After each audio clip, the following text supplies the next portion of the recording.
All right. Good morning, everyone. Just to welcome everyone today.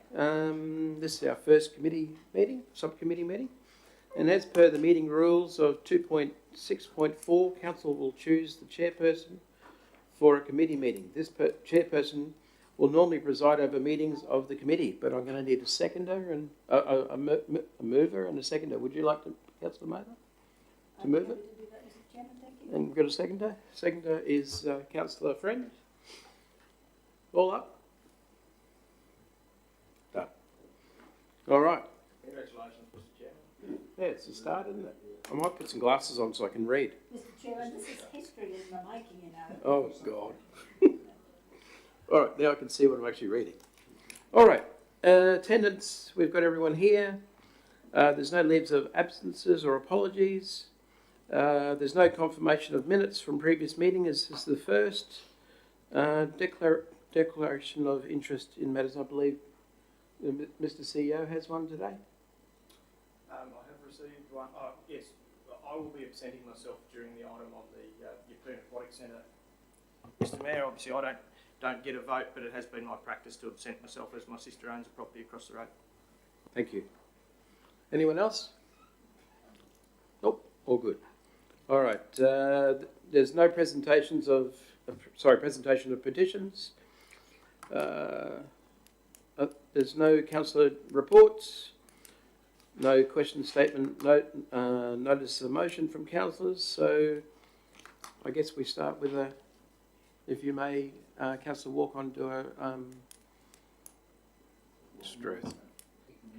acknowledgement of country, please. For sure, I can do maybe a welcome to country, being an honourable person.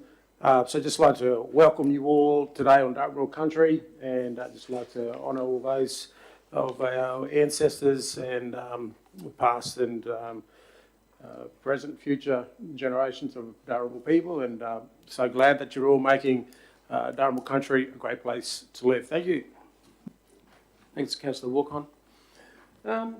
We might start with number 11.1, Yeppoon Aquatic Centre.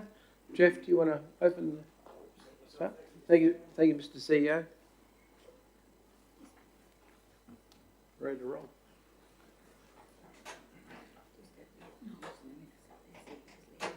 Oh, can you acknowledge that the CEO is leaving the meeting, please?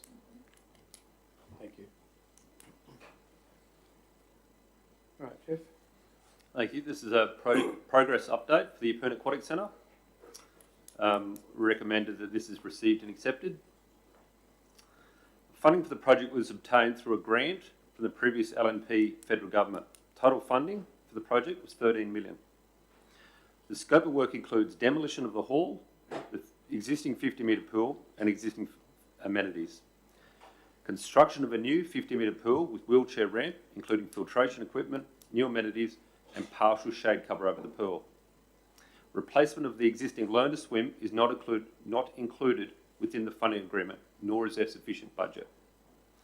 The timeframes for the funding are relatively tight, with construction to be completed by December 2025. Although there are limited funds, the project team is aiming to deliver as much as possible within the available budget. A master plan has been developed for the entire site should additional funding become available, which would include the replacement of the existing learn to swim, extension of the shade structure, and other additional features. The design development phase is nearly completed, which will be followed by full documentation prior to being released for tender. There are a series of drawings that have been attached for this presentation. The plans will also be released to the public later this week when the town planning application is formally lodged. Initial demolition is due to commence in August with the existing carport structure behind the shed and to the south of the existing pool, with further demolition occurring in late September of the main structure. The principal design consultant was awarded to Push Architects and Brian Hooper in association in July 2023. The design is being completed to Australian standards will also contain 2 family rooms, which will also cater for wheelchairs, one containing a ceiling hoist. Wheelchair access is being provided to the facility from the car park, and the 50-metre pool will also have an accessible ramp incorporated. Engagement with the swim club and current lease operator has occurred, and their inputs have been considered in the design phase. It should be noted that 13 million funding is very limited in comparison to other aquatic centres under construction. The project will aim to deliver as much as possible within the funding, which is primarily focused on a replacement of the 50-metre pool. For reference, the Bundaberg Aquatic Centre is currently under construction, has a forecast cost of over 80 million. This includes a 50-metre pool, 25-metre pool, smaller program pool, and associated buildings with large undercover structure. For the Yeppoon Aquatic Centre, the initial quantity surveyor cost estimates were completed with a forecast cost of 15.7 million. So value management amendment designs had to occur to reduce the forecast cost. This was achieved down to 13.4 million. Design development phase is nearing completion, and an updated forecast on the cost is currently being undertaken. This will further inform what can be delivered. Under the funding agreement guidelines, as the project exceeds $4 million, the appointed builder must be compliant with the Workplace Health and Safety Accreditation Scheme.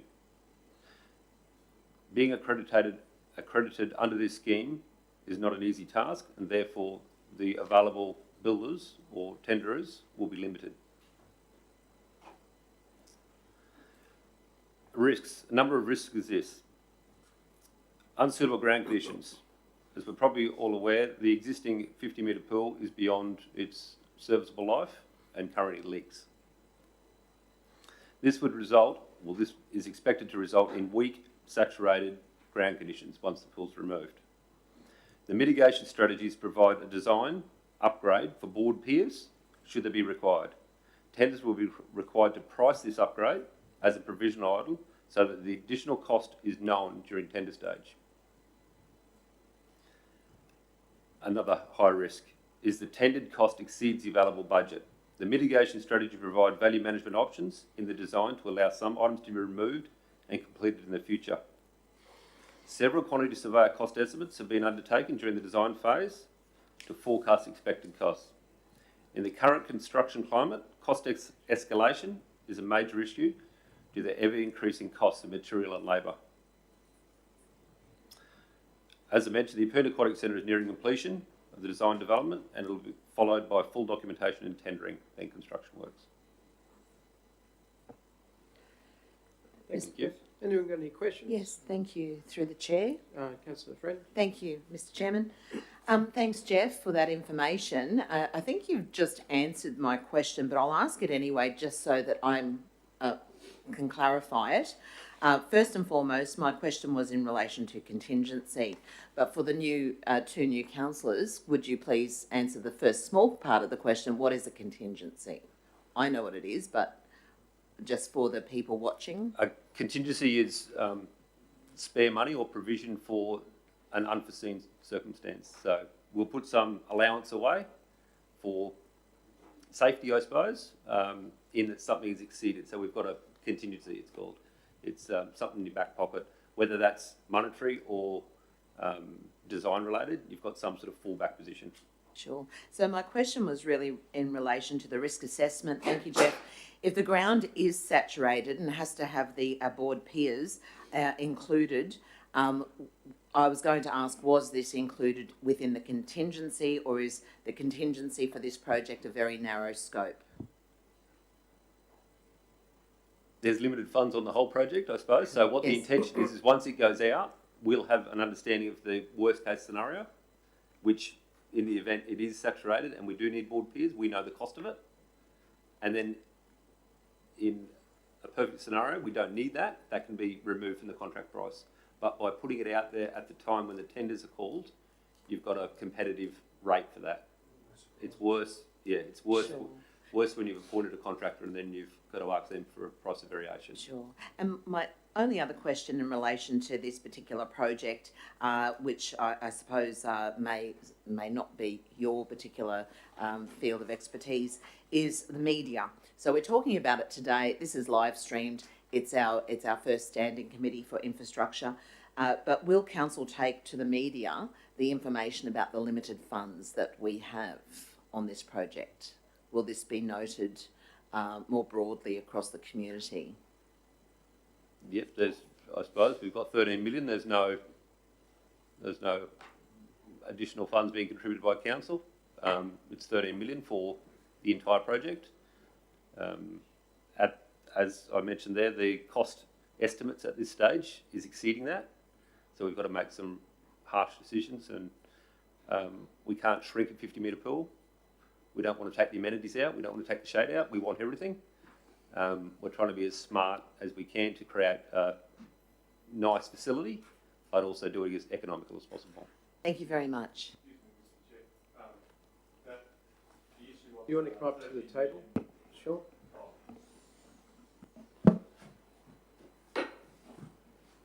Thanks, Mr. Chair. The issue of the 13 million has been already communicated to the media, and it will be again in the future. Thank you very much. Any other questions? Yeah, just Mr. Mayor? some questions, I guess, around the other element to the aquatic centre being the learn to swim pool, which we all know is not in great condition as well and has quite a few problems with it also.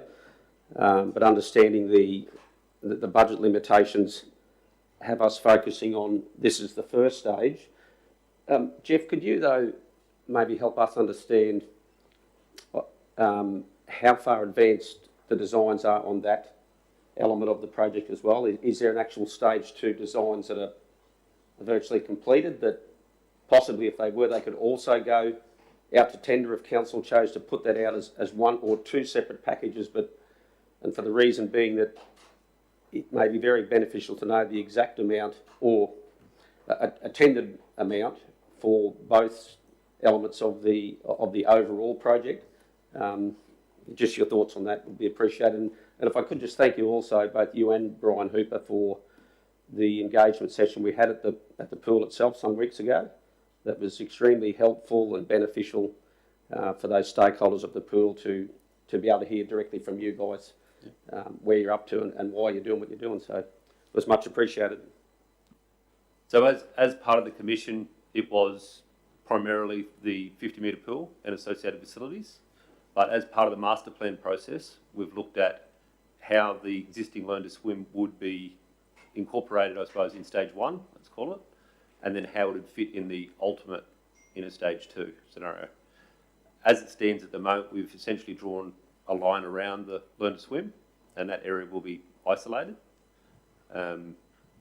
We have done some cost estimates initially on the master plan. High level, they come in at about 21 million, which obviously exceeds the budget. At this stage, only master planning, I suppose, has occurred, but we are making provision for all filtration. So the plant room is going to have sufficient area for future filters to go in it. So the plant room has been made larger to cater for that. Empty pipework capped up to the learn to swim will be installed at the same time, so we don't need to cut the slab out in the future. So we're trying to add in as much infrastructure as we can so we can tap in the future. But yeah, it hasn't been detailed designed, I suppose, but we're doing enough design to make sure we don't cut up the whole slab and do rework. Yeah. Any other questions? Yes, please, Mr. Chairman. Button. Red button. Thank you. Thank you, Mr. Chairman. This is a major project that's been waiting for quite some time for attention. And now that it has the gong, we need to be very, very mindful of how we tackle it. It's a major project with a number of unknowns, and that's the worry that we have, and that's why we need to keep very close relationships with its progress. There are a number of unknowns, as in the budget. We can only provide, not even with certainty at this point in time, we can't provide exactly what we want in the first stage. The learn to swim is essential, the shade is essential, and yet they're not in this part of the project. So we've got a lot of work to do as far as getting funding to complete the job. It's like the material underneath, the soil underneath, we don't know whether that's going to cost addition, because... Councillor Mather, have you got a question? Yes, I'm asking. And I understand what you're saying, Mr. Chairman. We don't even have a design. We haven't even got a tender for the design yet. Sorry, we do have a design. The design's not finished yet. Well, it's not finished, but yes. That's what I'm saying. We can't Yeah, go out yeah. to tender until we've done No. finished that one. So we've got, Councillor Mather, it's an observation, Mr. Chairman. Councillor Mather, this is just to receive the report at this Yes, stage. yes. Okay. But I think I just want to flag this because I've seen these things fall over in the past. Deserving, absolutely. But we've got a number of unknowns and we all need to take responsibility as to the progress of this project. I'll say no more at this time, Mr. Mayor. That's right. Thank you. I have a question. On the roof, I noticed only about 6 panels, solar panels. Are we planning on covering that entire roof, which seems like a fantastic place to offset their power use? Yes, there are provision for it. That's another contingency, I suppose. Okay. But yes, that roof will have the possibility to put solar panels. It's not part of the project as it stands. There are some for the showers at the moment. That's the 4 or 6 panels shown on the plans. Right. Thank But you. not, yeah. Councillor Walcott? Thank you, through the chair. You just had a date of August of when it starts. Is that a possibility being the beginning of June now? We're looking at removing the existing carport structure behind the hall and the amenities. That's in isolation. That's just to try and get a kickstart. But the major demolition is going to occur in late August. Late September. Late September. We're just trying to get an early start if we can get a local builder to remove basically a carport structure, the old removable building or transportable building, and 2 garden sheds out the back. Just trying to get a bit of a head start. So does that, do we have builders lined up for? No, not at this stage. Nothing no. at all, okay. No. So normally it is better to try and package it all as one, because then I suppose the one contractor knows what they've removed. So in the event that just all the superstructure was taken, the contractor next comes in, doesn't know what's below the ground, I suppose. So can be blame that they didn't allow for it. So it's sometimes better to have basically one contractor responsible for the construction as well as the demolition. Right, thank you. All right. Anyone else got any questions? All there? All right. I'm going to need a mover and a seconder. Mr. Chairman. So, mover, Councillor Mather, seconder, Councillor Pat. Aye? Unanimous. Thank you. And my computer just died again. Seems to be running out of battery. No, luckily I've got this here in front of me. Bear with me for a second.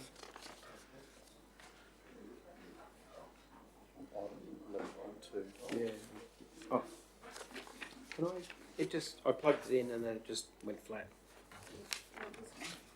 No, that's all right. Oh, that's why I got this luckily, because I followed your thing on printing.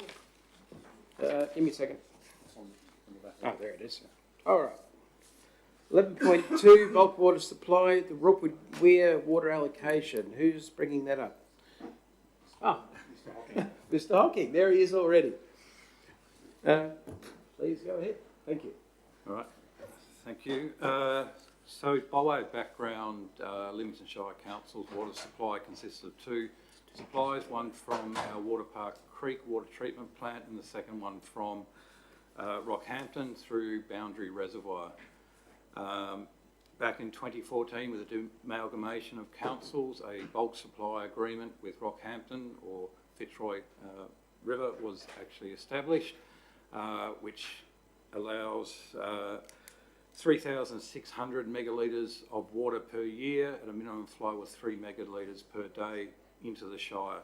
That water is distributed across our northern areas, up to the caves, down to Nirimba, and then all the way into the Capricorn coast. As part of the Rookwood Weir project, Livingstone Shire Council put an application in to consider an allocation of up to 6,500 megalitres. This was done in two components. This was a 4,000 megalitres, which was recognition of a water entitlement given up by Livingstone Shire Council for Sandy Creek, and an additional 2,500 megalitres to cater for expansion across the Shire. We have received an offer from Sunwater for the allocation of the 6,500 megalitres, which when you convert it down to water flowing down to the barrage is about 5,850 megalitres. As stated, we also have a bulk supply water agreement with Rockhampton, which actually expires in 12 months' time. We've run some preliminary numbers around the cost of water, which is included in this paper, from Rookwood Weir in comparison to Rockhampton supply, which is at the barrage. And at this stage, we're recommending that Council recognises that we're entering into negotiations with Rockhampton City Council, and we inform Sunwater that we'll give them a response to their offer of water allocation based on negotiations with Rockhampton. What'd you do?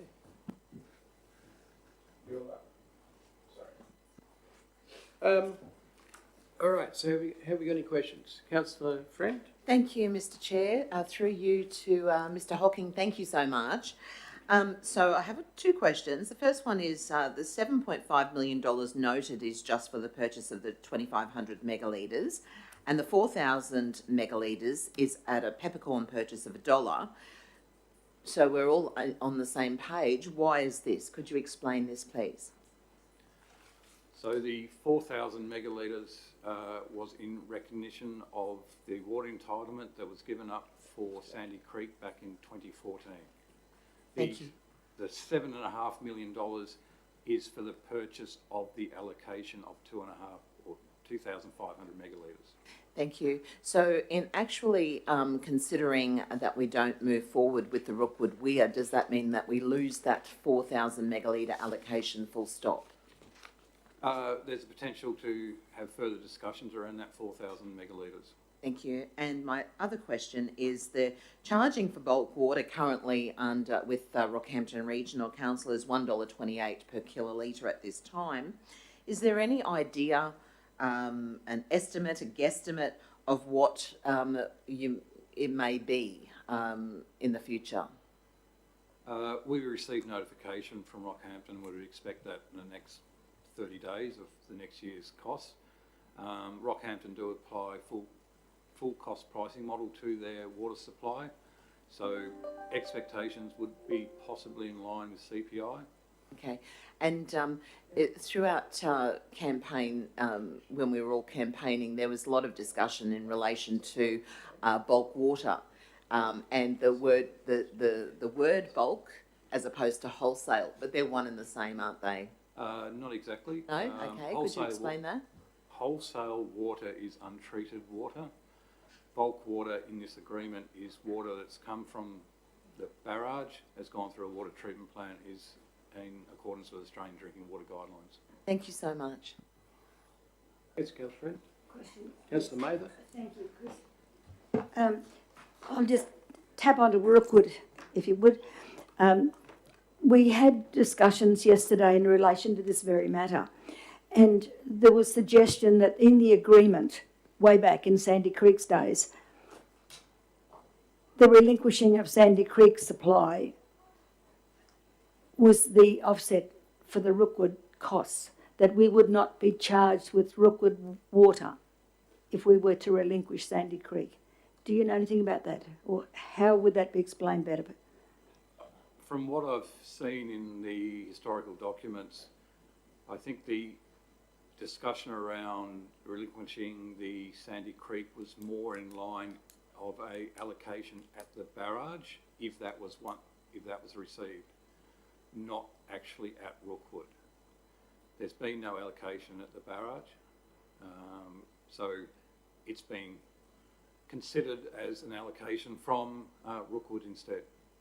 So I'd imagine that these would form part of the discussion. I mean, I haven't seen the agreement, but if there is something that would indicate, because Rookwood was in the pipeline, shall we say, but not constructed. There's no land purchased or anything like that. But if we are going to talk negotiations, we need to sort of bear in mind all of these factors, that if there's anything in it, we've got some bargaining tools. Yeah, I mean, we obviously negotiate in good faith with Rockhampton City Council as a local government authority, and noting that there was something that was given up by Livingstone Shire Council and then relinquished again as part of Rockhampton Council. We're the overall winner, yes, by all means, but we might have that chip that is on our side. Yeah, I mean, we need to consider that we're looking at making sure we secure enough water for Livingstone Shire Council for existing residents and growth, whether that forms an allocation or it's just a purchase agreement would be a discussion and negotiations. Securing our future. Securing our future, yes. Thank you. Thank you. Mr. Chairman. Happy to move, Mr. Chairman. That's fine. Anyone else got any questions first? No one's got any other questions? All right, move Councillor Bello, second Councillor Friend. Would you like to start debate? Anyone would you like to start? No, I'm happy to just go to the vote, or... Yeah, you ready to go to the vote, everyone? Yes. All right. Let's do it. Four? Sorry, I'm getting used to this bit. That was unanimous, I take it? Yes. Yes. Next thing, thank you. Oh, I've just got to get to the next stage. Hang on. Okay, 11.3. Is Sean speaking on this one? I'm happy to talk to it. Oh, okay. Yeah, Sean, you can come up. Okay, so Mr. Creedman's going to speak to it. Thank you, Mr. Chair. So this report is detailing the strategic review of infrastructure requirements in the Cooey Bay suburb.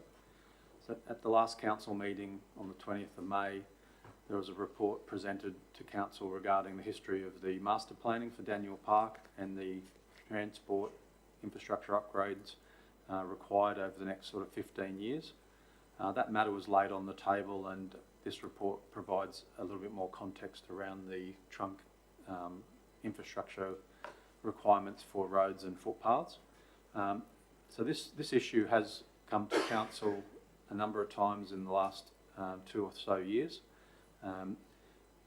There's an attachment which shows the phasing of the future road upgrades and intersection improvements. The attachment has been taken from the report from about 18 months ago. I must note that the timing on the attachment needs to be reconfigured based on our Forward Works program and our investment strategy.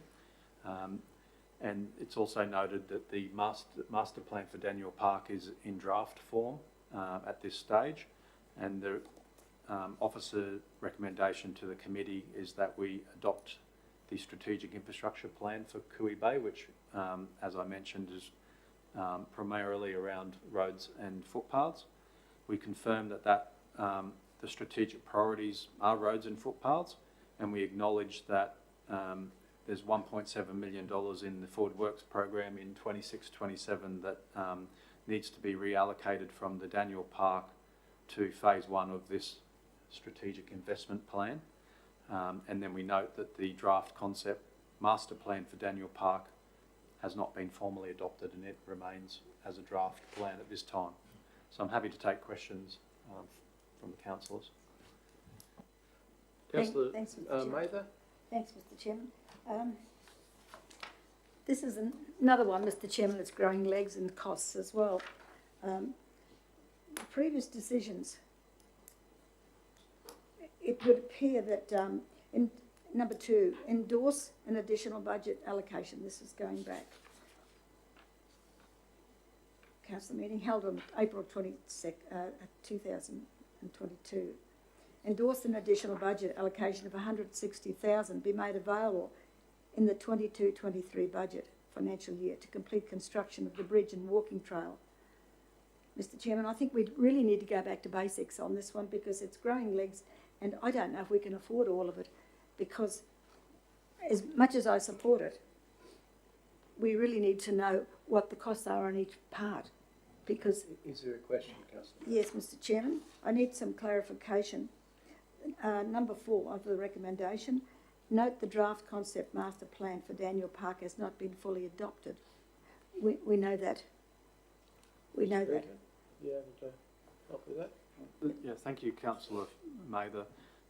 The reason why I've added that officer recommendation is just to be clear that the master plan for Daniel Park is in draft form, and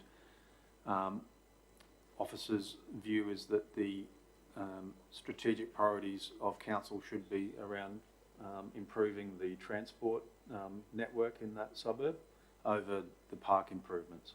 So it's just noting that the park master plan is not formally adopted, it's draft, and it will sit on the table as draft until such time as council picks it back up in the future. And also, Mr. Chairman, we don't have the money to do the consultation yet so we don't have a budget to actually commence any works. So I think we really need, at this point in time, my observation again, we need to know where we're going and what we're incorporating in the plan, in the draft, so we know what we can afford and what would have to wait for a later date. So, because there's no draft plan adopted, yep, and we don't even have enough to do the consultations at this point in time, so they've got to come first. Thanks, Mr. Chairman. Thank you. Councillor Walcott. Yeah, thank you. Just can I ask for some clarification around the walking trail?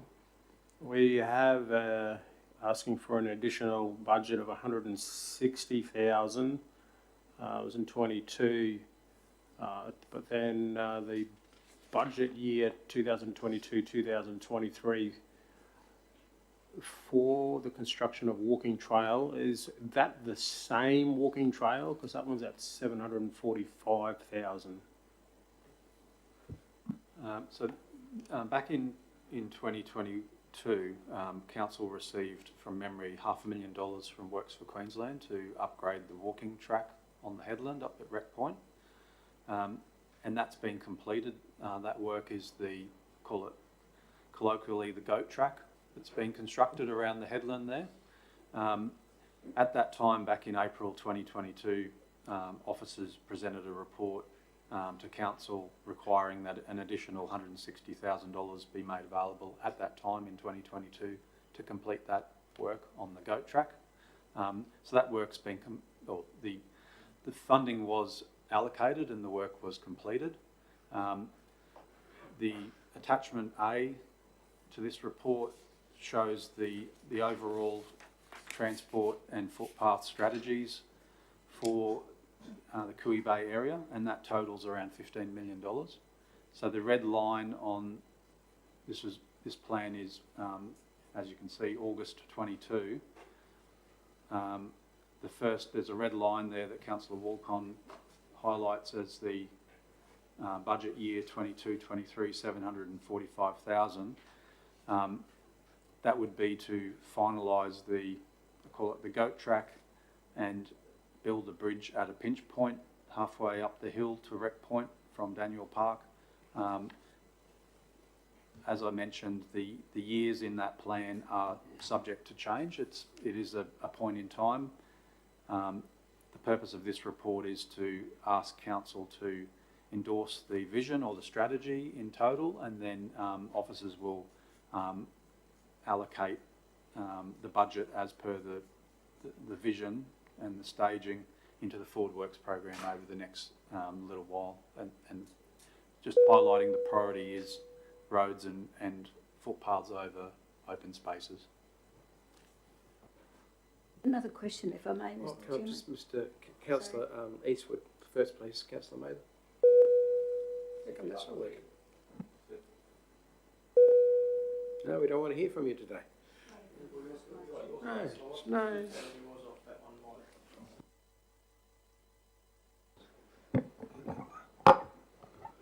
Thanks, Mr. Chair.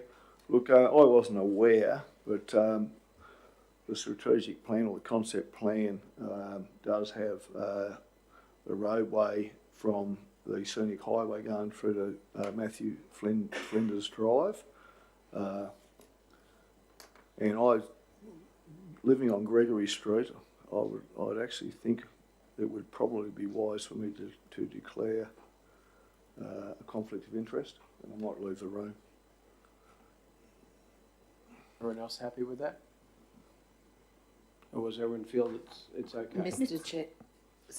Chairman, through you, do we need to vote on this and, Well, I have think a we formal should. vote? To help Mr Eastwood here? Do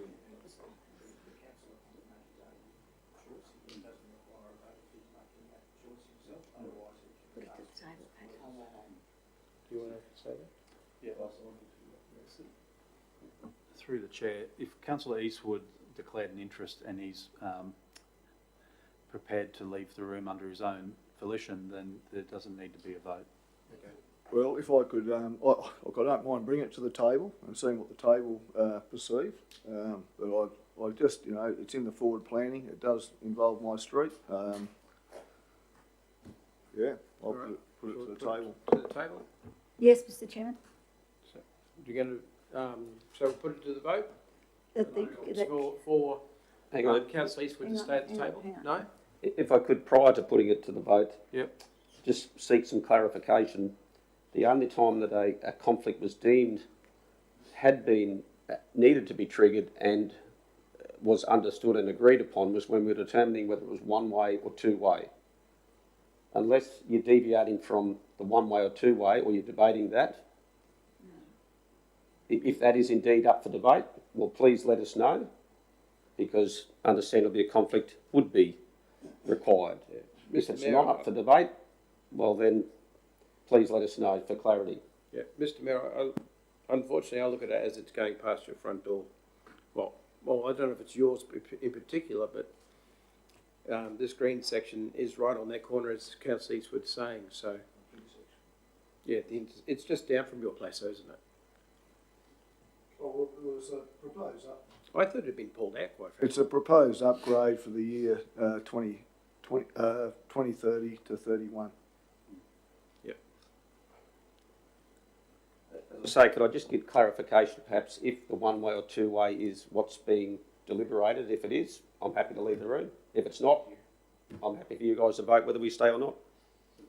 Just for clarity, the issue that Councillor Eastwood has raised relates to the staged upgrade in the pink section highlighted on the plan, which is the extension of Gregory Street. So Gregory Street is an unformed road at this time, so it's proposed to be extended through to a new intersection, four-way intersection near the tavern. So that's one part of the conflict that Councillor Eastwood's declared. The other part, Mayor has questioned the strategy for the yellow section, which is the road upgrade from Daniel Park to Wreck Point, is in the strategy. It's proposed to be a two-way road, two-lane road. So that hasn't changed for probably 18 months or so.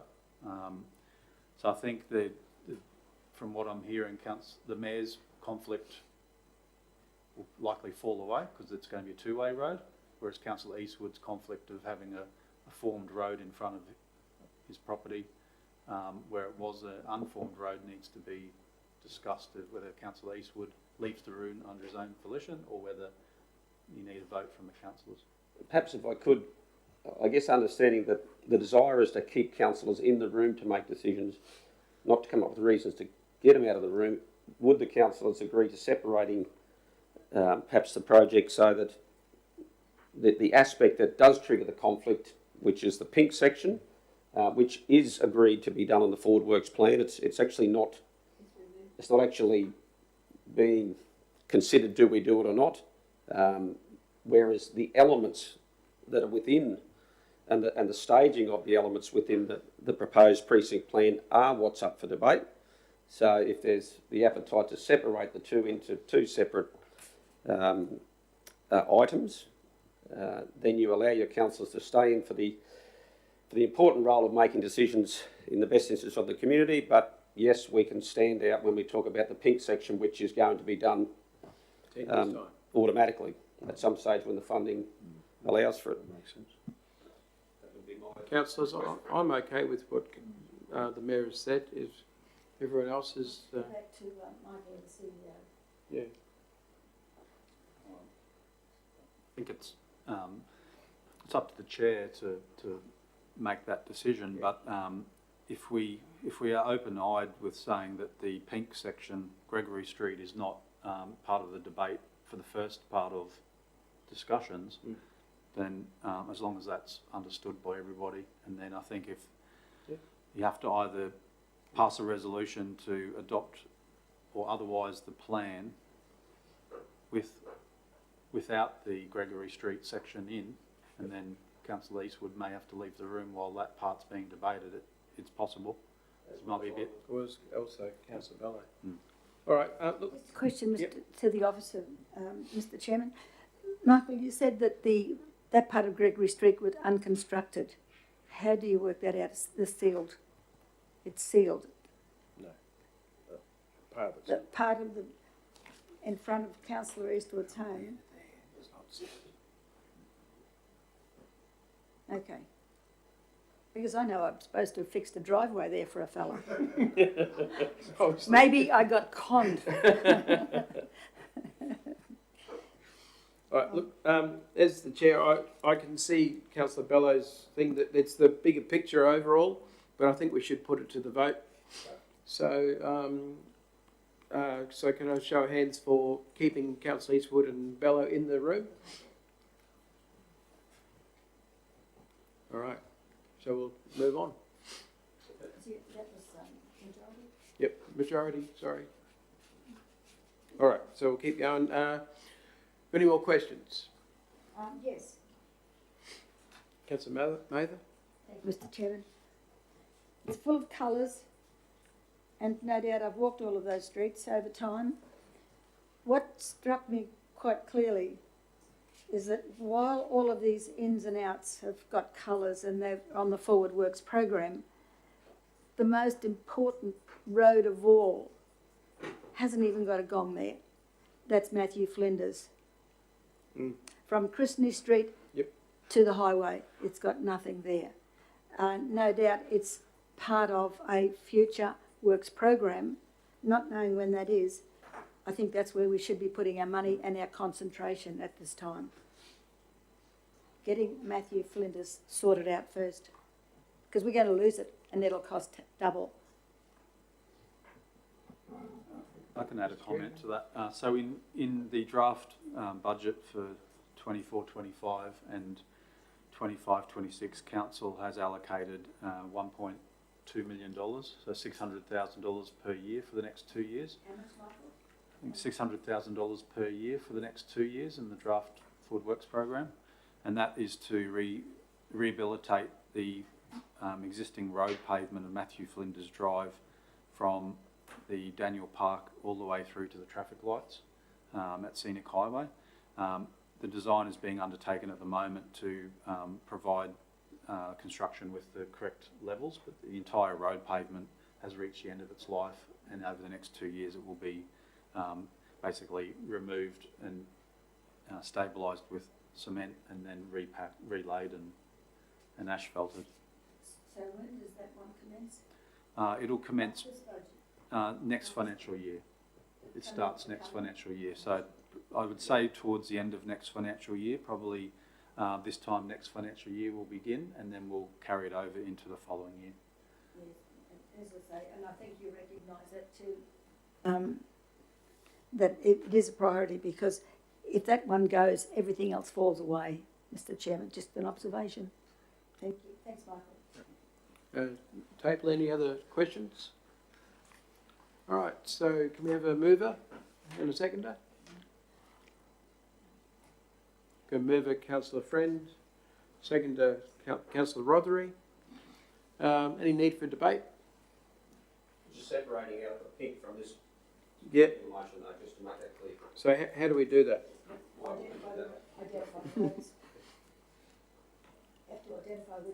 do we do that, Mr. Secretary? Yeah. Oh, that's bloody thing keeps timing out. So, there's Amanda there. So, I would recommend that item 1 would be adopt the strategic infrastructure plan for Cooey Bay. And then excluding the section of, I'm just getting the exact, Construction of Gregory Street Gregory Street from Elms. from, Elmer to Scenic Highway. Thank you. Okay, you're good with that? Yep. All right, so, yeah, I think we're still, are you ready? Yeah, you good? All right, so can we have a show of hands for the recommendation to the table? Unanimous? Let's move on. Thank you, Mr. Palace. Just to remind the chairman, these chaps can all sent themselves now to affirm the exclusion. So you have to continue with the, so that was to resolve to adopt Oh, the that's right, yes. plan without that. Now you have to debate the Gregory Street extension. Okay, so, I just realised that. Resolve 1, 2, number 2 is the Yeah, it was, identifies the exclusion. Yes. All right, so, do we have any questions about, I'm sorry, Mr. Fallis, can you come running back if we need you? So, to do with this Elms and Gregory section, have we got any questions? We just need to clarify the wording, confirm that the strategic priorities are roads and pathway upgrades with the exclusion of. I think that's what you're saying, isn't it, Michael? Is that, say that up there? I think council's already resolved as per those 4 dot points above. Yep. So it's now just for council to consider adopting This section. upgrade of Gregory Street from Elmer to Scenic Highway in accordance with the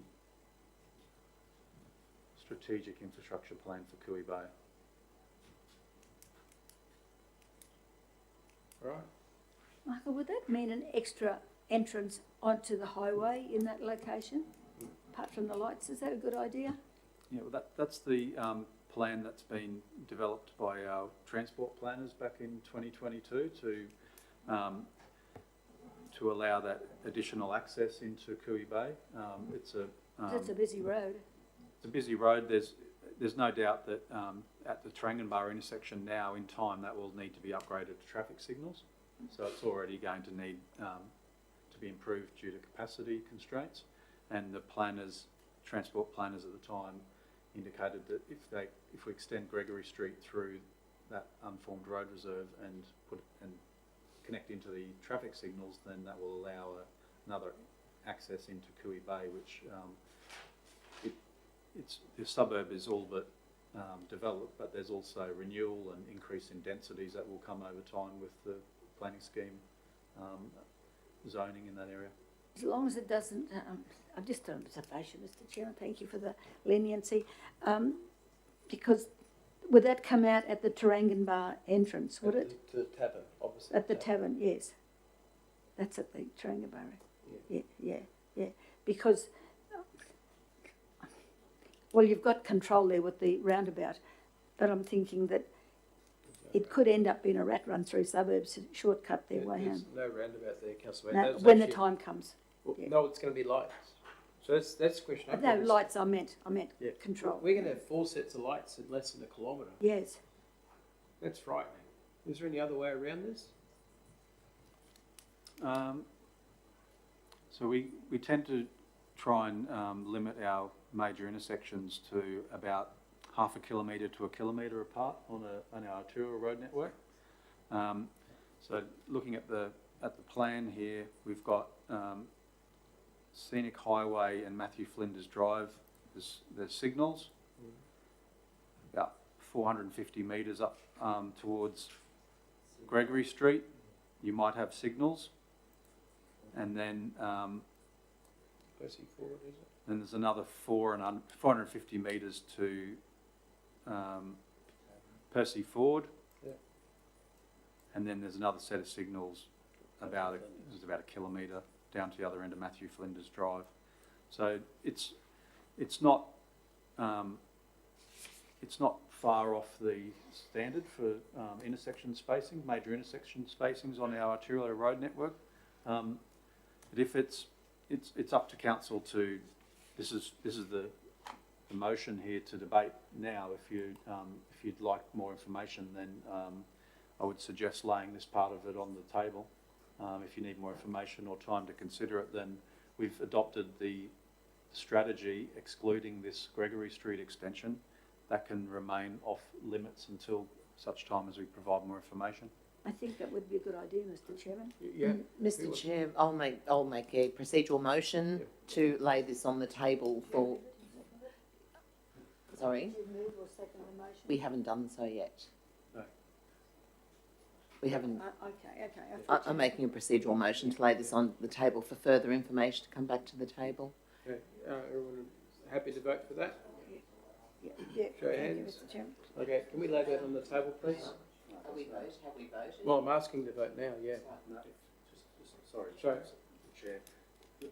We've drafted some words, but we haven't actually moved or seconded, so it's not a motion, that's live. So Okay. we can just move on to the next Move item. on to the next one? Okay, even better. Doesn't require Well, one will Thank be you. asked, procedural motion. All Mr. right, Chairman, thank one you. will be asking what happened to the officer's recommendation. So are we going to acknowledge it at all? We can, That a report be received and it be, Well, that it lay well- on the table till a later meeting? sorry, Mr. Chair, I would recommend, if council, if you ask for someone to move it and it doesn't have a mover or a seconder, then it lapses. Okay. And then we move on. All right. Can I ask for a mover for this pink section with the green bit? We're asking for more information, possibly asking for more information on what will happen with that area in the future. So we don't have enough information right now. So we're asking for a mover, and if we don't, it lapses, and then we just move on to the next motion. But it'll mean that Mr. Creedon will go back and get more information and come back to us in the future. So if we have, if we haven't got anyone, Mr. Chairman, moving. I'd be happy to move that the report be received and the matter lay on the table until a later meeting when the officers come back with further information. are we okay with that? We can make that work. Okay, thank you. I appreciate that. Thank you. Do you need a second? So we need a seconder for that. Yes. Procedural motion. Oh, it's only a procedural motion. Yeah. No, we don't need a The seconder. report be received as well. Yeah. It acknowledges that we've had it, I'm lost now, I'm sorry. Yeah, this might demonstrate. It's a formal motion. Advance notice, but in any event, if councillor Mather prefers that her motion is not procedural, then if you could seek I a didn't mean seconder it to and be put procedural to the because vote. Yep. I wanted to acknowledge that the report did come to the table. We have discussed it and we're just deferring it on. All right, so can I have a seconder, please? I'll second that. You second that? You can't get into trouble. All right, let's put it to the vote then. So we're accepting councillor Yes. Mather's, Received Okay. the report. receiving the report. Okay, all up? Yeah. Okay, unanimous. Okay, let's move on. Oh, boy, It's all right. thank you. Are we 11:04 now? Yeah. All right. Oh, yes, can we work the other two to come back? There they come in. Thank you, councillor friend. My mouse isn't working. It's not plugged in. Oh, that's better. All right, so we're doing 11.4. I've got an give me a alternative, second. foreshadowing an alternative motion to that, Mr. Chairman. You're just a bit slow. All right, so if we can first hear from Mr. Hocking to 11.4. Thank you, Mr. Chair. So the following report is a response to a request by council to go out and survey the amount of cash versus non-cash used at our sites across the Shire. Within the report, there's a table which summarises the number of transactions over the last 5 months. So from 1st of January until beginning of May. In a basic format, 10.4% of people use cash and 89.6% use electronic transfer, whether that's in waste vouchers or in actual FPOS transactions. By way of background, cash was removed from the waste sites back in September 2023. There was a number of motions by council to come back to reintroduce cash, where it was brought back around doing the survey and bringing it back to the table for consideration and a recommendation. With the figures there, based on only 10% using cash and 90% using electronic transfer, the recommendation from the officer is to reintroduce cashless back to the landfill sites and transfer sites. Happy to take questions. Thank you. Councillor Friend? Thank you, Mr. Chair, and thank you, Mr. Hocking, for the information. Reading this report that we're receiving to take to the ordinary meeting, under risk assessment, it notes that there's been some break-ins over the last 6-month period. Now, this was the same information that we received back in 23. Has there been further break-ins since this was laid on the table to come back to us over this period when we started to receive cash again? There's been a number of break-ins, particularly around the landfill site, but the focus of these break-ins has been around recovery of metals and not so much into the gatehouse this time. Certainly. So this was within this last period where the cash was reintroduced for this trial? Yeah, we have frequent attempts at break-ins at our sites, yes. Okay, thank you. Councillor Mather? Question through to Chris, thank you. If the cash has been removed from the gatehouse, is it when there's cash left on the premises? There may be on occasion cash left on the premises, or if the gatehouse operator, if it's a smaller site, may take that cash away with them. So it could make them a target. Well, don't we have a procedure, policy But we that don't requires have, us to take the cash away every time somebody leaves the premises? we don't have an armour guard facility or anything like that to store the cash. It's stored probably unsecurely outside of the gatehouse. Well, maybe that's where we need to start looking.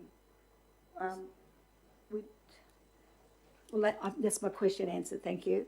But I think we probably need to have another look at our practices, because I'd like to foreshadow a motion, Mr. Chairman, that is contrary to the officer's recommendation. Do that now. Yep, so we can do that now. Well, we'll just ask more questions first, if we may. Anyone else? Councillor Walk-on?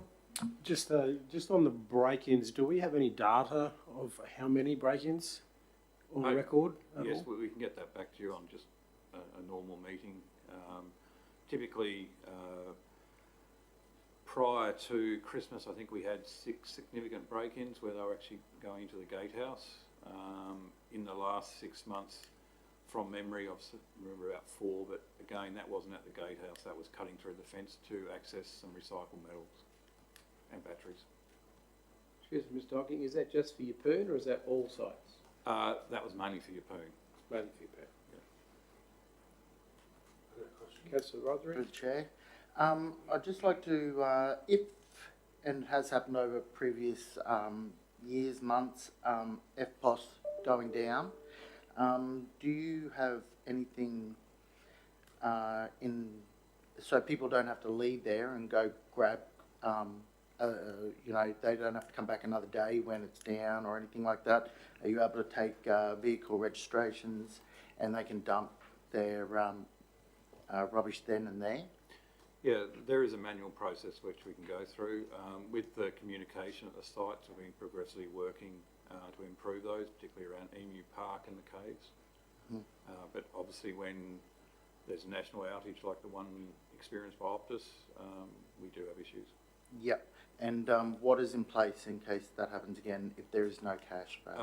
Most people, majority of people would use waste vouchers in those, or I understand that, but you've also got 7,000 or so people that use FPOS, so you're very similar.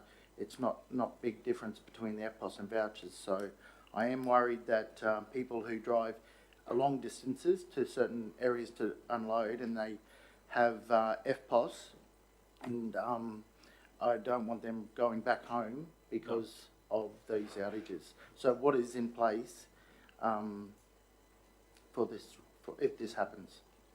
for straight FPOS we don't have anything in place, but with waste vouchers we can actually take the information and correlate that to the person.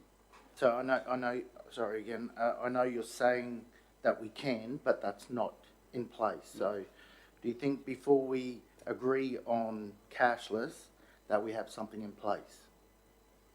The outages that we would expect will be very rare. I can take your point around, not having a system to actually do it. If it was something that occurred very rarely, to be honest, we'd probably just allow them through the gate and capture the information on the weights. Yep. Just to be fair, I know it's saying we'd probably let them through the gate. Before I'd be happy, I'd want that be put in place. All right. Thank you. Any other questions? All right, so can we go to that foreshadowed motion? Thank you, Mr. Chairman. The landfill and waste transfer stations retain the practice of receiving cash as legal tender, and council continue to monitor the numbers on an annual basis. Further, that no cash be held at these facilities when they are not in operation. Have you got that electronically, or we'll have to grab councillor Hayes? Thank you, councillor Hayes. Well, I'll just ask another question while we're waiting. How much cash is held at these places? Like, I know we see percentages, but Might be best off not disclosing that. Yeah, that's the point. Yeah, Might be best off not disclosing that. I can answer that. Good Perhaps, idea. Mr. Chair, if I could just ask a question of the mover of the foreshadowed motion. I'd be prepared to second that, Councillor Mather, if you were to remove stipulating how the cash is to be handled, on the basis that operationally I'd prefer to leave that in the hands of the CEO. Yep. The last section, refer to it. Yes. I'm happy to do that. Okay, if we could just All right. amend that, that'd be appreciated. We'll wait till we get it up on the screen. Yeah, just what? Oh, you've got a question? I don't know what it is. Well, I'm going to ask you and you can tell me what it is. Don't ask me. I've got no idea. Put your mic. Yeah, when you're ready, Mr. Councillor Walcott. Thank you. Just with the summary, Chair, I noticed that Byfield just uses cash, and to remove cash from all sites would not benefit the people from Byfield. Is it a possibility at all to still have cash available in Byfield for those people who don't use FPOS? I'm not too sure what that is. Yeah, Councillor Walker, on the weekend I actually did the percentages, and Yeppoon was 8.6 users cash, Byfield was 50%, Kawarra was 21.5%, Emu Park was 14.5%, Marlborough was only using vouchers, and the Caves was 14.3% with an enormous amount of vouchers. So I agree with that. It's like, is there a way of breaking it down to some having cash, some not? But we've got the foreshadowed motion, haven't we? There could be another foreshadowed motion once we've dealt with. Yeah, okay. I appreciate that. All right, so can we, so do we ask questions about that bit, or how do we do it? I'm a mover for the motion. So you're a mover, we've got a mover, have we got a seconder? Councillor Bello? All right, so let's open debate. I don't, as a member, Mr. Chairman, I don't think there's a lot to be said. The figures tell it all, and thank you for gathering all of those. And over time, there may be a reduction in the cash, and that will determine where we go from here. But there are quite a lot of people who just love their vouchers. They just love their vouchers.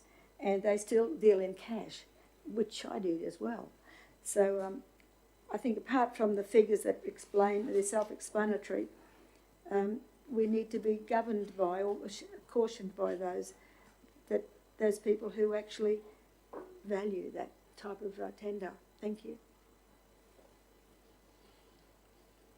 So we got 4? Is anyone against? Did you want to speak? So we've got a seconder. Yes. We're in debate. So we've done 4. Have we got someone against? Anyone for? Yeah, very briefly, just want to thank the terrific work of the staff who are involved in our waste sector, which would ably led by Councillor Friend over the last 4 years in that space. They've come a long way, and I'm sure that we'll continue to improve. However, this is a step too far for me to go, and as the model service provider to our community, for me it's not so much the percentages that I'm concerned with, it's the fact we offer that service, and I believe we still should. So on that, I support the foreshadowed motion. Thank you. Anyone else for? Thank you, Mr. Chair. I am for this only because cash is still legal tender within this country, and in having this legal tender, we need to make it available for all residents at this time. I'll be voting for this foreshadowed motion simply because I don't feel that one size fits all, and if we went this way, we're not looking after certain communities around our shire. So, anyone else who would like to speak? No? So let's put this to the vote. Committee recommendation is that the committee recommends that council resolve the landfill. I can't believe I can read that from here. And waste, no, don't. I was enjoying that. And waste transfer stations retain the practice of receiving cash and as legal tenders, and continue to monitor the number on an annual basis. So can we have a show of hands for that? Unanimous. Thank you. Thank you. I can't believe I can't read that closer, but I can read it further away.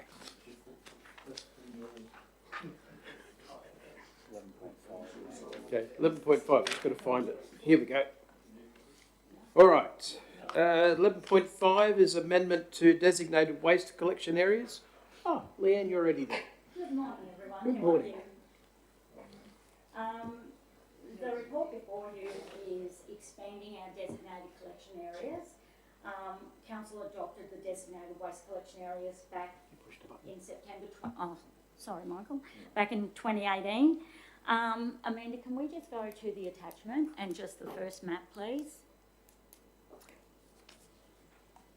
Just a little bit of background for those that don't know about our collection areas. Those areas that are currently up on that first map that are shaded in green, so they were the areas that were adopted back in 2018. So that's what we class as a collection area. Those roads that are coloured red are a collection route. So they're in between two collection areas. So people may opt in or opt out of a service if they are on a collection route. Those people that are in a collection area, those areas coloured green, they must have that service, whether they want that service or not, and they pay that waste utility charge for that service. So the areas that are there that are coloured in the orange, they're the areas that we've put in to expand to. We're currently servicing most of those areas now, because as you can understand, it's now 2024. We last adopted those collection areas back in 2018. So these are areas that are just a normal part of our growth. So they're development areas, they butt onto a collection area. So yeah, they're nothing that we've had to go out to survey in. And yeah, I just have the report before you. They currently pay a waste utility charge of $590 annually. That's the current financial charges. The service costs are already in our budget. We've already budgeted for those service costs. And this is just addressing those collection areas in a consistent manner. Thank you. Thank you, Leanne. Any questions? Yes, Mr. Chairman, thank you. Thank you, Councillor Leanne. Mather? I know you just love that portfolio there. Just a question in relation to the notices. Because you've expanded it, and yes, it is time to revise all of these expansions, we've actually done consultation or surveys in the past. In this case, it doesn't appear that we have done any, even though you just said that there have been collections along the way, like intermittent points. What about the others? Do they know it's coming? I mean, have they been surveyed or consulted at all? So there's two different parts, and I'm going to talk about the surveyed part in the next report that I have before the table. These are just the natural growth, natural developments that take place in areas that are butting alongside what we currently do. It's not as if we're driving 10 k's down the highway and doing a whole new area altogether. So there's no additional service costs from the contractor. It's just a normal part of our growth. So we don't survey these areas. Okay, even though there are people who have not been on the collection before. Yes, because they're a new development. They're a new development. Okay, all right. I'll leave it at that. Thanks. Leanne, I've got two questions. The first one is, some time ago I asked about Woodvale Park Road area to be surveyed. I don't see it in this list. I haven't seen that one before, but that's not saying I haven't received it, Yeah. but I've seen your email this morning, which I'll look Yeah. at. Yep. I said that a while back. The other question is, I'm wondering how out of date these maps are, because where the turnoff is for Keppel Sands, Kawarral, on the Emu Park Road, Yes. the sorter there has their rubbish collected on a Monday, and I saw their rubbish bins out on Monday. They may leave them out there, but that service, I can tell you, is a Thursday. Is a Thursday? oh, maybe they just left them out too long. That's what. So just that they're not marked on the maps here is what I was trying to work out, because I've circled the area where they live and there's no... Unless they're getting a private waste collection, which they could be. Okay, so it's one of our Willy bins, I believe, that's all. Oh, I'd have to have a look at that one. All right. If you can give me that address. Okay, will do. Okay. Thank you. Thank you. Any other questions? No? All right, then we have a mover and a seconder. Mover is Councillor Friend, seconder Councillor Eastwood. And let's open debate. Any debate? No, thank you, Mr. So we're already voting for it, are we? Okay, so let's put that to the vote. So everyone for? Unanimous. Thanks, Leanne. Wasn't that easy? We're going to get through this in time. We're already behind, Mr. Chairman. No, we're not. Give me a second. Yeah, just got to get there.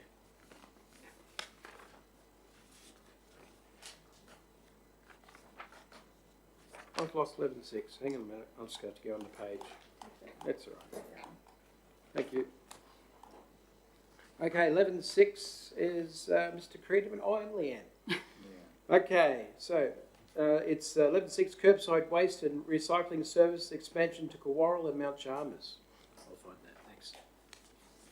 So this report is probably a further one to what we have just talked about, natural growth. This is going to a whole new area altogether that does not receive our current curbside waste and recycling collections. We introduced a waste and recycling collection route expansion procedure back in 2021, and that was to ensure that there was a procedure in place to provide a consistent approach to assessing the viability of including new areas into our curbside services. We've had numerous approaches to council from residents in the township of Kawarral about having the availability of that curbside service. At the present time, they're having to rely upon private waste contractors. I'm not privy to those contracts that they make. They're commercial in confidence, but the residents are telling me that they're over $1,000 annually to have that curbside service, and that's those bulk bin services. So that's those 1.5 metre or 3 metre bins that you see on those properties, or they self-haul their waste and recycling to the Kawarral Waste Transfer Station. At the present time, we provide a weekly service for general waste and a fortnightly service for recycling bins, and that's usually a 240 litre bin. Under the route expansion procedure, there's a certain number of criteria that we assess before we go ahead and say yay or nay to that service area. 3 of those criteria that we assess internally, and one of those are roads and safety. So I went out myself with the regional manager of JJ's, and we went up and down each of the roads that we're proposing to look at in that area, and we look at things like inspection of roadside vegetation, the safety of the collection areas, turnaround areas. We have to ensure that it's safe for the garbage trucks to assess those areas, and all the areas, all the roads that we traversed were deemed suitable for waste collection vehicles. I also did go and sit with our manager of our road section, just to assure that those roads could handle a waste truck coming down there every week, and then 2 of those waste trucks every fortnight, and he assures me that they are. We also looked at the contractor's capacity to ensure that these services could take place. We are currently nearly at the end of an 8-year contract. We've taken up the extension of a 12-month period, and we need to ensure that their current fleet can handle if all of these properties come online. And so we are, but we would get near the capacity for those trucks with this new service area. Also, the criteria 3 was the burden on ratepayers to provide additional collection services. Sometimes the actual charge, the actual service cost to provide the service can vary from one area to another, but in this there will be no changes to any of the charges, so it would still be the same contract rate under our existing contract. So once we assured ourselves that the criteria 1 to 3 had been fully considered, we found that we could move to the next criteria, which was criteria 4, service demand. And to do that, we need to survey all those residents, all those property owners in the area that we're going to service. So we would do a service demand survey, would be sent to each of those properties, and we would provide them with information on how we expect to expand this service. Also, what the costs are going to be from that service, that it's not free, that they currently pay for, which a lot of the residents I talk to think that they are currently paying for in their rates. So we do provide that information that it is an additional charge.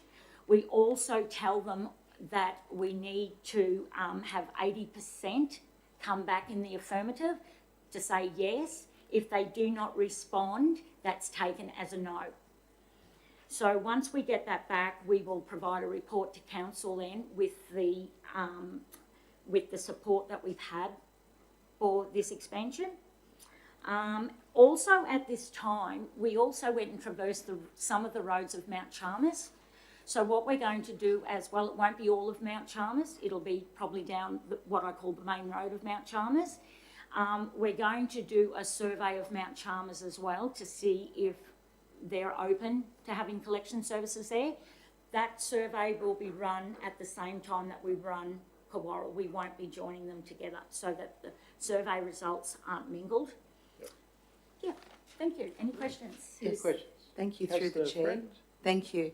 Thank you, Leanne. That's great. Now, just looking at the conclusion, if greater than 80% of support for the curbside waste and recycling service is not achieved, it should be noted that under the waste and recycling collection route expansion procedure that a 3-year interval must pass before another survey can be conducted.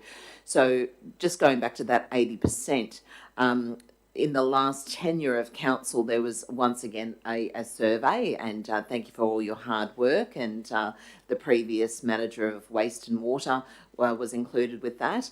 I believe it was Horwells Road? Yes. Horwells Road?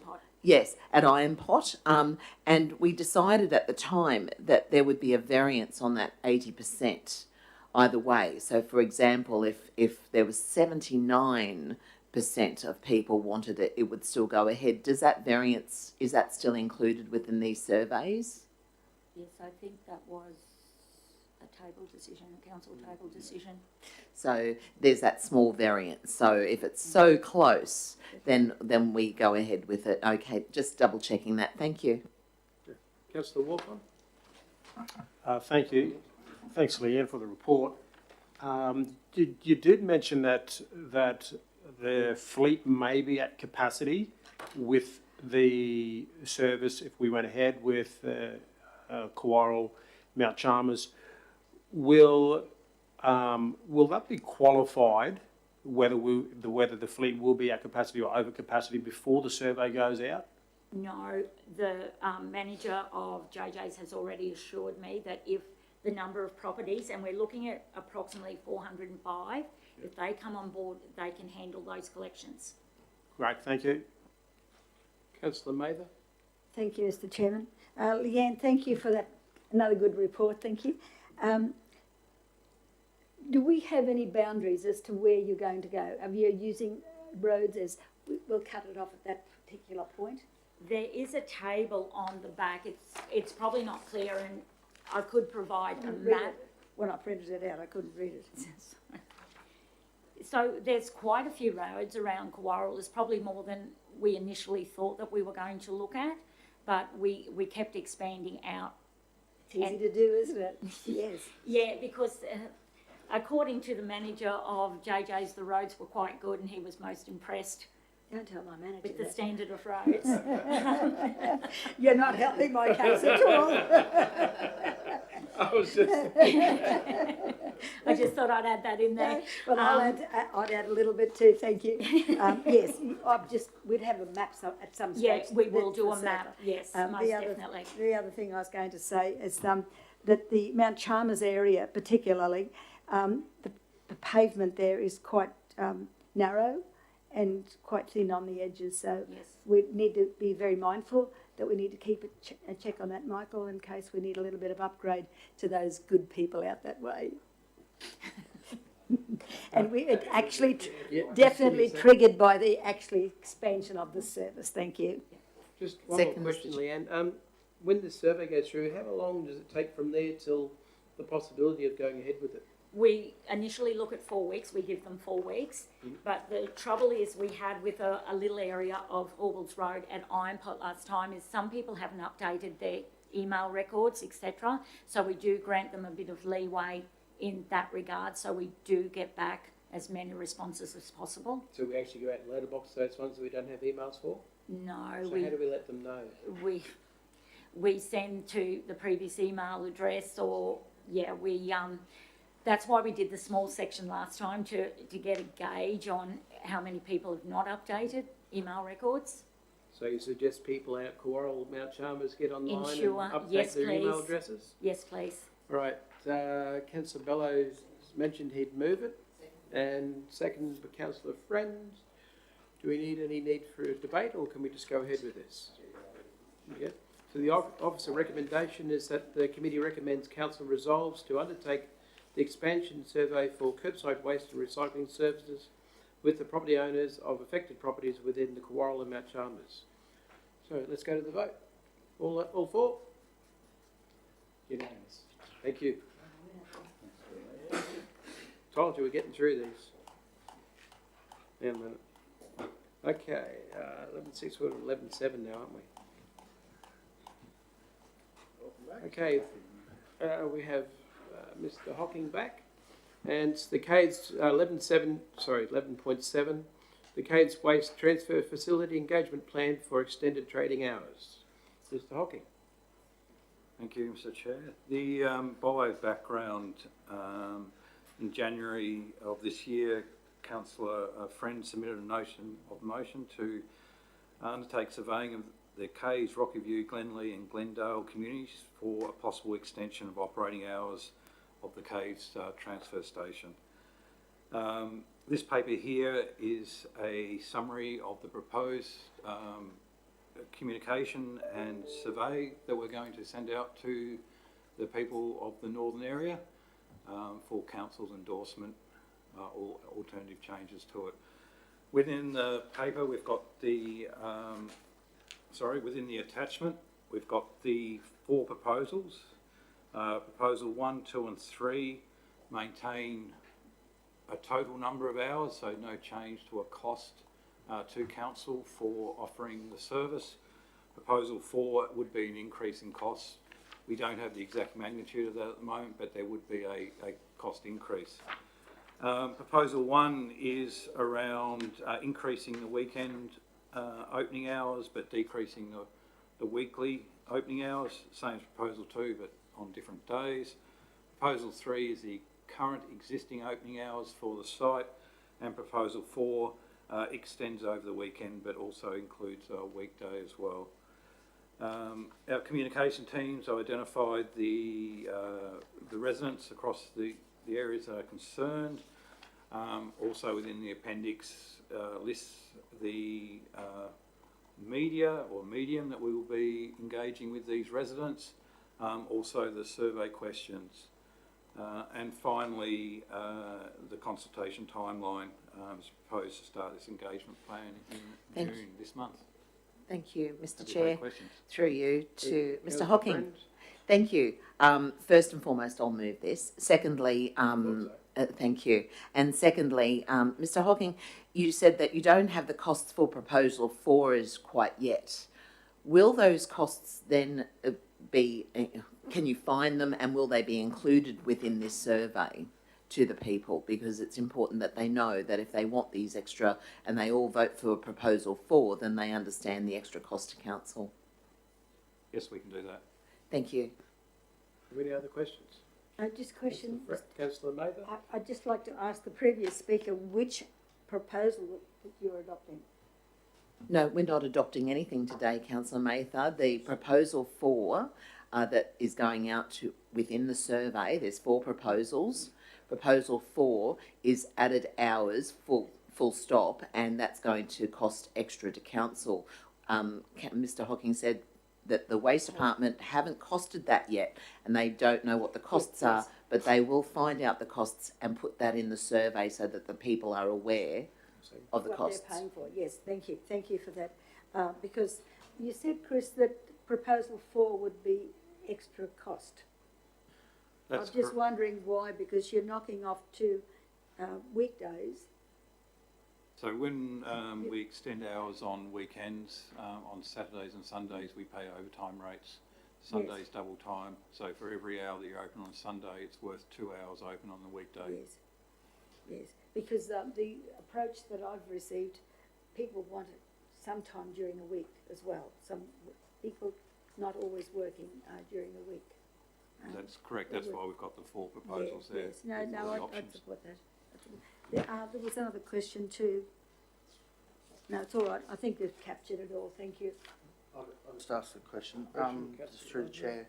Now, these proposals that you've put forward, as that you've done a thorough check on the usage of it, current usage, like what days are the least used and all that. Is that what these proposals, or have they just been done as a random selection? Not so much random, but a targeted weekday versus weekend, decrease in weekdays, increase in weekend. There's an infinite amount of options there, but to narrow it down to actually get a selection. So have you found out that Wednesday is already the mostly used weekday, or is that just because it's midweek? Yeah, no, we do have that data, yes. Thanks. Thank you. Any other questions? Just to say, Mr. Chairman, you can't please everybody all of the time. So we have a mover in Councillor Friend, seconder in Councillor Eastwood. Have we got any need for debate? All right, so the officer recommendation is that the committee recommends council approve the engagement plan for the Caves Waste Transfer Facility extended trading hours. So let's put that to the vote. 4? Unanimous. Thank you. Thank you, Mr. Hocking. 11.8. Hang on. Come on. Must be a faster way. Mr. Chair, I have a foreshadowed motion.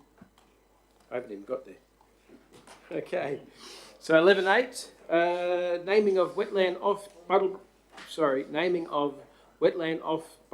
Bottlebrush Drive. First, we'll listen to Mr. Fallis first.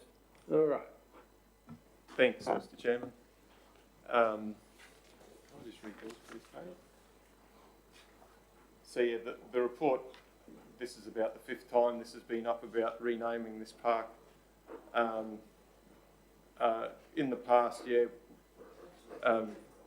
we've looked at the biodiversity, and that supports it being called a wetland. So there were some concerns about people's insurance. They were worried that if they lived near a wetland, they mightn't get insurance. We've done some checks with our insurer, and they didn't think that was a problem. So on that basis, we're recommending to keep the name as a not keep the name, to change the name to the Kedron Wetland.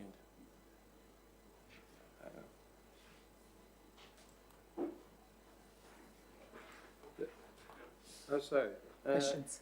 We have foreshadowed motion. Would you like some questions first, or just Yes. want to straight to that? I'm happy to ask a couple of questions. All right, so may we do that? Thank you. So we laid this on the table to find out more about the insurance premiums and the information we received from residents who have stated that their premiums will rise. According to the data and information from Shore Insurance attached to this report, it all depends on the flooding and not the name. Is this correct? I'm happy to answer that, Councillor Friend, through the chair. Yes, that's correct. We went and spoke to the Insurance Council of Australia, and they indicated that it was highly unlikely that premiums would change based on the name of a precinct. It's based on available flood maps, extreme weather events, impacts, and so on. And we also found the information from the residents' insurance company information sheet online, which had something similar. Thank you. And is the current mowing regime being approximately every 12 weeks factored into the operational budget? I'd say that's a question for the General Manager of Communities, but he's nodding his head saying yes. So there's been an assurance over the past sort of 3 or 4 months that that's included in the current budget and also future budgets, and our level of service is to be maintained, no matter the name. Certainly. One last question. It appears to me, by speaking to a number of residents, that the perception of changing the name to wetland will result in less time and no maintenance, like the mowing. How would you mitigate the residents' perception? I might just ask the General Manager of Communities to step forward. Thank you, and through the chair, the answer to that question, Councillor Friend, is through our mowing schedule, which is available online through our website at all times. It outlines the levels of service for all of the areas within the Shire. Kedron Park or wetland, whatever it might be decided, is categorised as 4 times a year. So I believe that's category D. Okay, thank you very much for answering that question. Sorry, Mr. General Manager, just when you say 4 times a year, Yes. is that allowing for when it's wet and you can't get in there?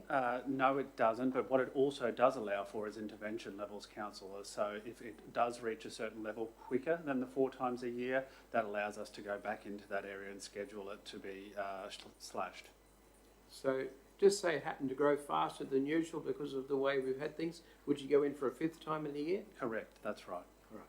Thank you. And Mr. Chair, I'm happy to continue with my foreshadowed motion.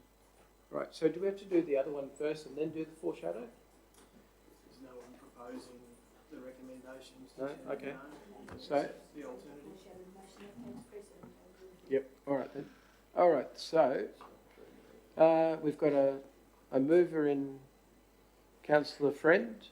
Have we a seconder for the foreshadowed motion? Can you read that, or do you want me to read it out? Oh, it's not there yet. Oh, yeah, there it is. Remains unnamed. So, committee recommend. Sorry? Unchanged. Yeah, unchanged. Yeah. So the recommendation is the committee recommend that council resolve that Kedron Park name remain unchanged. So, do you have a seconder there? Oh, so a seconder is Mr. Eastwood, or Councillor Eastwood. All right, so Mr. Chair, if I could, yes. just to ask the mover of the foreshadowed motion, perhaps the seconder as well, whether they'd consider exploring some more options for keeping Kedron Park indeed the name that it currently is. However, perhaps doing some engagement with the Lammermoor Native Gardens crew, who we've recently just had a wonderful butterfly day there, had many from the community there, and there may be the possibility actually to expand the Lammermoor Native Gardens to pick up what is clearly wetlands within the Kedron Park Reserve. Most people would recognise it is wetlands over a fair portion of the Kedron Park Reserve. If you look at an aerial map of the sign that is provided for walkers through the Lammermoor Native Gardens, depicts Kedron Park as one big green rectangle, when really probably 2/3 of it are a legitimate wetland. The balance could be separated off and remain Kedron Park forever and a day, and perhaps even at time we could value add to that space to return it back to what it was 15 years ago when the people used to use it as green space for dog walking and bike riding, frisbee flying, whatever. You could end up with the best of both worlds, with an expansion of the Lammermoor Native Gardens picking up the true wetlands and the smaller portion of Kedron Park actually reflecting a park of some sort. That's, I guess, what I'm asking for consideration, to explore that with the community. Thank you, Mr. Mayor. I completely understand what you're saying, and I've been there numerous times, many times actually, and I understand what you're saying about having the back end of the park classed as a wetlands. My question then would be to the officers, what would need to change for this to happen? Does council have to undertake a boundary realignment across that park, relocation of a lot or anything like that? You could, but I don't think it's necessary. I think you just move the sign up to the dry bit and let whatever happens down at the wet bit, if you know what I mean. Okay, so therefore, I imagine that the Parks Department would then understand where they had to mow to, and I'm getting a yes from the General Manager. If we could then perhaps add that in to the recommendation to take to the next meeting, that the committee recommend that council resolve that Kedron Park, a name remain unchanged. And this is where the wording comes into it. For how much of the park? For whereabouts? We further explore well, we can capture it in the motion, the intent. The intent, I guess, is what we need to capture, and I'm sure that we further explore Extension of Lammermoor Gardens into the Kedron Park Reserve. While retaining the park. That's what I would have said too, Sean, so well said. Let's just to check my question. There it is. What was the main reason behind this? Was people questioning why it's this, or is it just something out of the blue that someone's gone, oh, it should be a wetland? What is the reason, seeing it's been so long? With first time I've ever heard that anyone even thought to change the name. Why? Came from a request from Councillor Friend, and we ran it through our name changing procedure, and it was approved through the name changing procedure, and then when we brought it back to council, there's been ongoing debate whether we should change it or not. And another thing, you've done a survey, and the survey response is 116 people. What percentage is that of what surveys were sent out? Megan may be able to help me here. Was it 400? Sorry, of the survey respondents? Or 200? Yeah, 200. So there was an area captured during the last council meeting. Sorry. Megan, yeah. There was an Push the button. Sorry, Megan. first time. There was an area captured in the last council meeting, and it was 2 streets beyond the extent of the park, and I think it was probably about 200 households that had surveys delivered to them. Yeah, and we also emailed residents as well. Yeah, that was a question? Yeah. Thank you. If, All right. if I may, through the chair, expand on what Sean has said. Back in 2022, I received a lot of requests for the park to be mowed. It was unkept. It hadn't been mowed for a long time. It wasn't in the mowing matrix at all. We visited with the Natural Resource Management, who said, oh, well, there's a lot of bird life, there's a lot of, a native flora and fauna there, so, it might be a good idea to call it a wetlands.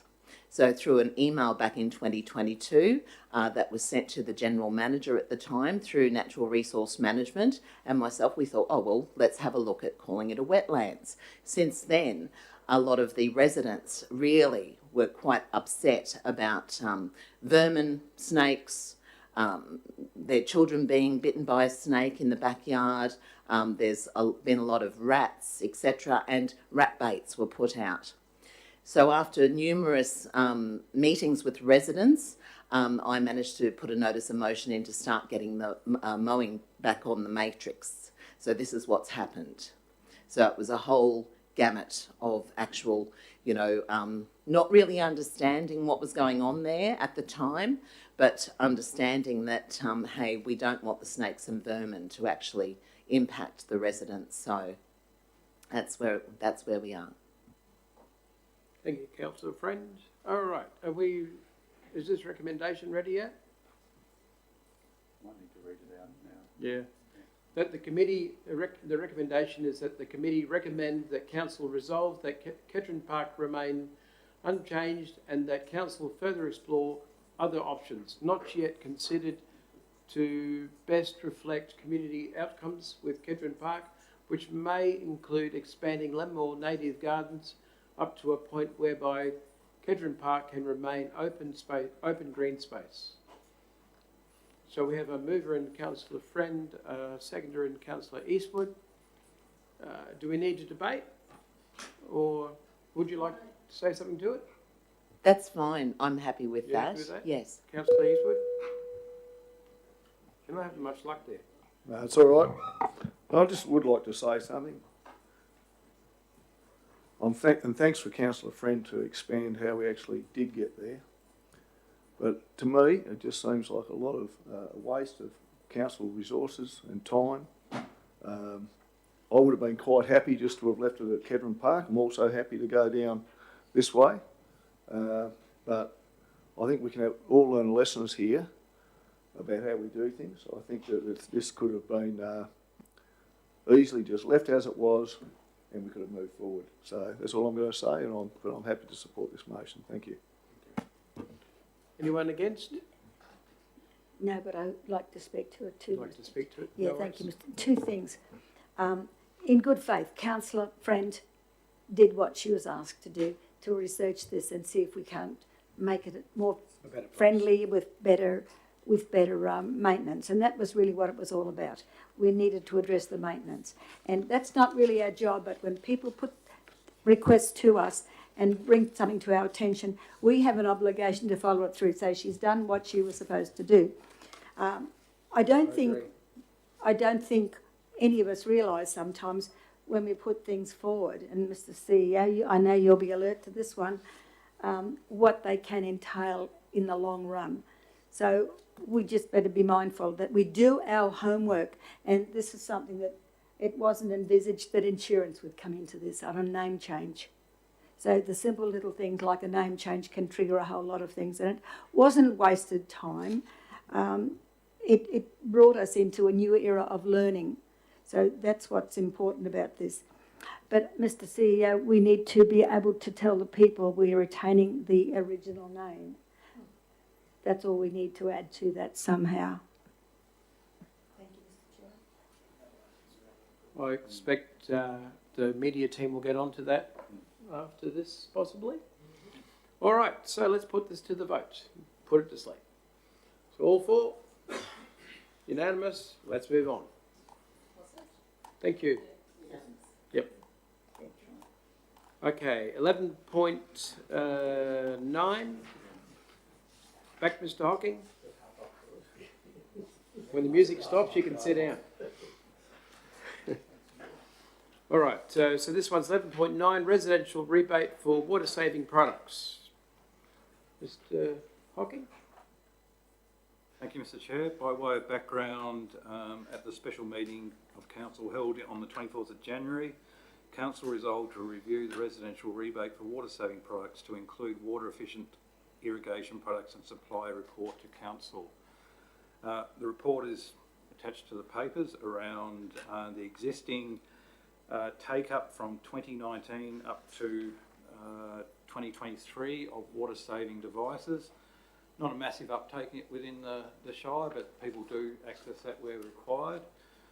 Alongside in that report, I've done a comparison with Livingstone Shire Council and Rockhampton Council on the devices that Rockhampton offer compared to Livingstone, and the difference is that Rockhampton actually offer a dishwasher rebate in addition to the same as what we do.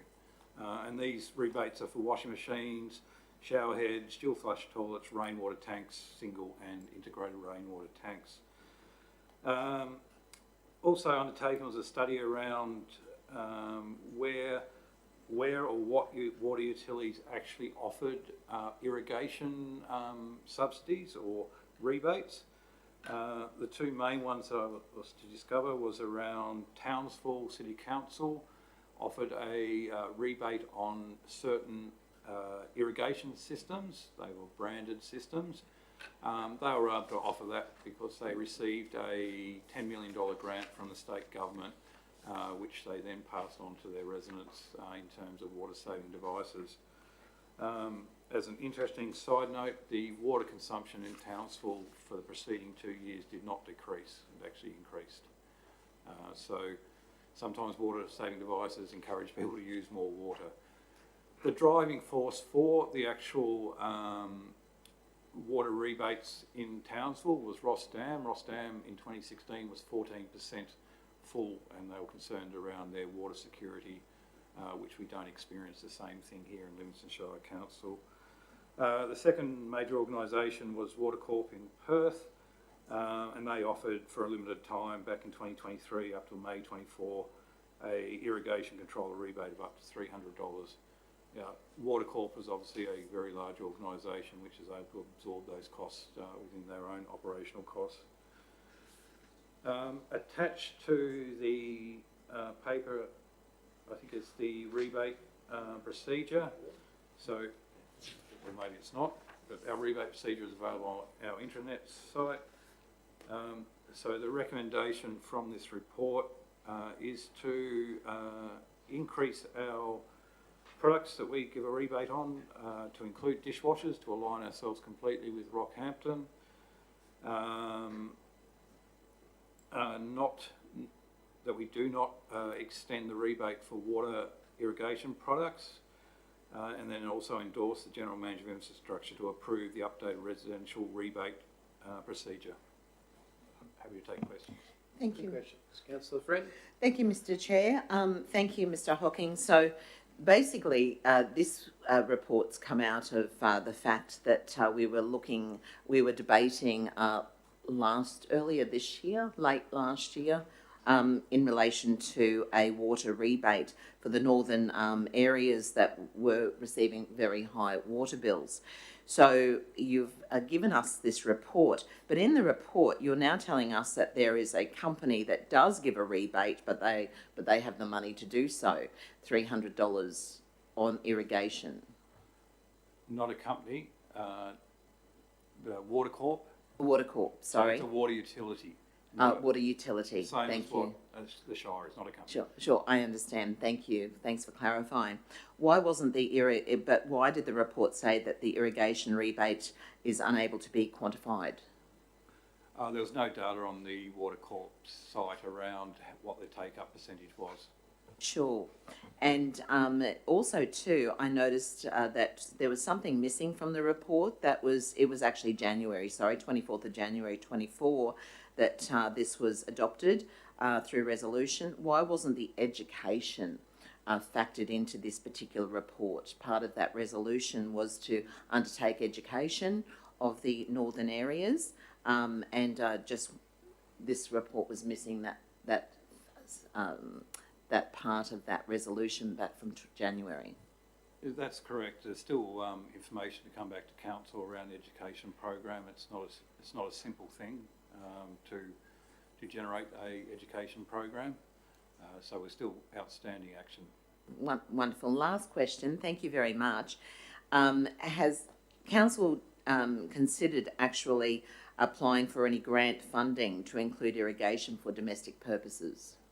We've been watching any grant funding being made available, and if there was, we'd bring it back to the table to consider that. But there's been none available in the state government area. Sure. And if there was in the future? Oh, obviously we'd apply for any grant funding which benefits the residents. Lovely. Thank you. Councillors, any other questions? I'd like to move this myself, if I may. Just one question before you move it, Mr. Chairman. Chris, have anybody done any exercises to see how much water a dishwasher actually uses?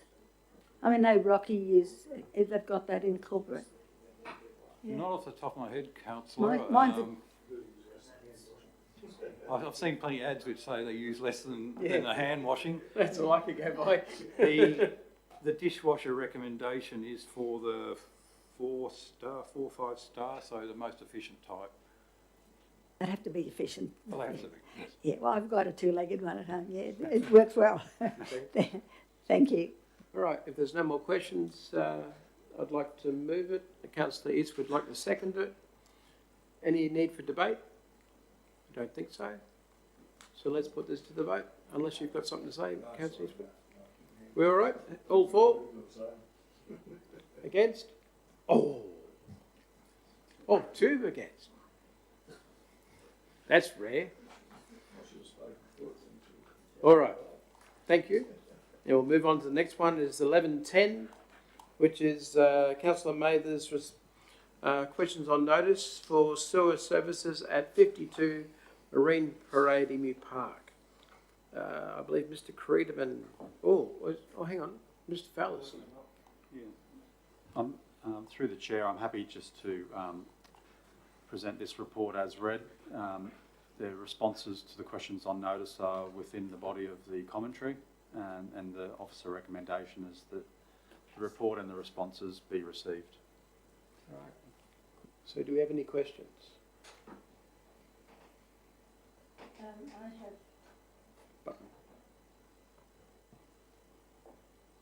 Because they're my questions on notice, do you want me to proceed, Mr. Chairman?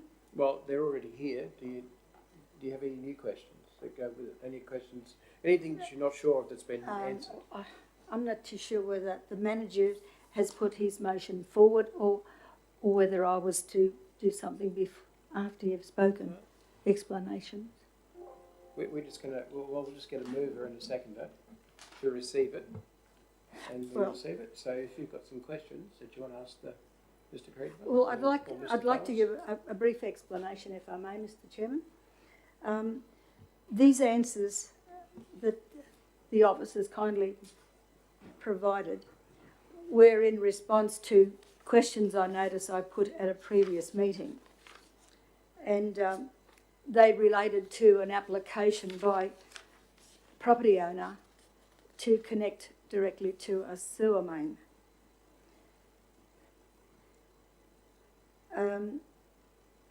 There had been questions put forward, but at that time we didn't have the answers, and rather than make any moves at that point, I thought we'd better wait until we get those answers to see where these people can go, because they're in a situation which is not the most desirable. In fact, it's dangerous health-wise, and there's a time limit on how long they can wait to make a decision.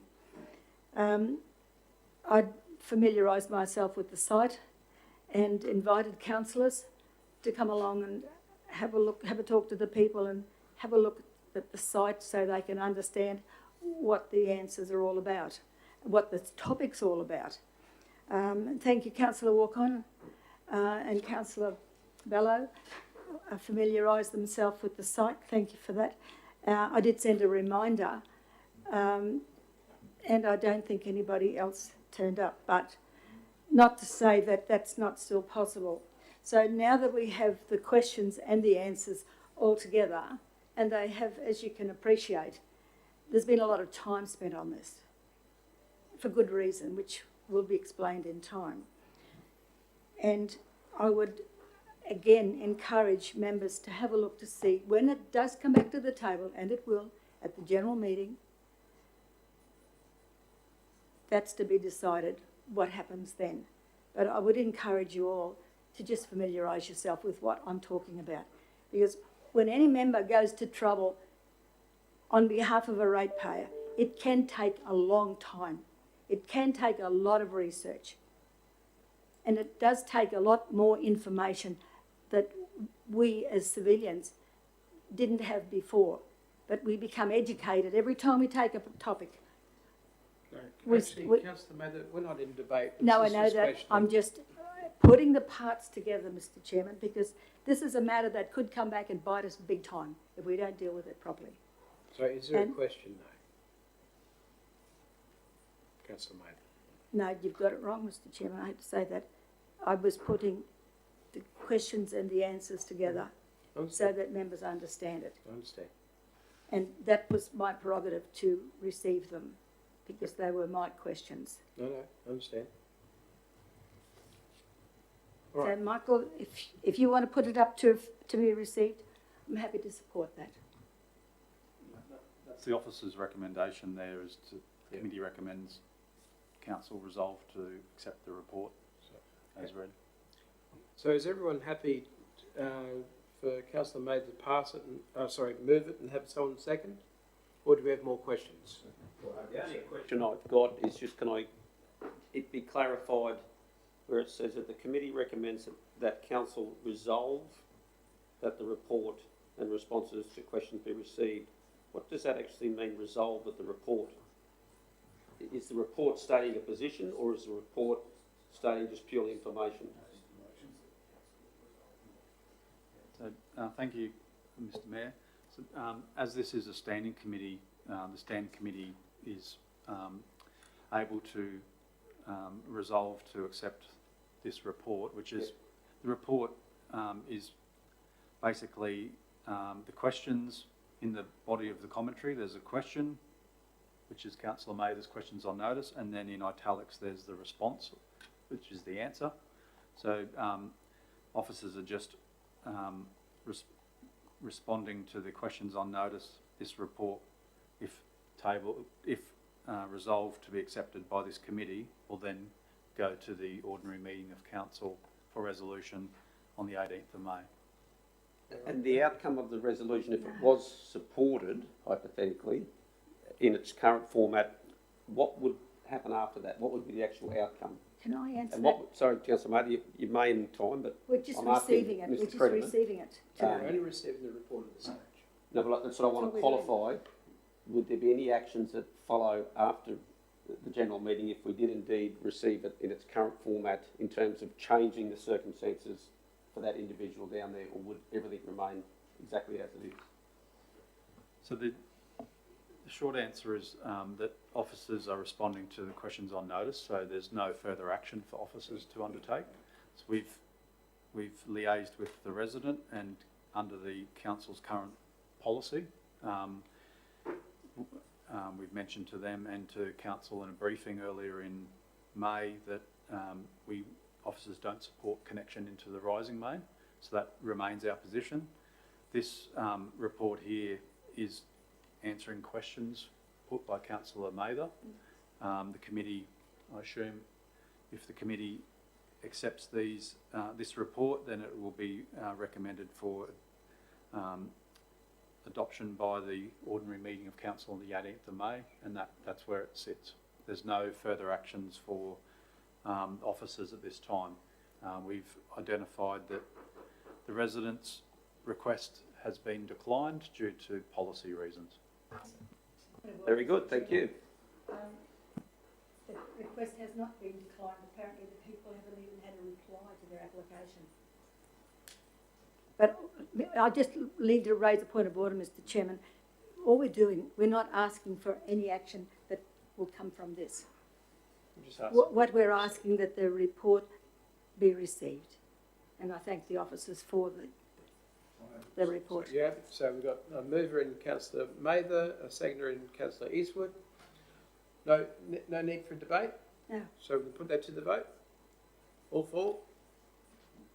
It's been received. Thank you all. Unanimous.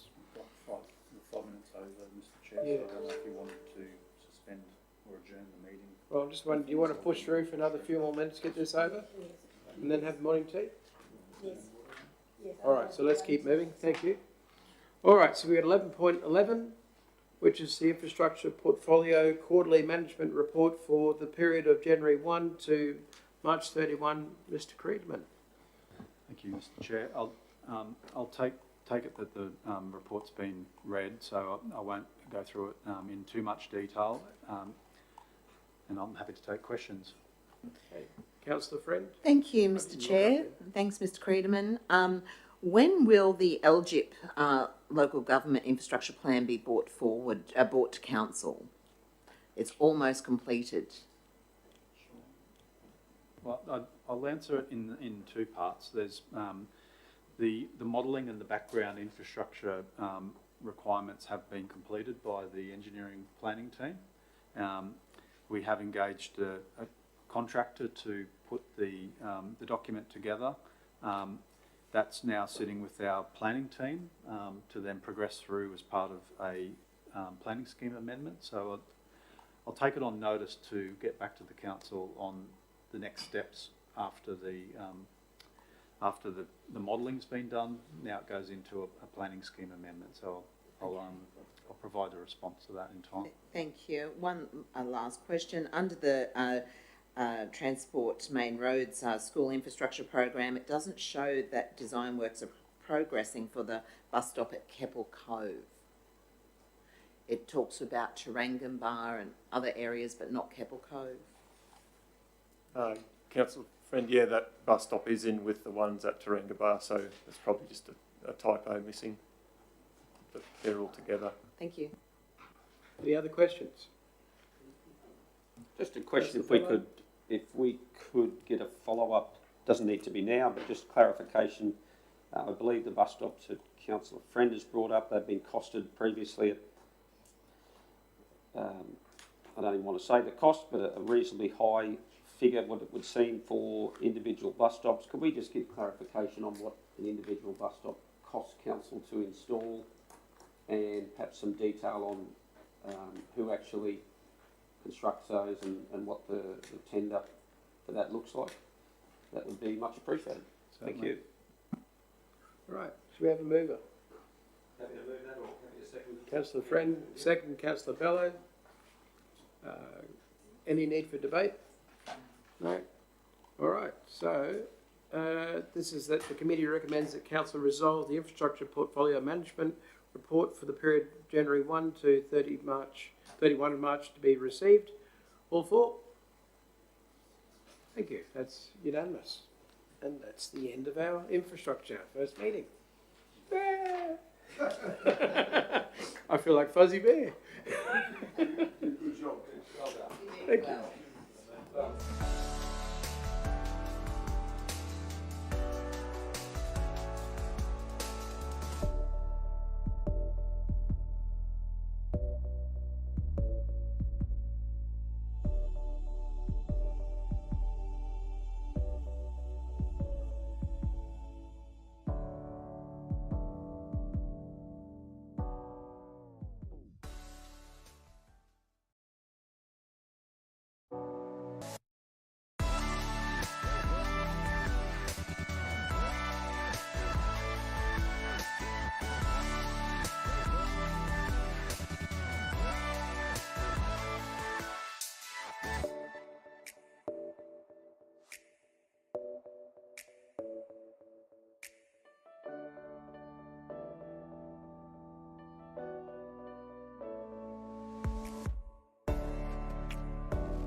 this is our inaugural Standing Committee for Recreation and Culture.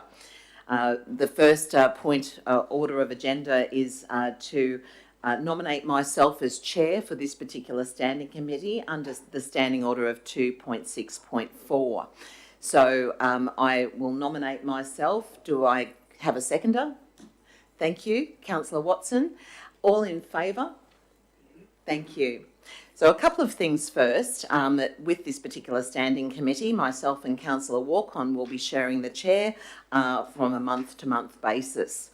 This morning's Welcome to Country by Councillor Walcon, who's an elder of Durrumbul, has been undertaken. So we won't be continuing Welcome to Countries for every meeting. I'm just getting back into my computer. Today we have a reasonably small agenda under Recreation and Culture, and I'm just going to go to the first item of business. So let's look at report 11.1, temporary aquatic facility. Okay, thank you. So we're all in attendance. There's no leave of absence or apologies this morning. Confirmation of minutes from a previous meeting, as this is our inaugural meeting. There won't be any. Declaration of interests. Is there any declaration of interests in these matters on this particular agenda? So take that as a no from everyone. We don't have any deputations for this particular standing committee.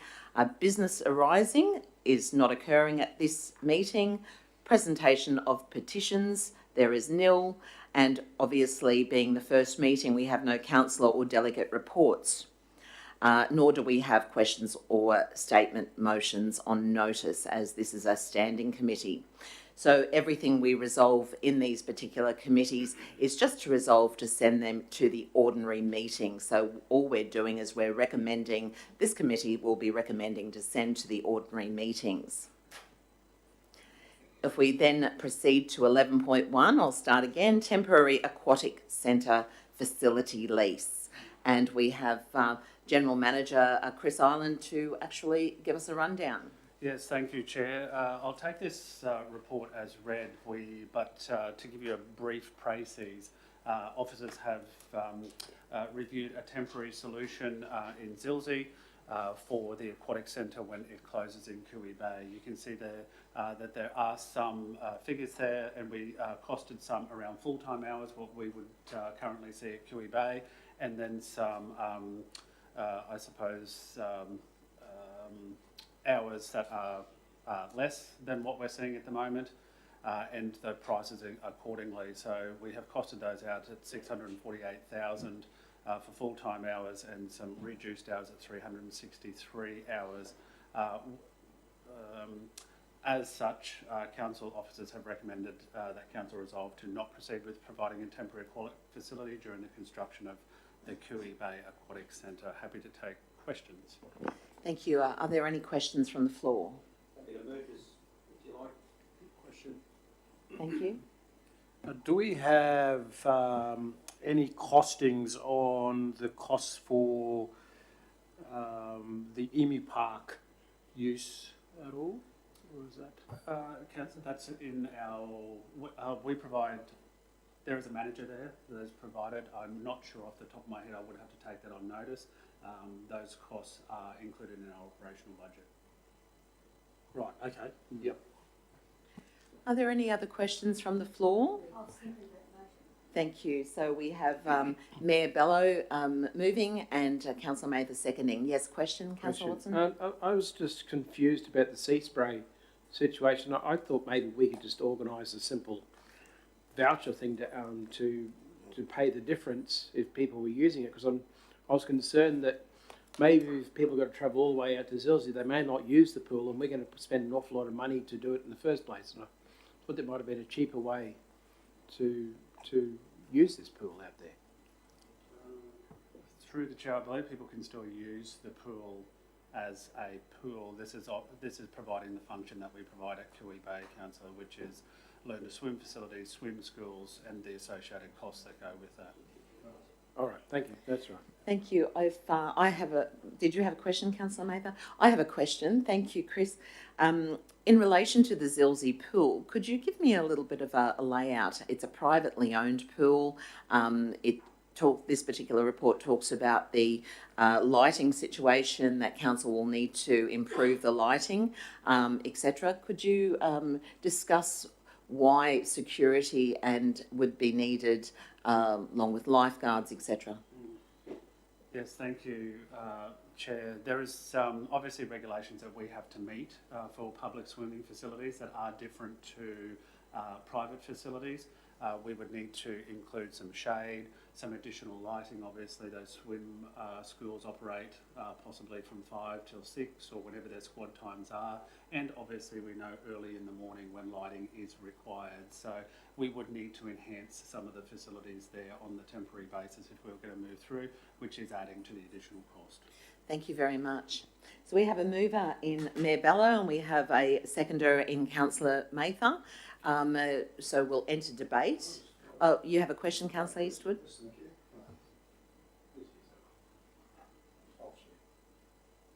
The officer's recommendation is that we do not proceed with sea spray. Is that correct?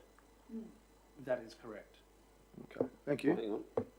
So, yeah, So I just wanted to make that clear because I think that it wasn't totally understood. Okay, and I was remiss in not reading it out. So the officer's recommendation is that the committee recommends council resolve to not proceed with providing a temporary aquatic facility during the construction of the new Cooey Bay Aquatic Centre.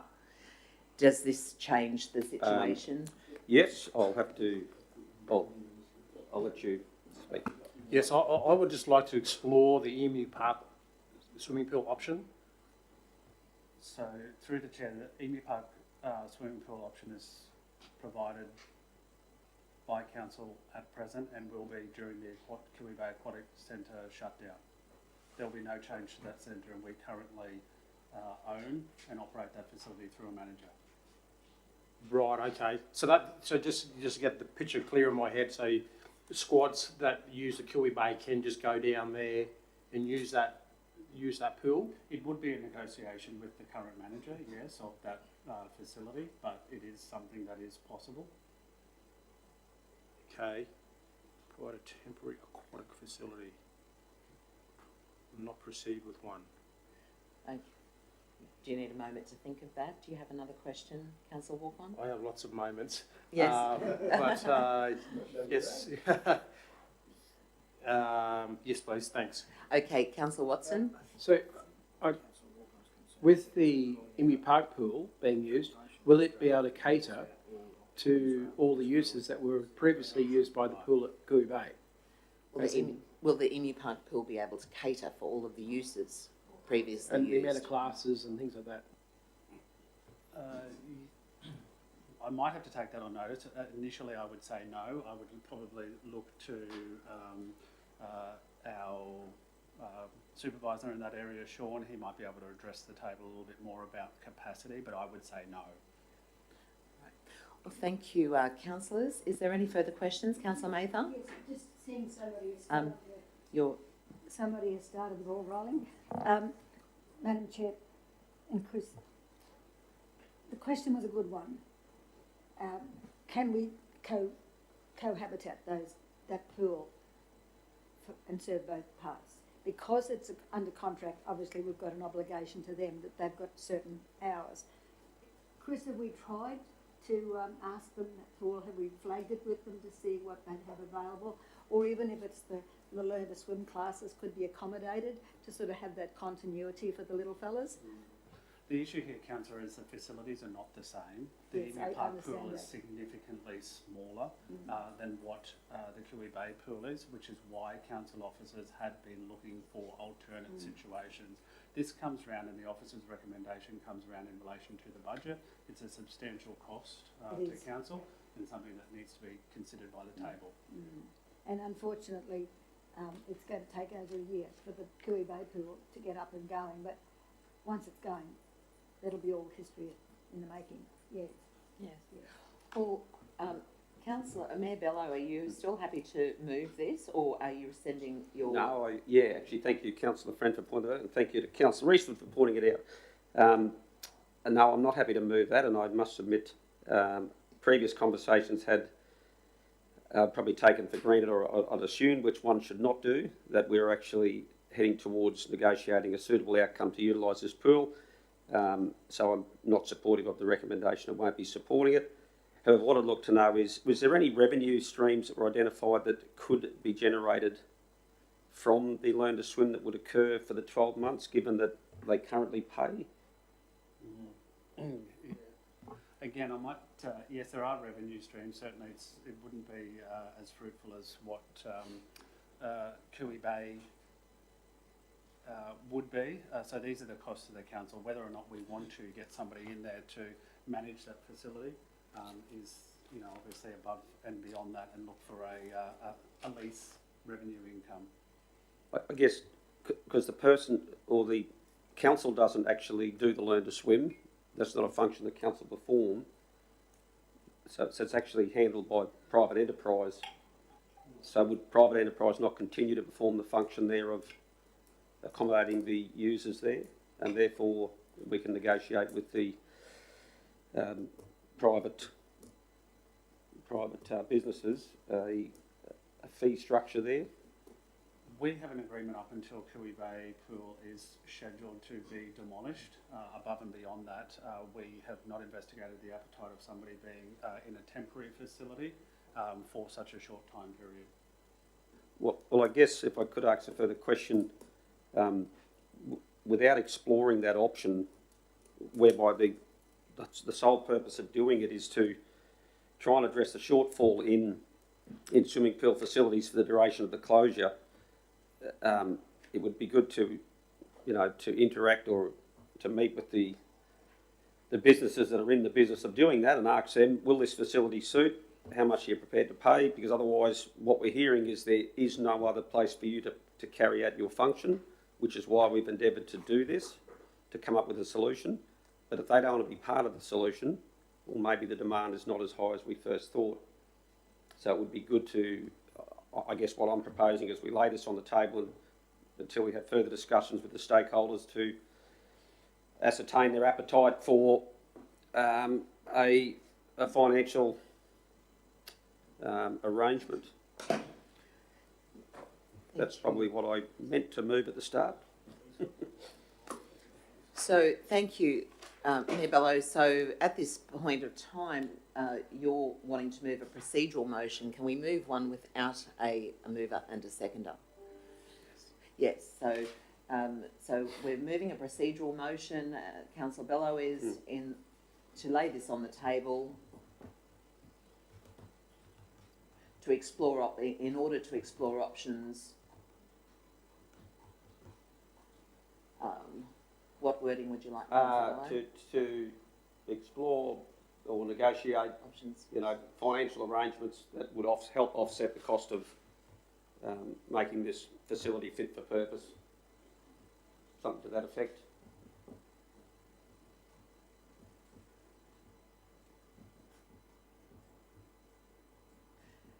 So the facility you're talking about is Zildi? Yeah, the sea spray one, I think. The sea spray.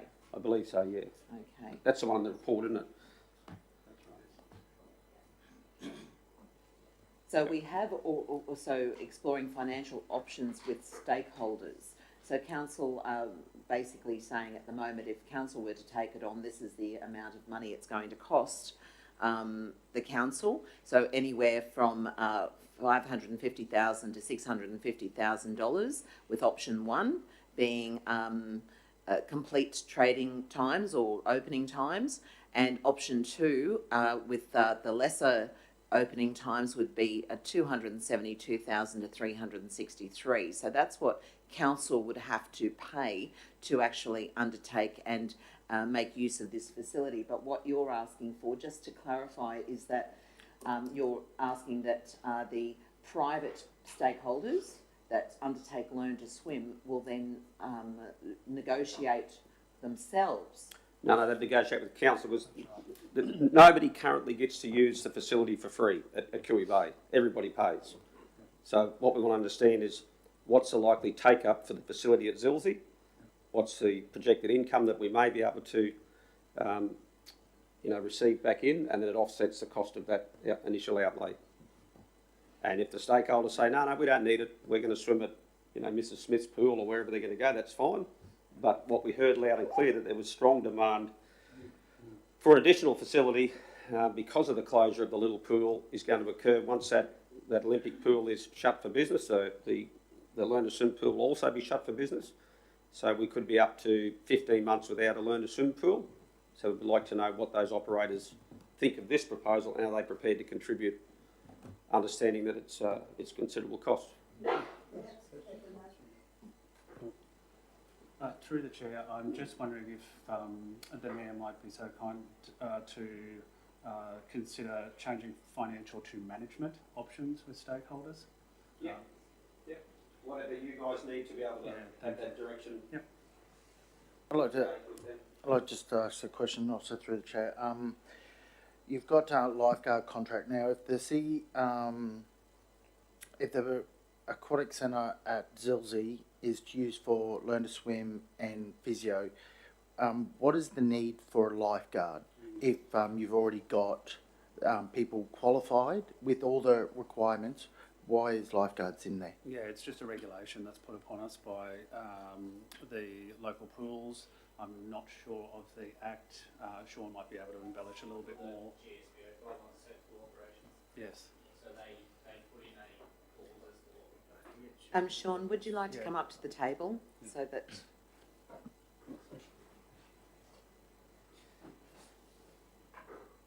sorry about that. It's called the Guidelines of Safe Pool Operations, so they put in there basically what we have to abide by in an operation.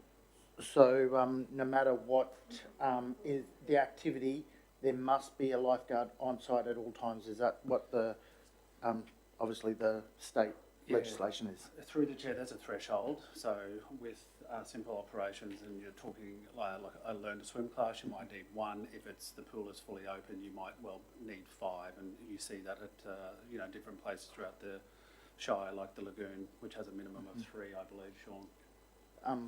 Just so I'm fully aware, this pool at Zilsey wouldn't be open to the public. It's only open to the learn to swim, physio, or similar activities. Option 1 is fully open to the public, what we see at Cooey Bay at the moment. Option 2 is the reduced hours. Okay. All right. Thank you. Thanks for letting me know. Okay. So we have a procedural motion on the table from Mayor Bello, and I am going to go straight to the vote. So let's vote on this. All in favour? Unanimous. Thank you. So that's been laid on the table. 11.2, Regional Arts Development Fund. These are the successful applicants in round 2. Do we have Molly? Tom coming to the table?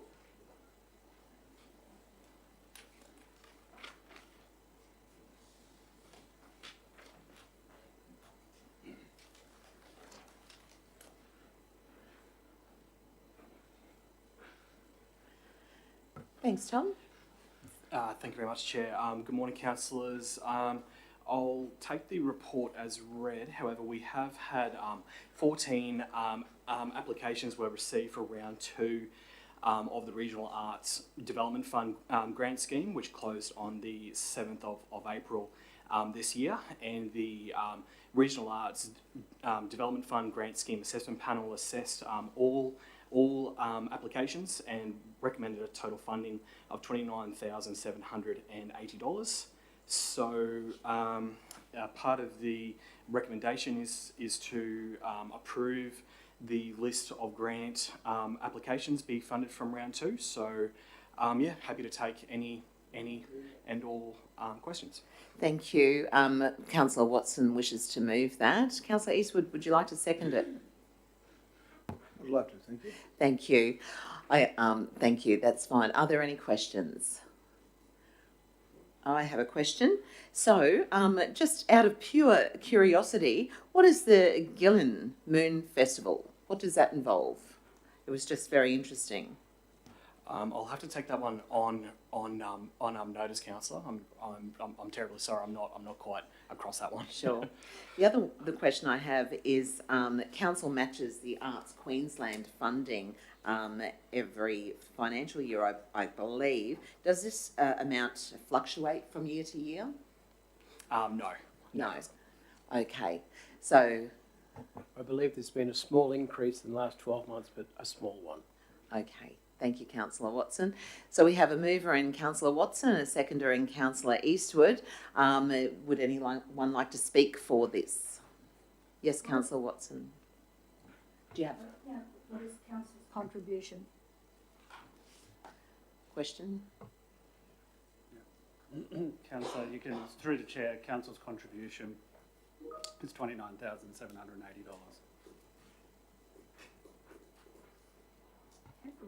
Did we had a similar amount last year, Chris, do you know? Yes, that, no, we've had an overwhelming response to the last round, councillor.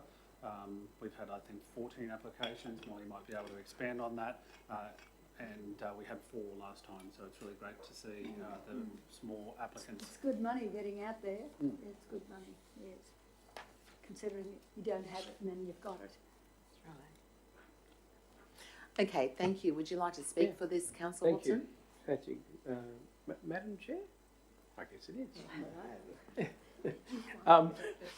Sorry, I have to think about that. Look, this is going to be the last time I have anything to do with the arts community with this particular thing with my old portfolio. It's been great. And as usual, there was more people asking for money than what was to hand out.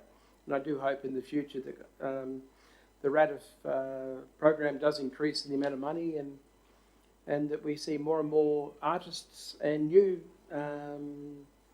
festivals and types of art and all those sort of things and artists coming to the table, because it's really been amazing seeing all these different types and the things that they've produced. So I look forward to it. Thanks, Councillor Watson. Is there anyone speaking against? I'd like to quickly speak for and just thank Councillor Eastwood and Councillor Watson for their contributions to this RADF funding and community grants and everything else that they undertook under the previous portfolios. I know myself, and I haven't asked Councillor Walcon, but I believe that we're both very excited and both very looking forward to being a part of this moving forward. Would you like to wrap up? Would you like to speak for it? Sorry, Councillor Eastwood. Thanks, Madam Chair.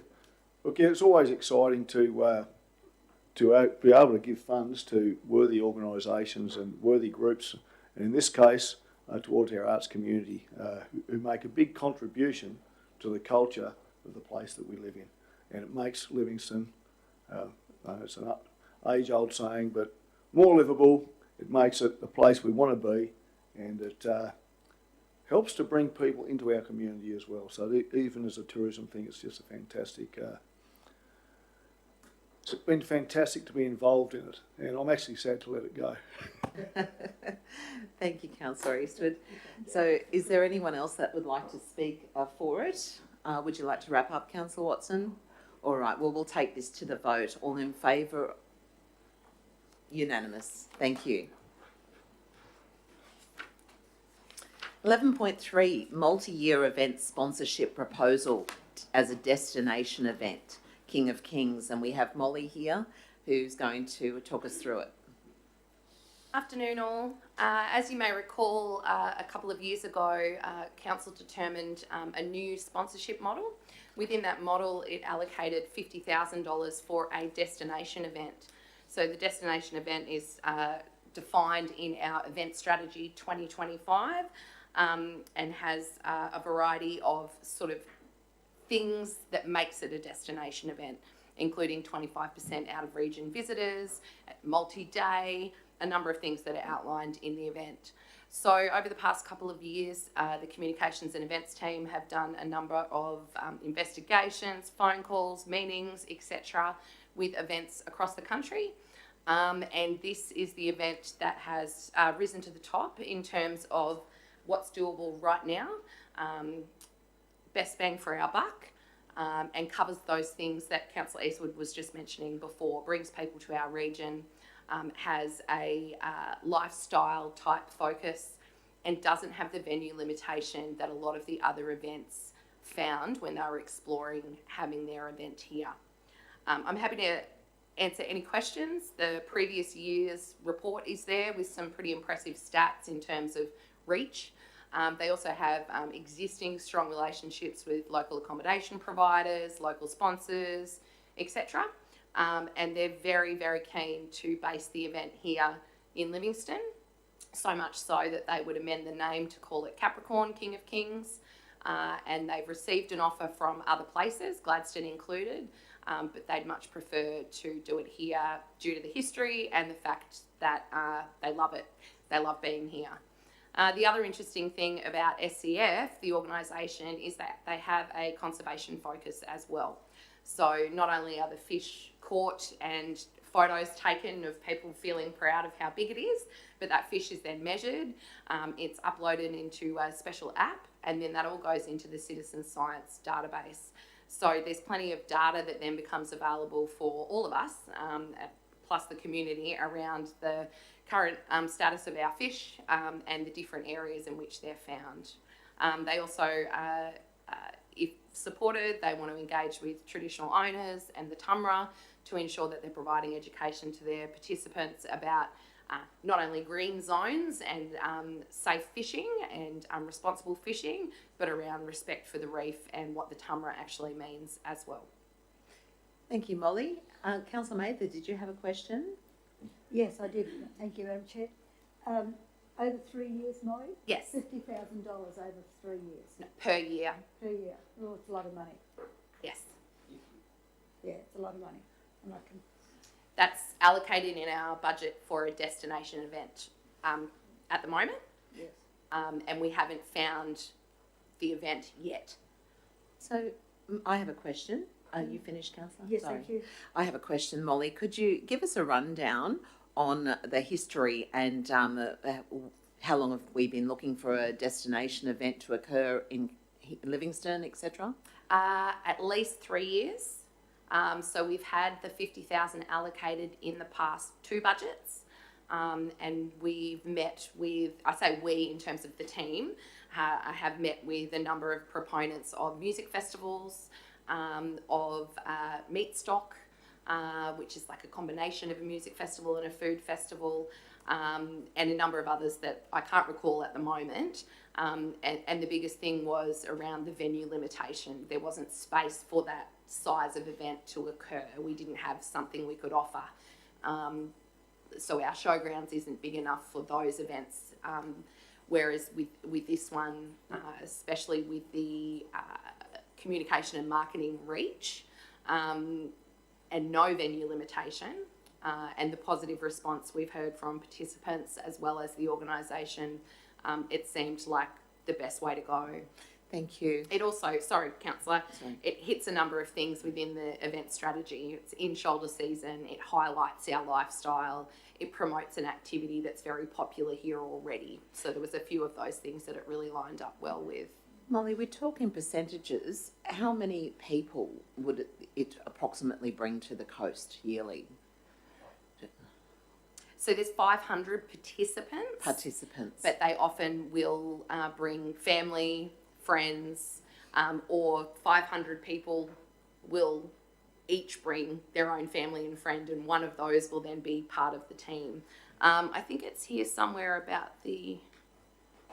I'd like to ask, yes, just say something. I just want to reiterate, so we're all aware that $50,000 a year is a lot of money, but this is estimated spend in the region of $625,000 is a lot bigger again, and the small businesses and the families that rely on this would benefit huge. So I don't think $50,000 is that big of a spend when you're looking at those sort of amounts. Sure. So I'm happy to move this.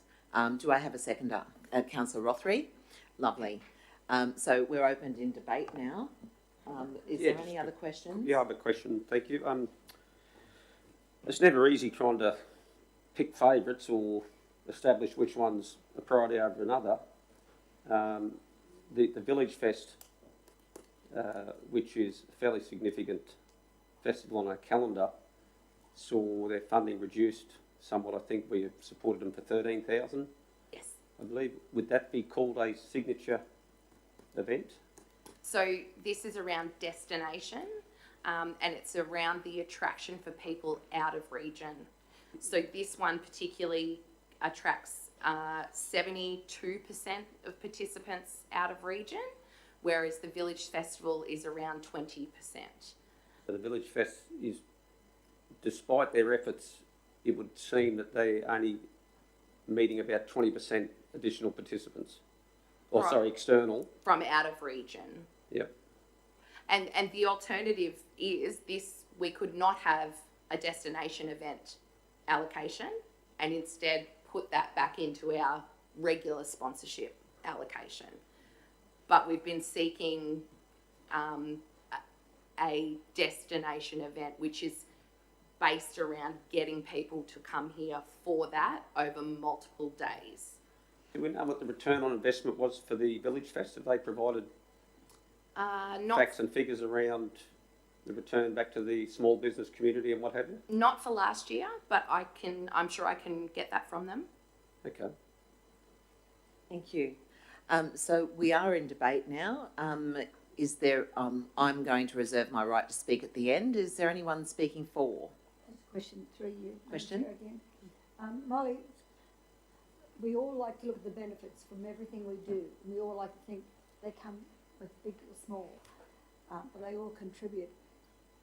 If we've not done this one before, We've sponsored them previously for lower amounts, and they've built, and now they're. So what sort of amount did we have back? 10. What smallish? 10, and then 15. Okay. Did we fulfil your expectations? They fulfilled the expectations of the program, yes.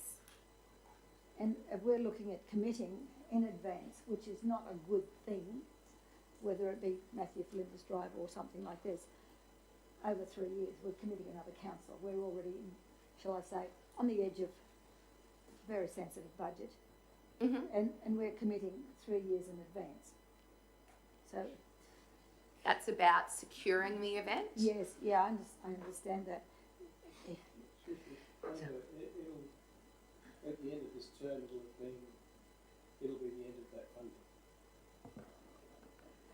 So it's only for another 3 years. We're only in our first year, so there's 3 more years after that. 2 years. So it won't go in. 2 more years? No, 3. We've got 4 25, 26, and 27. 3, we're committing future budget.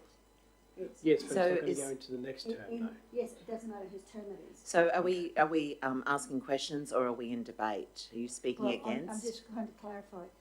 Is there no chance that if you looked at the 50,000 on a once-off basis to see how that performance was with that money, we could compare it with what was given before with a reduced amount of money? We can do that.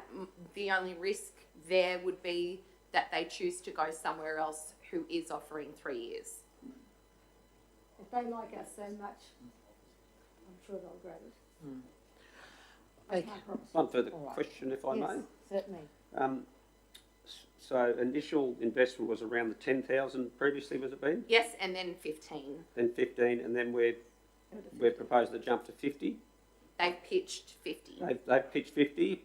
I guess you would pitch 50 if you could. And we have 50 as an allocation, and that would involve the changing of the name to Capricorn King of Kings, the guarantee that they would run the event here for 3 years, and we would get to share in all branding, promotion, all drone footage, all photos that we could use for our own purposes long term. It also gives the opportunity to be featured on national programming like Creek to Coast or those sorts of fishing programs. So I have a quick, sorry, Councillor Bello, Mayor Bello, are you finished? Sorry. That clarifies that they've gone from 10 to 15, that we're jumping to 50 because they've asked for it. We're prepared to, well, the proposal is from the officer's recommendation to support the full 50 that's been asked over the 3 years. Okay. So my question is... Thank you. Thank you, Mayor. My question, Molly, is I understand, is this correct? I understand that they are promoted already. This particular fishing competition is promoted on the Queensland Tourism website. Correct. So Queensland Tourism website, this is classed as a destination event. So it's promoted nationally as if you like fishing, you should go to Yeppoon and participate in this event. Thank you so much. All right, so we're in debate now. Councillors, is there anybody speaking for? Thank you, Councillor Rothery. Yeah, I'm speaking for it. I think this is an amazing opportunity for the Capricorn region. Not only this one event, but the amount of people, teams, families that will come to this one event throughout Australia. I know we're still growing it, but this isn't just a once-off. People will start going, oh, there must be good. They come visit, they will come compete, they'll come back. So this, I believe that $50,000 is a once-off.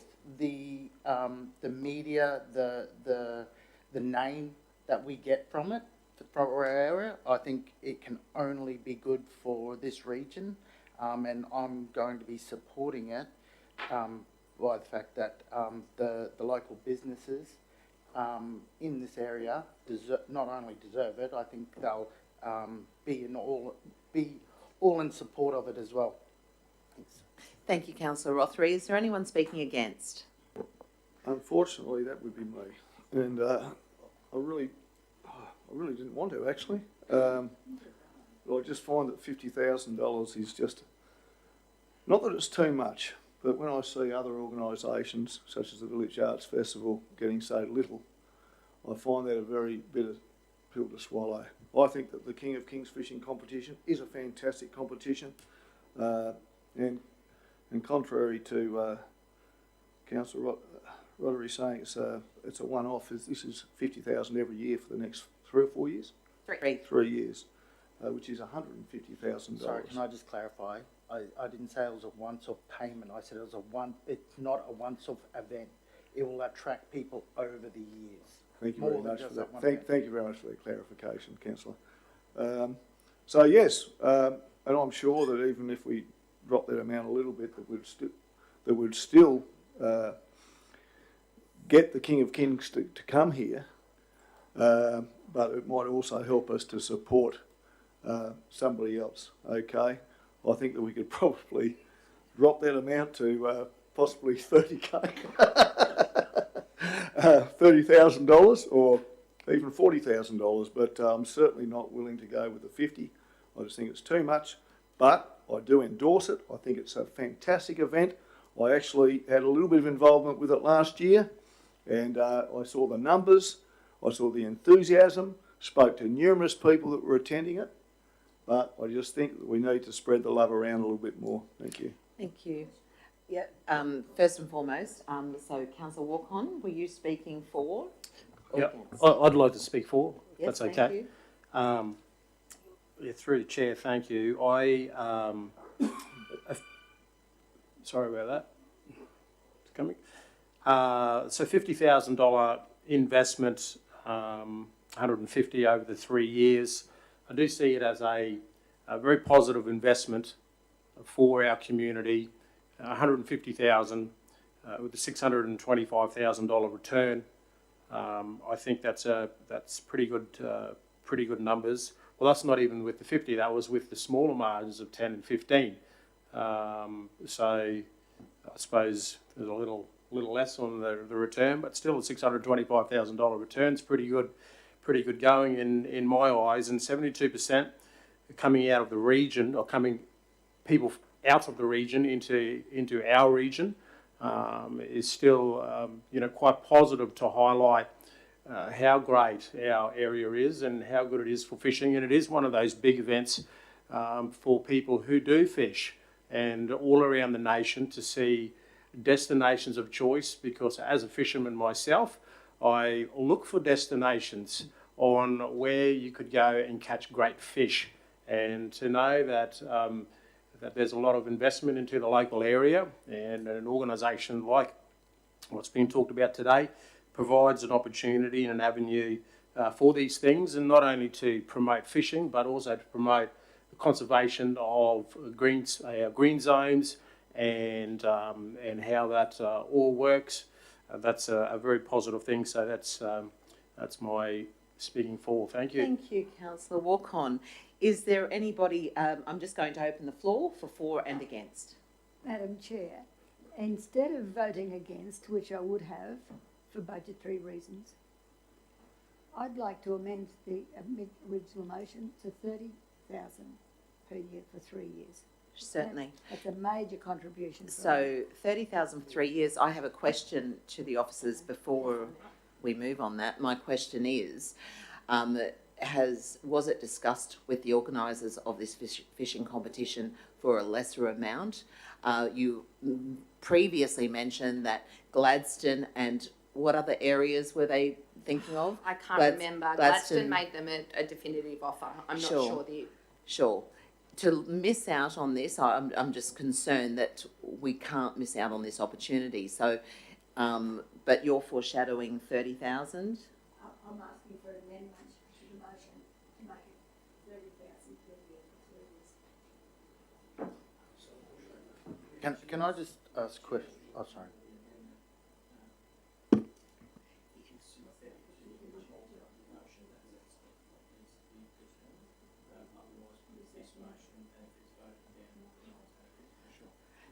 Yes.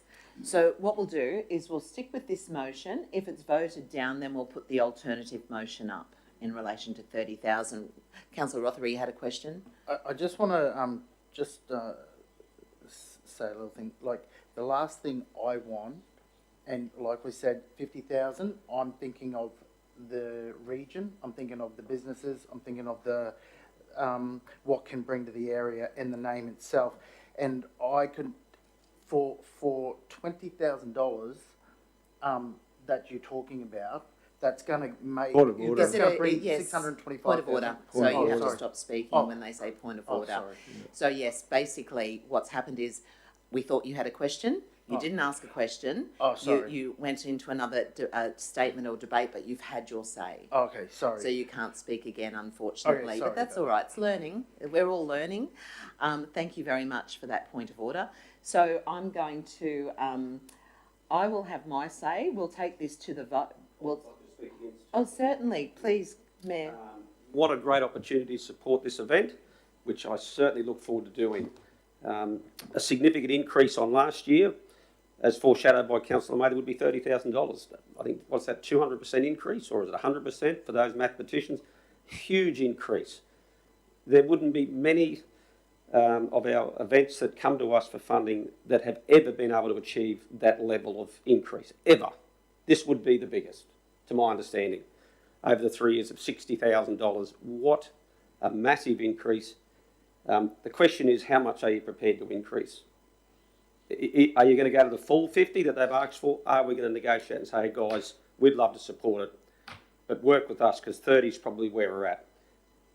We're looking at investing, the state's looking at investing 30 million on Keppel Island. We're going to get some reports on how much the sewage treatment plant's going to cost to invest in Keppel, which we are going to pick up the operational costs, significant amounts of money. We are a small council compared to Gladstone, and I don't like to be beaten by Gladstone on anything, but our budget's a lot more challenged than Gladstone, so I just ask you to consider the quantum that is being put to you, and none of us disagree that it's not a fantastic event. The question is, do you go to the 50 by 3 years of 150, which is a 200% increase or thereabouts? Or do you say, guys, we want to work with you, but 30 is probably where we're at per year? Or you could start at 50, then go to 40, then go to 30. I mean, we've had this discussion about reducing the support so that they increase their capacity each year. Have we reflected that in this? I'm not sure that we have. We've matched 50 each year. We haven't reduced it down a little bit to incentivise them to step up a little bit more and get corporate sponsorship along the way and reduce the pressure off us. So maybe that's another formula we could work. Start with 50, then go to 40, then go to 30. I'd be prepared to do that. So in its current format, I think it's just asking a little too much of a small council that is facing significant deficit challenges in our budget, which we are and we will have to deal with. How does it look in approving such a significant increase in the quantum? Thank you. Thank you. You may ask a question and then I'll wrap up. Just through to Molly, I've read everything, but I couldn't see what they're doing extra for the 50,000 compared to what they've already achieved, which has been fantastic. I'm just wondering if you can answer that. They're increasing the number of teams. They are increasing their prize money. They are doing more of the drone, the sort of not relying on the individuals to take their own photos, but they've got more professional videography, drone, etc. And the advertising would increase as well. Lovely. I'd be more than happy to have any conversations as recommended. Thank you. Thank you. I'm going to wrap up now on this. I think this is an amazing opportunity. We've watched this particular King of Kings fishing competition grow over these last years to actually put the $50,000 in the budget for the next 3 years, which is already within the budget for it. For the next for, 1 year. For the next one, that's right. In the proposed budget for next year. Thank you. I think this is a perfect opportunity. We are a smaller council, as Mayor Bellows said. We are looking at our operational costs, but to miss out on this amazing opportunity, not just to bring many people from around Australia to the Capricorn Coast, but to also enhance our economic development, our businesses, what they can gain out of it, and the money that will be brought into the coast is incredible. This particular King of Kings is shared on many multimedia platforms all around our nation. Rockhampton, they have more money than we do, obviously. They have Beef Week, which brought international and national visitors to their region. They have Rocky Nats. And we are looking, and we have been looking for a while, for a destination event. What better destination event than fishing? And also in this particular competition, we can learn so much about our Southern Great Barrier Reef through citizen science and those participants. I think that to miss this opportunity will be a blight upon our council, and I just think that this should be taken to the ordinary meeting so that we can decide for sure and resolve at our ordinary meeting. So I'm, for one, am in favour of this and promoting Livingstone nationally, on a national scale. So thank you for everyone's contribution to this debate today, and we'll take it to the vote. All in favour? No. So what we're doing is we're voting on this first. And if it doesn't get up, then we'll go to the amendment. So yes, and just to confirm, I just think this is an amazing opportunity for our economic development. I think it's an amazing opportunity for our businesses. I think it's an amazing opportunity to bring more people and to get our idea out of our own Livingstone out there nationally. So all in favour? Those against? Okay, so the motion's lost, and now we'll look at the alternative motion for $30,000. Happy to foreshadow an alternate motion there, and I've had a change of heart, and I'm going to propose 50, 40, 30. But happy to take any suggestions from the floor, or if you want to go 30, 30, 30, whatever the split is. Whatever the split is, Councillor Eastwood, you're pitching 40, 30, 20. Mayor Bello, would you just start again and repeat what you're proposing? Yeah, what I'm trying to do for those listening in and my fellow councillors is to pitch some sort of a formula for economic support for this incredible event. And I'm looking for consensus. So I'm not wedded to a particular amount, but I am wedded in us agreeing on a majority of financial support. So I'm happy to start with that one, and if there's a better one, I guess if it either wants to be amended or if it's voted down, we'll just keep going until hopefully we get somewhere. Because I do believe there is support for this incredible project. So you're moving that? There? I'm moving that as a starting point. Do I have a seconder? Yes, but can I get a seconder first? As in, that I'm proving that? So yes, you're not improving that, no. Okay, so you're not seconding it. Do I have a seconder for this proposal? I just had a slight change of heart. I'm thinking maybe we go with a start of 40. Well, maybe I might even ask Molly, just a question, how do you think from the organiser's perspective, do you think they'd be looking for maybe 30, 30, 30 or a reduction over the 3 years, or what provides more certainty for them? I would suggest a guaranteed amount for the 3 years. Yep. Being the same. Sure. Knowing that that's just locked in, and then they can work the rest with sponsors, etc. Right. Yeah, that would be my recommendation, an amount that's fixed for the 3 years. And so Fantastic. I think 30 per year. Well, I'll shoot for 30, 30, 30 based on the extra contribution from the officer there. Thank you. Thank you. Do I have a seconder? Thanks, Councillor Eastwood. Thank you, Councillor Eastwood. That's great. So now what we'll do, is there any questions, further questions? What happens if you're in a disagreement? That's fine.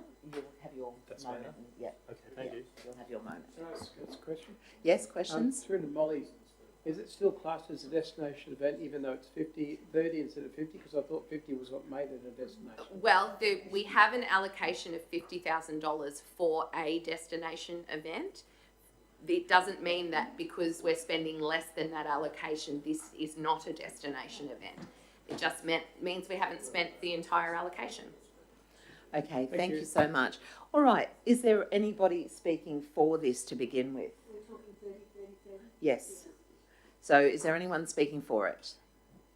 I'll reserve my right to Speak wrap at up. the end? Thank you, On Mayor. conclusion, thank you. Thank you. Anyone against? I'd speak for it, Madam Chair. Yeah, all right. We're all very mindful of the budget we're facing, not only this year but subsequent years, but we're also very mindful of what people bring to this area, especially the region. We've got a beautiful area and we're going to be spending money, investing money to be able to promote it even further. And I think we can have the best of both worlds, simply because we are constrained with what we can afford, but we must recognise that there have been so many good, worthy events that have been reduced this year. And I think if we show that we're extravagant in one extreme, it wouldn't go down too well with those people who've missed out this time. But they all recognise, those people who live in this area, they recognise that we are still supporting them, but not to the extent that we used to, because times are tough. And we will recover, and they will recover. And I'm sure that this event at 30,000, thank you, Molly, for going back and telling them that it will be a success either way. Thank you, Councillor Mather. Anyone speaking against? Thank you, Councillor Walcon. Yeah, speaking against the motion, because I do think that the region, still does, we need to be able to provide something to the table, not in terms of this table, but just in terms of substantial financial income, which I do agree that, whatever the 90,000 that's an offer is substantial. However, I don't want to lose the opportunity for such a significant event to go to another location, like whatever that's been on table, Gladstone or something. I think this, for us to continue to promote the region is a reason why we should look at the amount a little again, which I'm not too sure when to do that. Maybe you can help me, Chair, and offer a different amount than what's on offer. Well, But what we'll do, Councillor Walcon, is we'll look at this foreshadowed motion, and if it doesn't, if it's lost, then we'll are you foreshadowing another motion? Yes. Okay, so then we'll look at your foreshadowed motion if this one's lost. Okay. Okay, thank you so much. So anyone Just a speaking question, for? if I could we just get an understanding of what the foreshadowed motion is? Certainly. Councillor Walker, what would be your foreshadowed motion after this? My If this is foreshadowed lost? motion would be 40,000 over 40,000 per annum over the 3 years. Certainly, thank you so much. All right, anyone speaking for? No? Yes, Councillor Eastwood? This is exciting. We're getting to talk about numbers, and we're talking about an event that we all want to go ahead. So let's not get that wrong. Every one of us wants this event to happen. And I'm happy to speak for the 30,000. And the only reason that I'm happy to do that, obviously I want the event, but I also like other events within our community. And the pot of gold is only so big. We've only got so much money to share around. And I just don't like the other idea of events, such as, say, the Village Arts Festival and others, having their pot of gold reduced, and their success maybe could be detrimental to their success.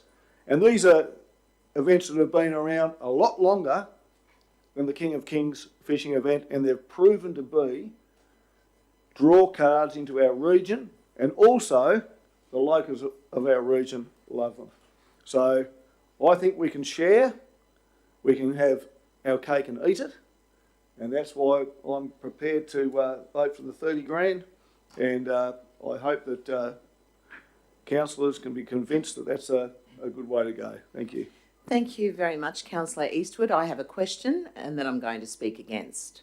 My question is, the reduction in the grants of money for the Village Festival, is that anything to do with the 50,000? No, there's a allocation for event sponsorship, which was used most recently to fund things like Village Festival, carols, etc.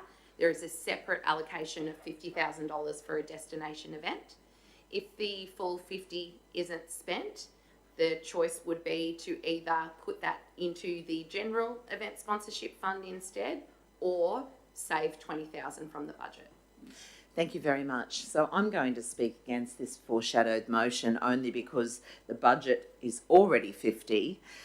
In reducing it would mean that we are at risk of losing this amazing national promoted event.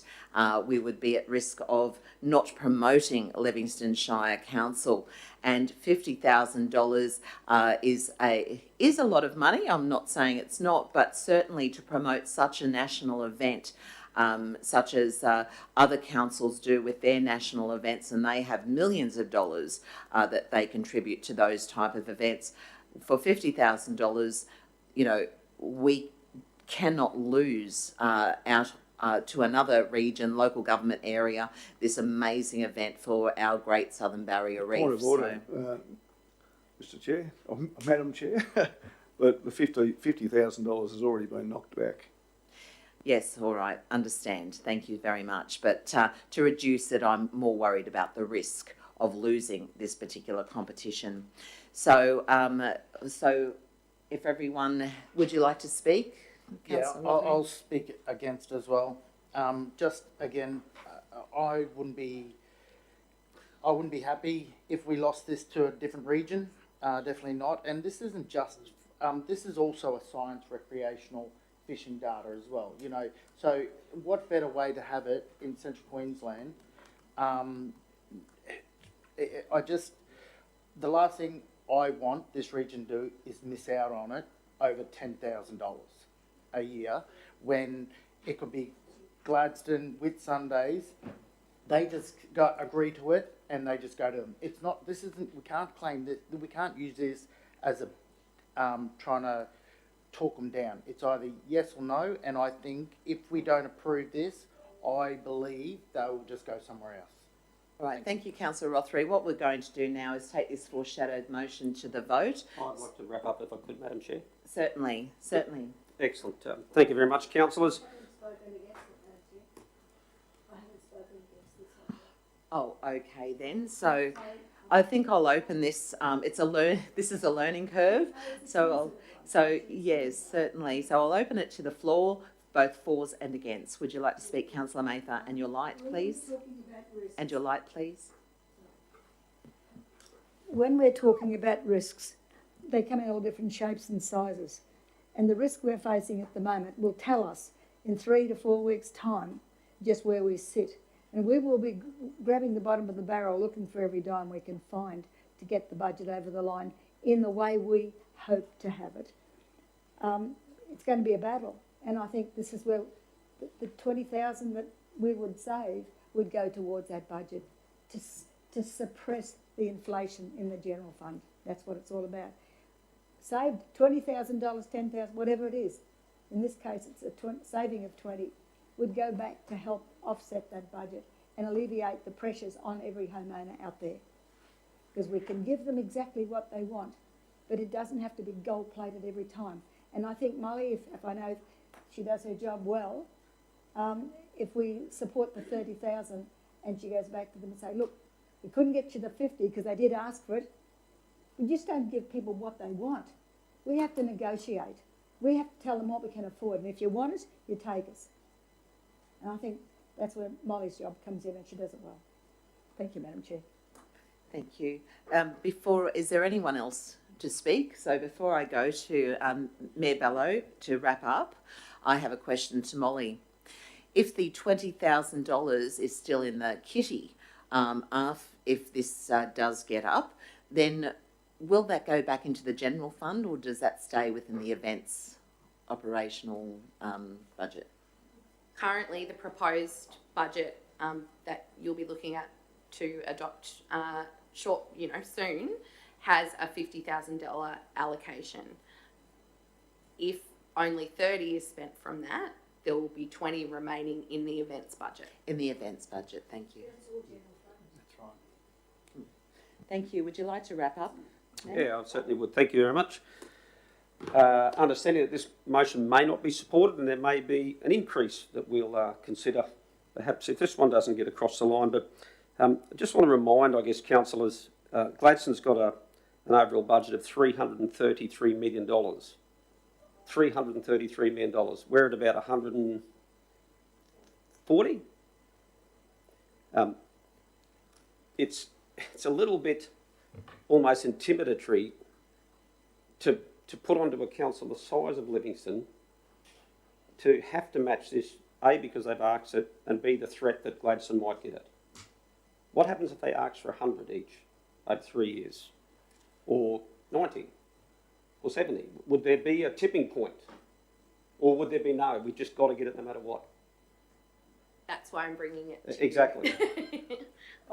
I guess what we're seeing is each of us have an appetite to support.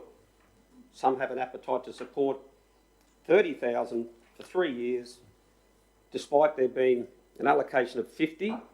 Is that for 1 year? Yes. For 50. So committing 3 years at 50,000 each is 150,000.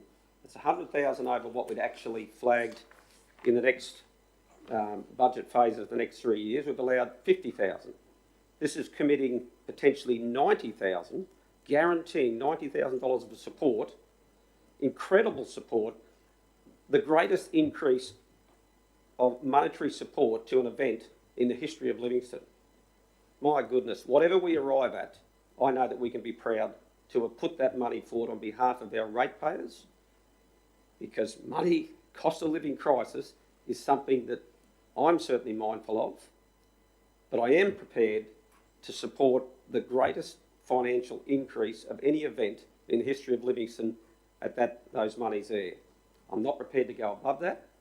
As I say, others may have a tipping point and even more appetite for risk than I do, and that's okay. So on that note, I believe what we put forward should be palatable to the event organiser, understanding our limited capacity to compete with Gladstone, who's got almost 3 times the budget. So what a great day in Livingstone if we can get this across the line and indeed put on the King of Kings with the organisers. And given that last year we were at 15, we're prepared to go to potentially 30 over 3 years, that is a great partnership. That's a great negotiation. Anybody who pitched that and was successful in that negotiation to get such an increase, I don't think they'd walk away going, gee, we got ripped off. Gee, the council cut us short. No, the council have definitely looked after us at those sort of figures. So that's where I'm at. Thank you. Thank you, Mayor. Okay, so we won't delay. We'll take this to the vote. So what we're looking at in the foreshadowed motion is an allocation of $30,000 in sponsorship in 25, 26 and 27. So all in favour? Those against? Motion is lost. So now we're going to be looking at Councillor Walkon's foreshadowed motion, which is $40,000 over the $40,000 each year annually for 3 years. Just a question. Councillor Walcon, would you be happy to change that to 40, 35 and then 30? I'll be happy to support it on that. And I think we're just going. I think the consistency. What? No. You're right, try again. I think thank you, Councillor Eastwood. I think the consistency of numerical dollar amount is important to keep over the 3 years. So hence the reason why I think the the idea of being able to do 40, 40, 40 is because I do recognise that when Mayor Ballet first spoke about the budget, that we should take that into consideration.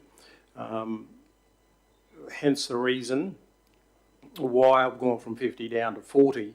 And that was I get that they asked for the 50 and to say, we can't support 50, but we can go to 40 and to go back to the $625,000 that it did bring into the economy. And it is a great promotional event for us. So that's why I land at 40, 40, 40. Okay, so thanks for clarifying that. So you'll move that, Councillor Walkon? And a seconder with Councillor Watson?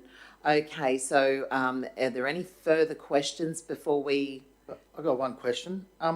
Because it is being, and it has been stated that it will be for citizen science, recreation, fishing data, is there any chance to get a little top up through a grant for that specific part?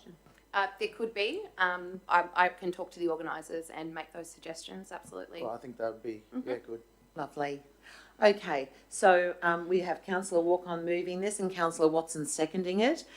Is there any need for a debate on this one? The third foreshadowed motion. You'd like to speak, Councillor Eastwood? I'll actually speak for it, Madam Chair. Whereas I would have preferred a smaller amount for the 2 preceding years, I also see this as a monumental moment in the history of Livingstone, that we've got such a great event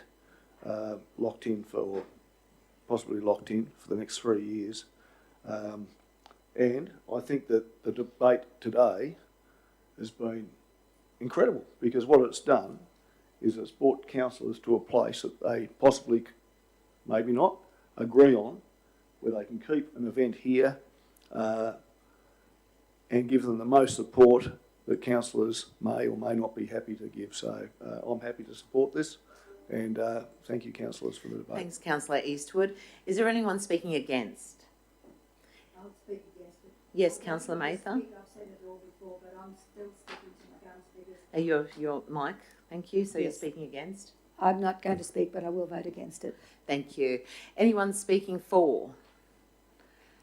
I'll speak for. Thank you. I think it was, and as you guys know, I love my little quotes. I think it was Benjamin Netanyahu who said, "Now that I'm your leader, surely I must follow you." And I guess as a leader, I've sensed the will of the table. I pushed hard for what I felt was what I would want to lead you in the direction of, but I recognise that the majority are saying no, we want to go another way, and I'm happy to support that. Thank you. Thank you.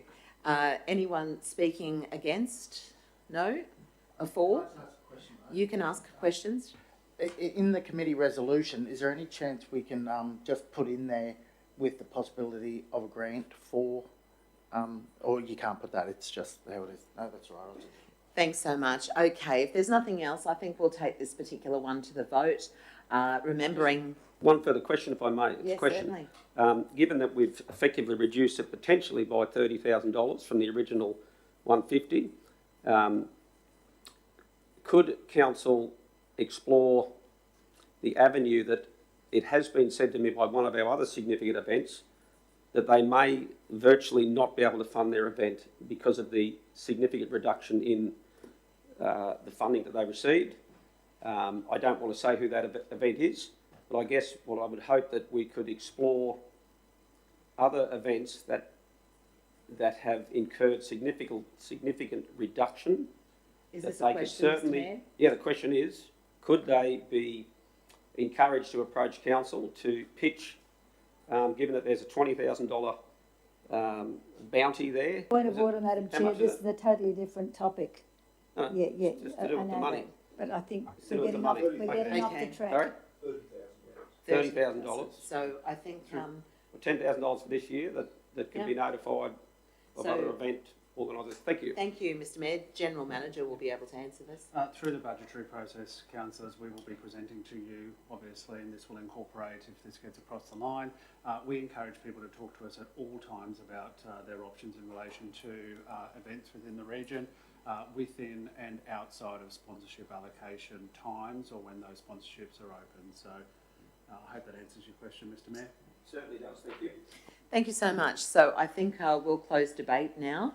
So this is the committee resolution is that the committee recommends council resolve to approve the allocation of $40,000 in sponsorship 25, 26, 27 for the Capricorn King of Kings event to be held in Livingstone Shire.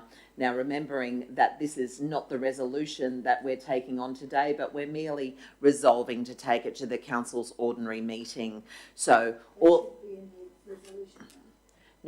No, it is in the resolution that the committee recommends council resolve. So we're making, every committee is making recommendations for the ordinary meeting. So without further delay, all in favour? Those against? Carried. 11.4, Meet Capricorn Project Update. So the officer's recommendation is this committee recommends councillors receive the Meet Capricorn Project Report Update. So thank you, Sonia. Thank you. Good afternoon, councillors and CEO and other officers. This is really just an update on a project that's been ongoing, and I must say that Suzette Garden leads this project in my area, but she's currently on long service leave, so I'm presenting on her behalf. This is an excellent project that came about as part of our agritourism adventures and looking into economic development opportunities within the region. It is a joint project with Advanced Rockhampton, CQ University, and also other meat producers and interested parties in that area. But it is funded basically by that partnership. So Regionality are currently looking at a feasibility study into the establishment of a small kill abattoir within the region, and that's within CQ, particularly within either Rockhampton or Livingstone Shire Council area, dependent on what would be the best area for that to establish. At the moment, they're looking at supply chains and obviously demand as well. The closest small kill abattoir currently is at Monto, and it's a considerable cost for our meat producers to take any of their livestock there. It's about a 700-kilometre round trip as well. So there's definitely been a lot of interest. We had 172 registered EOIs within a 3-week period back in May. So at the moment, Regionality are just going through the process of basically establishing the base data, and they'll come back to us with recommendations. So I just wanted to keep councillors updated on the report, and when we get the final study results, we'll bring that back to council. We are looking at partnering with DAF potentially for funding if it looks like it's going to get legs. Lovely. Are there any questions? No questions? Okay then. So what we're looking at today is that the committee recommends councillors receive the Meet Capricorn Project report. So we're just receiving the report. So do I have a mover? Oh, All the hands went up. Okay, so I saw Councillor Watson, Councillor Mather, second. And does anyone wish to speak to this report or against? Yes, Councillor Watson? Very short, but I'm really looking forward to it. I think it's a very important industry we need to get into in this area. Absolutely. And I'm looking forward to us being able to use the goats on the island. Even though I believe certain people want them just removed, but I think it's a great way to have an animal on an island that looks after itself and supplies us with meat. Fantastic. Great suggestion. And now, is there anyone speaking against? No? Okay, so we'll take this one to the vote. It's that we're just receiving this report. All in favour? Carried unanimously.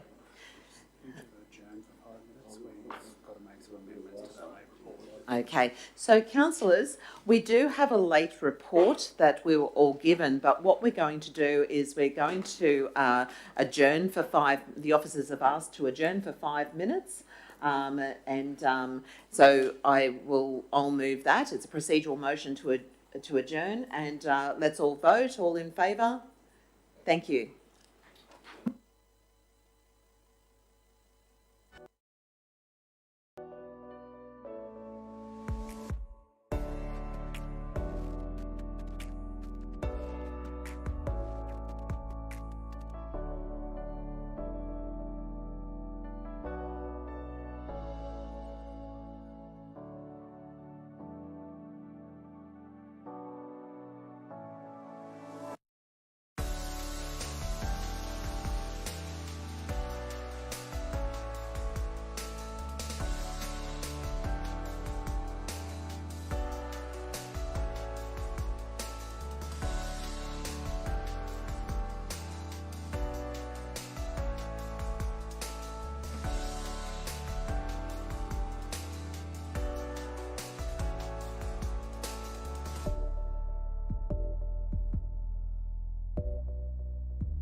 Thank you, and welcome back to the community watching on live stream and to councillors.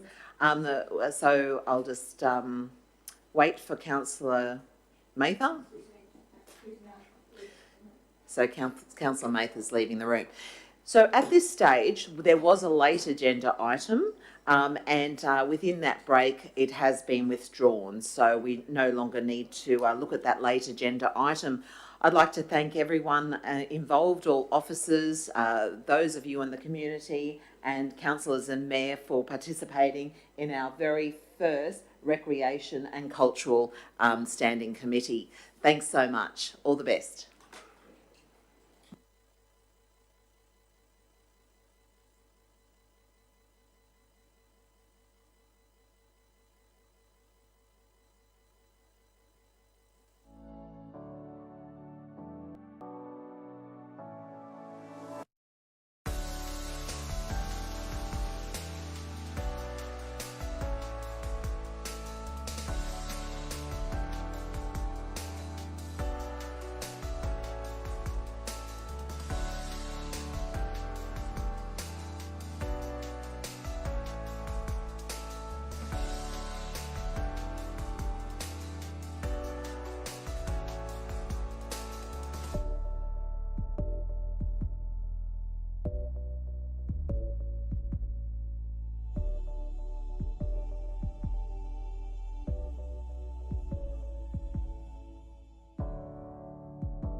Good afternoon, councillors, staff and those watching on live stream. Today will be the first committee meeting of the Development and Environment Standing Committee, and as per the meeting rules, I'm going to elect myself as the chairperson of this meeting, and I will be changing that monthly with Councillor Rothery. So we look forward to today. So yes, we do have to move and second that. So would anybody like to move that? Thank you, seconder. So we've. But I'm going to be the chairperson. Okay, so we've got a mover and a seconder. All in favour? Thank you. Okay, so guys, we've got a full attendance. No leaves of absences. No previous minutes as we're at the inaugural meeting. Has anybody got any interest to declare that it? Yes, Mr. Chairman.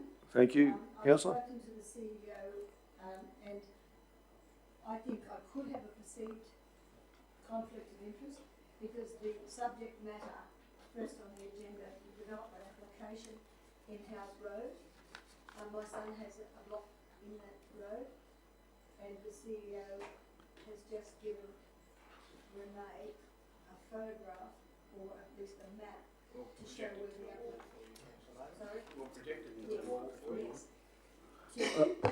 Councillor, can you please put your microphone on so we can... So you now have a map on the wall which will identify where the application land is and where my son's land is. You might just point that out. Yes, yes. We're just, the blue is the application land.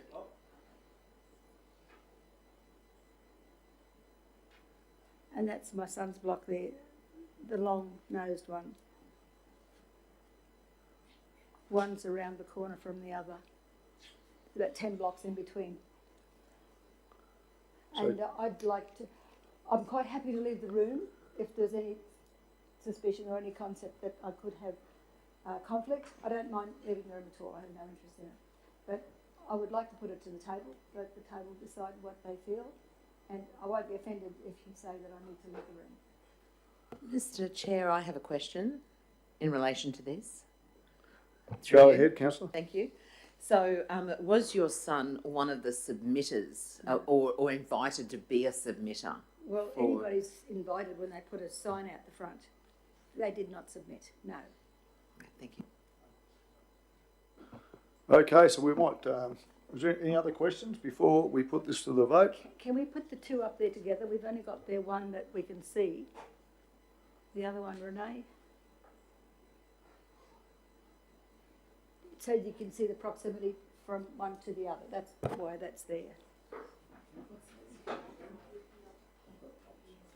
The only question perhaps I do have for the good councillor there is it your intention for council to vote on the matter, or and do you feel that you can act impartially? I can act impartially. Yeah. But I would not be offended if you felt sure. I could have a conflict, even if you felt the suspicion. I don't have a problem. Yeah. Thank you. Okay, so we I just might... needed to show you the proximity from one block to the other. It's about 10 blocks in between.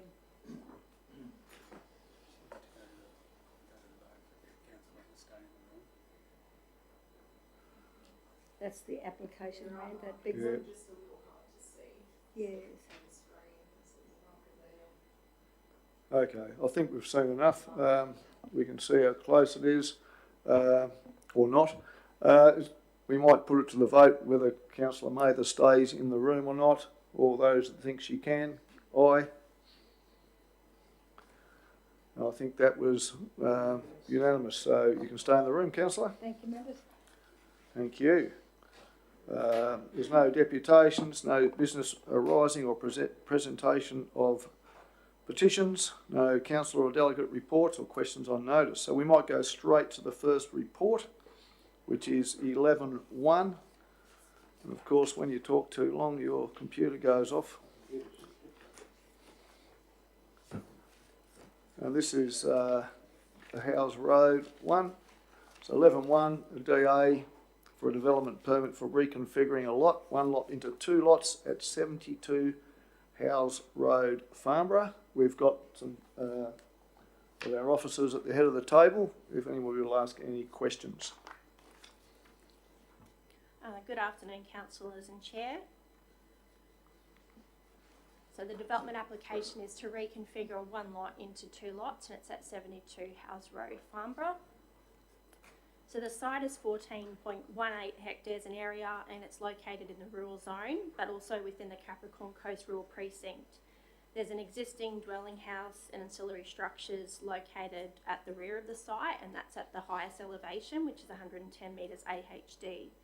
So the site is irregularly shaped, as you can see, so smaller at the road frontage and wider at the rear. It has 2 road frontages, given that there is actually a smaller lot located within that road frontage. I'm not sure if you can see. So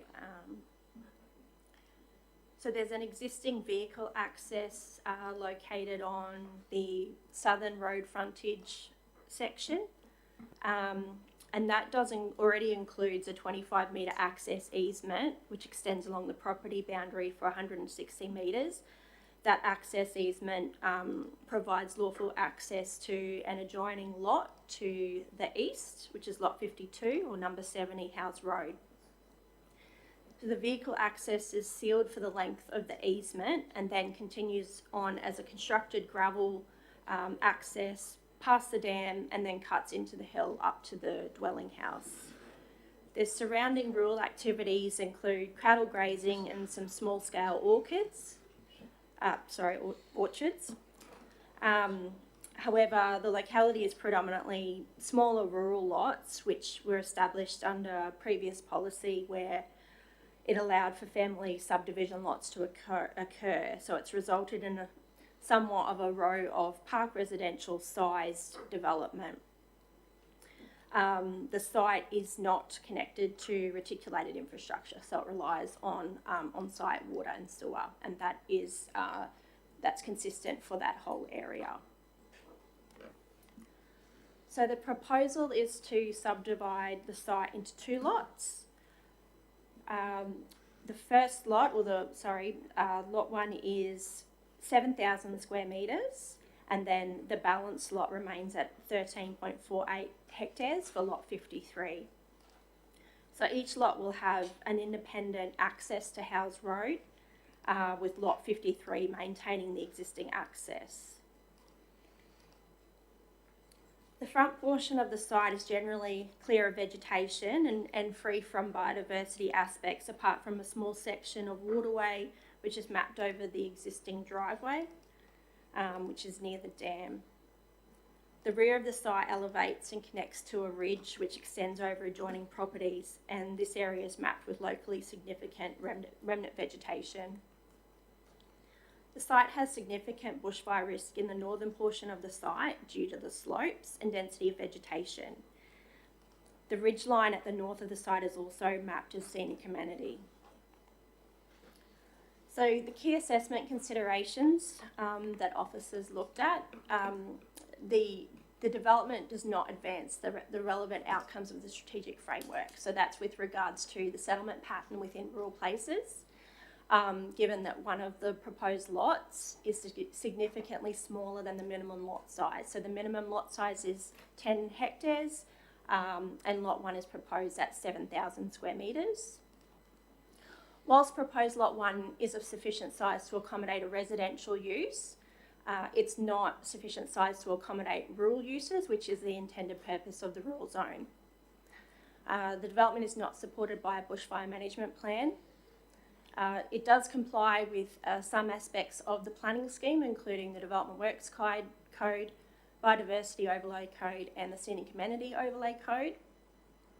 However, it does not comply with the Reconfiguring a Lot Code and the Bushfire Hazard Overlay Code. There was one submission received for the application. The issues raised were as follows. So the development may encourage further fragmentation of rural land, leading to urban sprawl and eroding the rural character. The character and amenity of rural areas should be preserved, and long-term implications should be considered in the context of community identity and well-being. And officers do support these statements, and on balance, officers have recommended a refusal for this application because it does not comply with several aspects of the assessment benchmarks. Thanks, Tammy. Got some questions? Microphone, Thank you. please. Thank you. Tammy, for the sake of the new members and for us originals, we're talking about strategic framework and in relation to Capricorn Rural Precinct. Could you differentiate between those for the sake of, well, all the members for that? So the Capricorn Rural Precinct is a category of zoning. So it's like a subcategory of the rural zone. The strategic framework is like the overarching framework for the planning scheme. And the rural precinct, how do you define that? How is that? The Capricorn Coast Rural Precinct. Yes. It's an area identified on the planning scheme mapping, on the zoning maps. What does it mean though? So it means How is it established? How is it identified? Sorry? How is it identified? What makes it that? What does it have to be identified as the precinct? So through the chair, councillor, it's one of the things that is taken into consideration when the planning scheme is adopted. It's just one of the additional zoning parameters that we have within the planning scheme. So when we give something a name, we need to know what does it consist of to be named that. So what does it have to be? You know, Councillor Rothery is Councillor Rothery because we know who he is and he's a man and all the rest of it. We know what he consists of. When we're talking about a Through the precinct. chair, it was areas of within the rural zone that were identified that could be subdivided less than the minimum lot size. So it established a new minimum lot size for areas of the rural zone, but there's only particular areas that are within that precinct. Okay, I got you. Yeah, but like that have to qualify, and that's the odd sizes. Yeah, okay, thank you.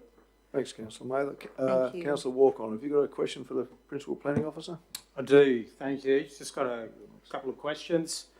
First one, could you just help me to understand RP8 01207? Does the 7,000 square metre wrap around RP8 801207? Yes. So sorry, it's a bit difficult to see, but you can probably see it better on this. So that is the lot on the screen, and it has what would you call it? So I think that is number 74. Is situated between. Would you help clarify number 74?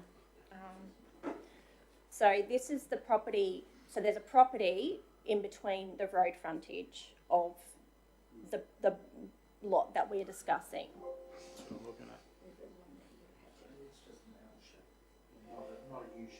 So it's an L shape that wraps around that lot number 7? Mm-hmm. I don't think we can zoom in. Is there any way we can zoom in on? Not really. You see it on the... Yes. And just, thank you. Yes, sorry, yeah. Yep. There was mention about bushfire hazards in the report. What's the is this increasing more bushfire hazards at all, or? So both lots are within the bushfire hazard area. Obviously 53 has already been constructed, so it won't necessarily impact 53, but yeah, it would mean that anybody that was to build on lot 1 would potentially trigger an application due to the bushfire hazard. However, the hazard risk for lot 1, it's due to mapping to the south. So if I bring the bushfire hazard mapping back up, you can kind of see, so that is the hazardous area for proposed lot 1. Councillor Friend? Thank you. Can I just ask one more question? if that's Yes, all right, sure can. Just to finish that. Just lastly, with the frontage, it seems to be narrow. Are there other subdivisions along that area that have the narrow frontage? Yeah, so there's a considerable number of lots. I'm not sure if you can see up on the screen there, a lot of smaller size lots. So they would have been due to family subdivision lots under prior schemes. At the width front of that width front that's proposed? Yeah, they're all fairly consistent. Okay, that's great. That's what I want to know. Thank you. Councillor Friend? Thank you, Mr Chair. Through you, thanks, Tammy. So a statement and two questions. So the statement is, I went looking on the website for the documents, and it didn't accept the application number, only the address. I just thought I'd mention that. This property had two previous development applications approved, both configuring a lot, one lot into two, one back in 2008 and one in 2016. As these were both approved, what has changed in 2024 that this is currently not conflicts with the strategic framework? There has been two previous approvals. What's changed within this planning scheme that it now conflicts? So, Councillor, they would have been assessed under a former planning scheme. And under the former planning scheme, all reconfiguring lots were code accessible, so they never required any impact assessment. So that's the major difference. Okay, thank you. That's really good to know for future. And the other one is the public submission notes that this DA may encourage further fragmentation of rural land. Under the officer comment, it's noted that under the previous planning policy, the family subdivision lots were supported, and I suppose this may come into how you've just answered it, but my question here was, why were these family subdivision lots abolished under the current planning scheme? So, Councillor, when we formulate a new planning scheme, it has to take into account state interests, and a major state interest is to preserve and respect rural areas and to preserve them for rural activities. Okay, so obviously between those times the state had changed their interests. Mm-hmm. Okay, that makes sense. Thank you very much. Councillor Watson? Hi, Tammy. Through the chair. You said lot one, if they applied to build on it, there'd be a fire hazard, but there's already a house there, so wouldn't that sort of be void, seeing the house is already there up in that area? Because they're not likely to build another house, are they? Sorry, Yeah. Council, there's no existing development on proposed lot one. This is the block they're going to establish. Yeah, but it's got a 1 on here for that. Isn't that lot 1? Councillor, so you can see. So there's no houses there at the moment. I think you're looking at lot 7. I can see a 53. 53 is where the house is up the Yeah, top there. that's right, yeah. Yeah, and I guess my understanding is the block at the bottom, which is subject It's now to the called- application. But it's now called... Proposed lot one. Lot 1, Okay. which is 7,000 square metres, and I gather it doesn't have a house But what on it. I'm confused about is down there, surely there's not a fire hazard. So the fire hazard would only be to do with where number 53 is, so... The site is mapped with bushfire hazard. Yeah, but... It's, I just, there's no trees there, that's what I'm trying to understand how it's a bushfire hazard. It's due to mapping, and then so the development application would take into account the existing vegetation on the site, subject to an application. The question I have, if Councillor Watson's finished, is in relation to that bushfire management plan that's not been included in this application. Were they asked to provide one, or if in the event that they were approved and they were going to go through to lodge a building application, would it be required of them to provide a bushfire management plan? Yeah, that's correct. So if a site is mapped as bushfire, that would trigger the requirement for a dwelling house to undergo a development application rather than have an as of right or accepted development. So I guess what that means importantly is that if it was approved, no house can be built unless it's approved by the council, which would require a bushfire management plan to underpin that application. Would that be fair to describe in that context? Thanks, Mr. Mayor. Any more questions? Okay, so we've got a recommendation for refusal. Would anybody like to move that? Would anybody like to second that? No, because it's not moved. I'll move it. Do I have a seconder? Okay, the motion is lost. The lapse of a mover. A seconder, sorry. Now, would anybody like to put up an alternative foreshadowed motion?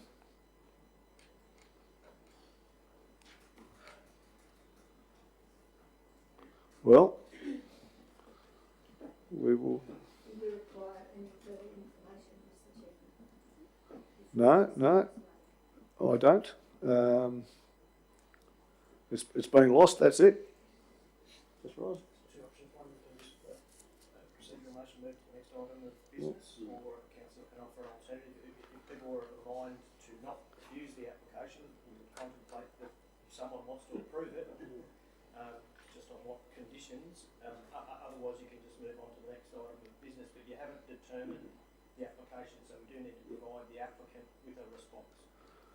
Okay, thanks, Mr. CEO. So, would anybody like to put up a foreshadowed motion? I think that's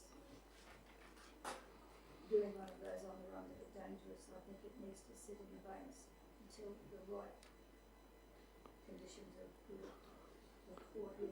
right conditions have been identified. Okay, thanks, Councillor Mate. So the motion's been lost. What we might do is, if I leave that with the officers to maybe draw up another motion that we could maybe bring to the table later in the meeting. We will continue to recommend what has been recommended. We can't foreshadow or draft conditions without an alternate motion from the table. So there's no alternate motion? I believe that we have the capability to put something before the councillors to vote on.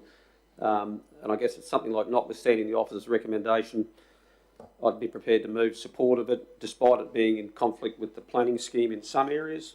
It does comply in many other areas, which is stated on page, hasn't got a page number on it, in the report. For example, the development complies with the relevant outcomes of the Development Works Code. The development complies with the relevant acceptable outcomes and performance outcomes of the biodiversity. The development complies with the Scenic Amenity Overlay Code. The development does not compromise the achievement of the state interests. The development does not compromise the achievement of regional outcomes on balance, and then it goes on to refuse it. So I guess I'd be leaning on those areas where it does comply, but for me it is something that I'd be prepared to support for those reasons, notwithstanding the differences of opinion with the officers. So to be able to condense that into something that... Thanks, Mr. Mayor. We'll get something drafted that we can... At least to get it, try and progress. Coming back to it. If you're happy with that, we might just tinker and come back. Everyone's happy with that? Yep, so we're going to have a bit of a look at that. So we might move on to the next item while that's happening. So, thank you, Mr. Chair. Do you have something to add, Mr. CEO? Oh, sorry, I thought you were talking. Yeah, we'll get something assembled for you. Thank you. So we've got 11.2. So it's a material change of use for a relocatable home park. And yes, we'll go straight to the head of the table for some clarification. Thanks, Tammy. Yeah, so this is a development application for a relocatable home park at lot 6000 Tarangambar Road, or in the Carriage Boulevard area. So the site's located at it's known as lot 6000 Tarangambar Road, but it does front Carriage Boulevard as well. It's zoned emerging community and is located in the Tarangambar Toowoomba area, close to local shops and services, schools and daycares, and not far from town centre and roads such as Tamby Road and the Rockhampton Yeppoon Road. The proposal is for a relocatable home park consisting of 286 manufactured home sites and community facilities over a single land title. The development proposes a single access from Carriage Boulevard with an internal road network. Dwelling sites generally range in size from 200 square metres to 260 square metres, and dwellings will vary in design and size to suit the site. All dwellings are proposed to be single storey and not exceeding 5 metres in height. For all intents and purposes, the development will operate as a residential estate, albeit with a slightly higher density due to the compact site areas. The proposal extends over approximately 54% of the site. It will be executed as a staged delivery based on demand, with an anticipated 50 dwellings per stage. A temporary clubhouse will be established to service the initial dwellings, with the permanent facilities provided at the construction of the 150th dwelling. A large portion of the site will be dedicated to public land under the management of council as an environmental open space lot, and that is the blue area surrounding the development. There are a number of overlays on the subject site. However, for the most part, the environmental aspects and hazards are managed within the environmental open space area. The biodiversity overlays are prominent in the east of the site around the Ross Creek tributary.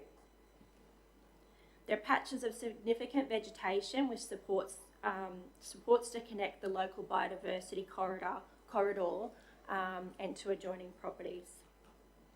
There's also a wetland identified in the northern portion near Tarangambar Road. That is the section of road which is sometimes inaccessible due to significant rain events. There's a waterway and a buffer area along the location of the creek on the east. So in terms of hazards, the site is subject to bushfire hazard and flooding. The bushfire hazard is predominantly due to vegetation on the adjoining site to the west and also mapping along the creek line. Bushfire hazard will be mitigated through design and construction, and the development will be connected to reticulated water with internal fire hydrant placement throughout the development. Flood hazard will be mitigated through earthworks, filling, with swales proposed to redirect stormwater. So the key assessment considerations: the sufficient demonstrated need for additional residential land supply, specifically catering to an older demographic. So the proposed use type is one which is identified as part of Queensland Government's ongoing strategy to deliver more affordable housing. The subject site is identified as new urban in accordance with the strategic framework mapping, and is proposed for urban development. The site can connect to reticulated infrastructure.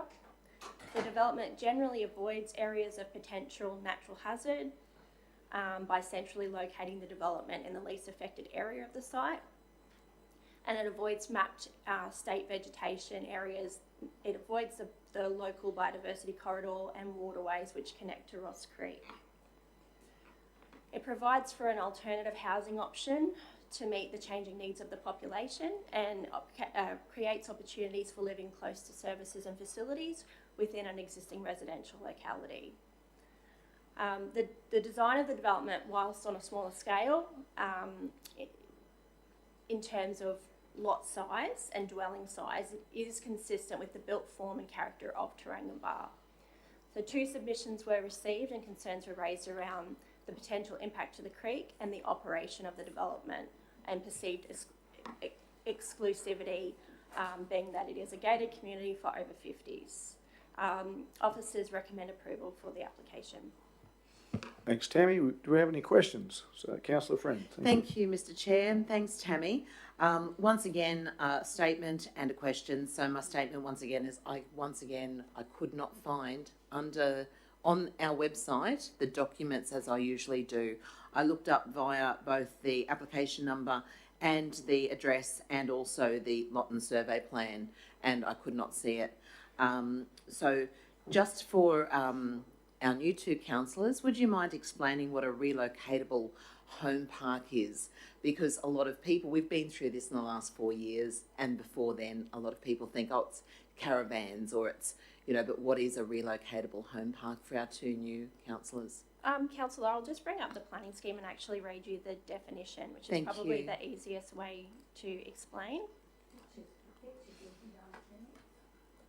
In part of this, I did go through what it was, so I do know, but if anyone else needs to know, if you need to know,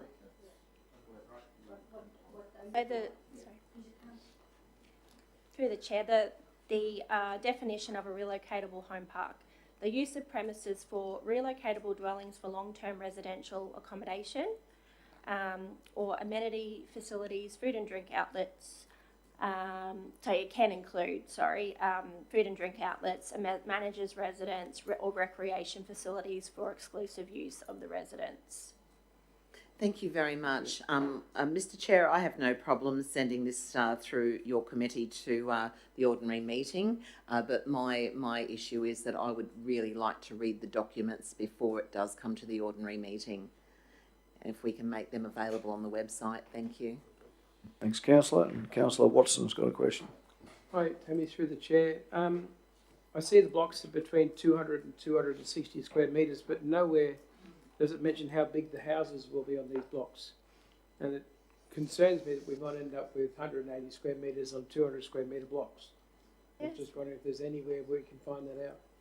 Yes, councillor. So with the documents that supported the application, they did provide some dwelling types. So they range between 120 and 160 square metres. So are they going to allow the 160 to go on the 200 square metre blocks? Sorry? Will they allow...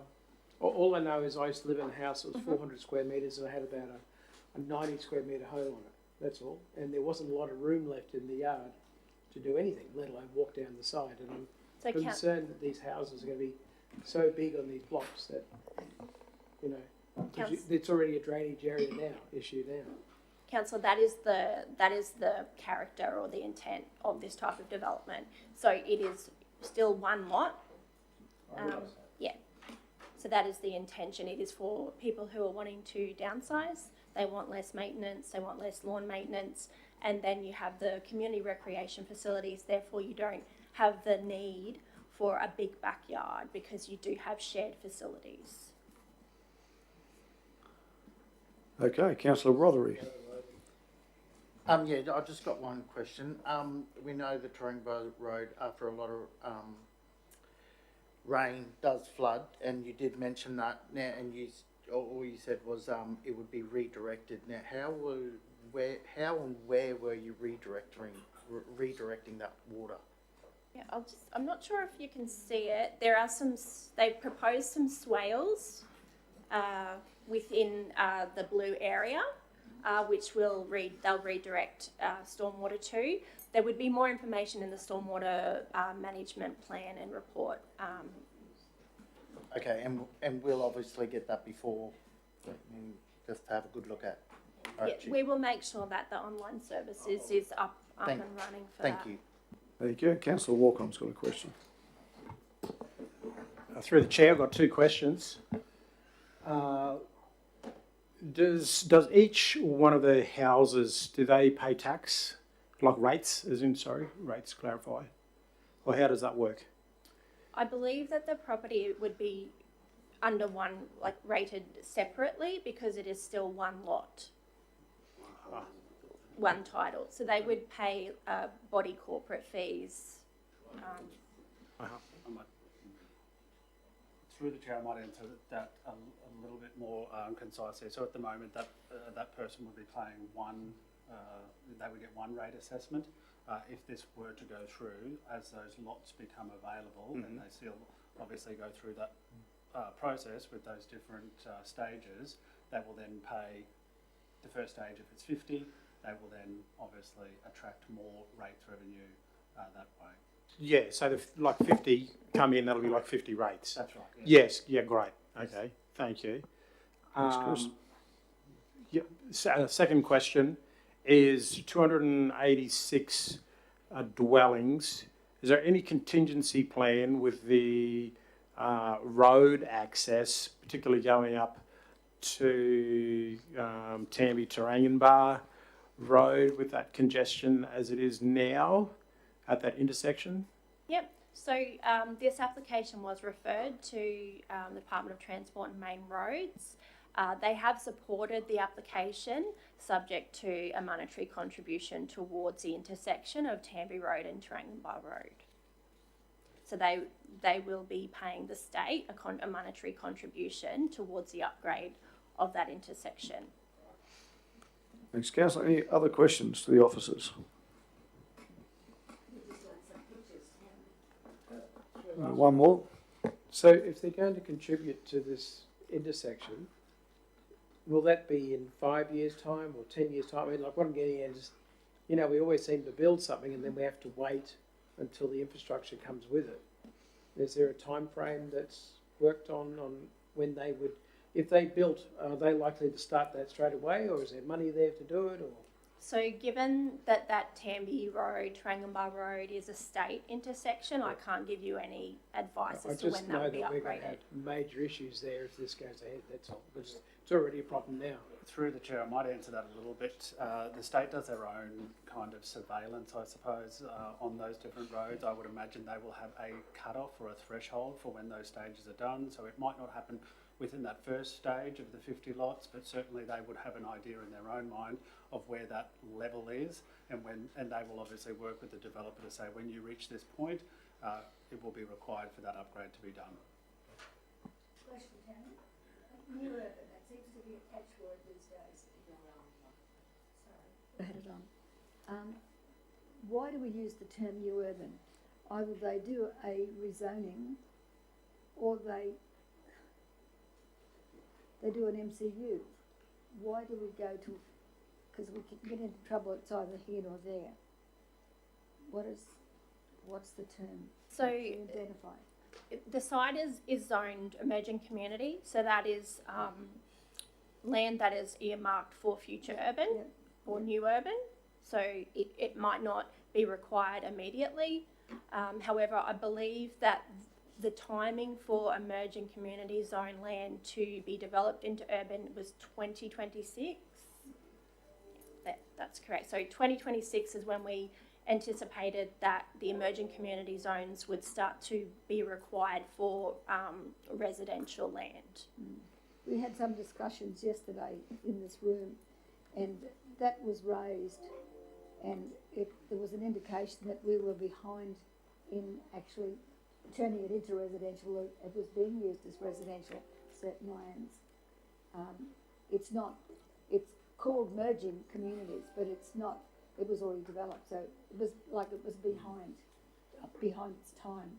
So I'm just wondering why, if we're looking at these things, they should be required to do an MCU now or do a rezoning now, rather than get caught up in the middle. Is that a question or a statement? Yeah, no, it's a Councillor? question. Thank you.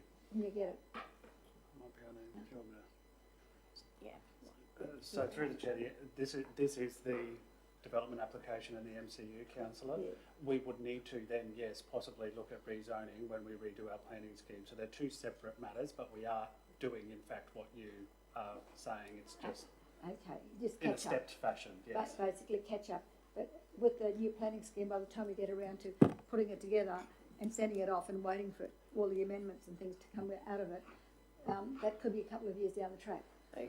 Planning scheme and zoning is again different, so we can look at that at any time, and I know that it is on Greg's radar. TLPI? Well, we don't need a TLPI here, councillor, because we already have received the MCU and it's in the emerging community zone. So Okay. you're just a bit ahead of And time. councillor, sorry, I've just lost my train of thought. Given that the emerging communities zone is sort of, it was anticipated that 2026 would be when we would require that land. it's unlikely that this would be fully developed before then. So I actually think this is probably bang on the date. Okay, that's good. The ingress, egress, we've only got 2 entrances to that block. How many blocks have we got? A fair bit, haven't we? There's one single access into the development from Carriage Boulevard. Is that a good idea? When you've got so many hundred blocks, you really need more than that, because you're going to have pile up or back up or whatever they call it. Councillor, in terms of traffic management, it's probably better to have a single access rather than multiple accesses. Why I'm thinking that? Because you've got houses that are a bit closer together, which would pose a risk for fire. And you've got older people there who'd require doctors or emergency vehicles to come in sort of at short notice. And if there's a hold up in the only entrance that they've got, it could be a problem. It could be a little bit of a hold up. So I'm thinking you really need to know which entrance you can use safely without having to wait for anybody else to get out of the road. Yeah, so as you'd be aware, Councillor, we assess the development application that's presented to us. All of the traffic statements that we obtained determined that was sufficient. Our engineers have determined that was a sufficient outcome. Well, I don't question that because Councillor, you can probably question that in your debate. No, I'm just saying I have to question it. I've finished my question at the moment, but I would have to question that whatever they give us, we have to accept, because we're all forever fixing somebody else's issues that were okay at the time. Through the chair, it's not about accepting, councillor, but in this particular situation, the officers would have taken into consideration, and certainly the main roads and the entry point around the fact that this is an over 50s village. It's not a typical house where you might see 2 or 3 vehicles per residence. You know, in this kind of situation, people are, as Tammy mentioned, looking to downsize. They might only have, they might have 1 or 2. They're certainly not going to have what we see, at home at the moment, where people have got a mum and dad, maybe a teenager on their L's. So there is a lesser density of cars. We understand that, but when you've got a greater density of close proximity to each other, you've got a double whammy there. And if somebody needs to get into them in a hurry, then they'll find them and go get them.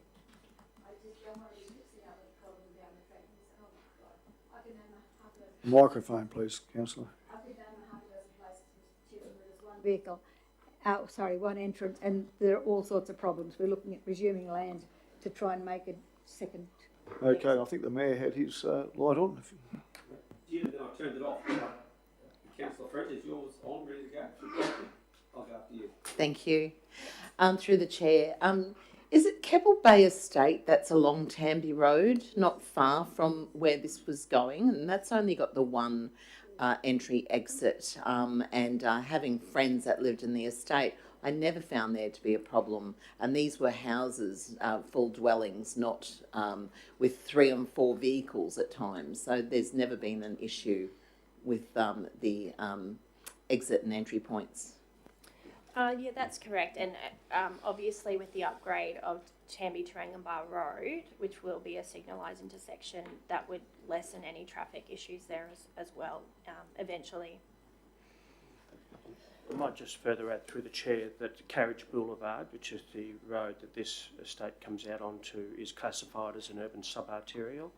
So it's designed to take up to 10,000 vehicles a day. Thank you very much. Mr. Chair, I'll move this. Thank you. Yeah, the question I have, I guess picking up on Councillor Walcon's concerns, and I gather many of us would share the same concerns on behalf of our community. We know that the T intersection there, the Tarangambar Road, comes out onto Tamby Road, is becoming more and more problematic, and with every house that gets built, which is good to see the houses developed. Apparently TMR have committed to signalising that intersection into the future.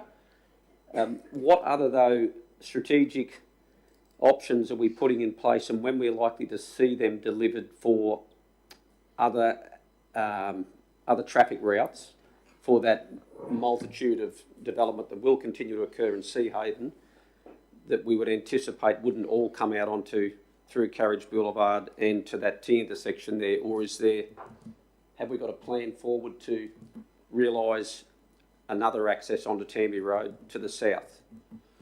Because ultimately that's what will deliver real tangible improvements in traffic flow. Otherwise that intersection there will be absolutely bedlam. But anyway, that's probably the biggest concern I have, and how do we provide for future planning around that? Through the chair, earlier in the day, we spoke about the plans for future trunk infrastructure, or the adopted infrastructure charges resolution, which will be coming up at some stage. That is all based around providing that future planning in those areas, and that is basically primarily in response to where we see growth occurring or potentially occurring. I'm aware that Tarangambar Road is listed in the plans for trunk infrastructure to be upgraded at some stage in the future. I'm unsure of the timing of that, but I can take that on notice and provide that back to you. And I guess it's important that, for our community to be reassured that if in the event this is perhaps to help frame where I'm going and looking for debate to stimulate, but there are other solutions down the track that we can identify other than just relying on that access there and that exit point there for the massive amount of development that will happen to the south of beyond this here, that we wouldn't expect or anticipate it or want the community to think that we're going to funnel them all back down and be sitting at the T intersection there at Tamby Road. So I guess I'm looking forward to future planning of those traffic corridors as part of consideration of this development, beyond what we just currently see. Otherwise, we're almost approving a bigger and bigger problem without identifying that, hey, there's a solution around the corner that's going to alleviate that, which would give me confidence to support this if I knew that that was flagged. Through the chair, we will be conducting some workshops in the near future, just after the end of the financial year, relating to the planning scheme, and also some options analysis, which in this area we'll take in as part of those considerations. Those things will be brought to the table and for the councillors' consideration in the future. Planning is not an exact science and it's not an exact art, unfortunately. And when we do get new developments which crop up like this, we've got to be responsive, which we are doing in relation to those analysis coming up. And those particular things we'll look at future transport routes where we'd like to see our settlement patterns and so forth. Through the chair, if I may, just segueing off what you're saying, Mr. Mayor. So if this was, today this committee is just recommending that council sends it to the ordinary meeting. We're not actually voting on the actual application. So is it possible, is that correct? Or is this a resolution of the actual application today? I am correct? That's correct. Thank you. So we're not resolving to approve it. We're only resolving to send it to the ordinary meeting to debate and approve or not approve at the ordinary meeting. So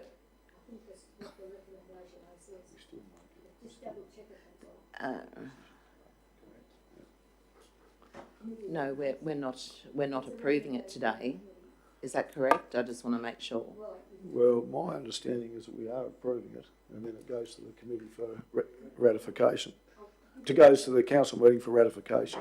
So in doing so, when it comes back to the meeting, you mentioned workshops, etc. Is it possible to have some added information come back to us in relation to those alternative roads, streets?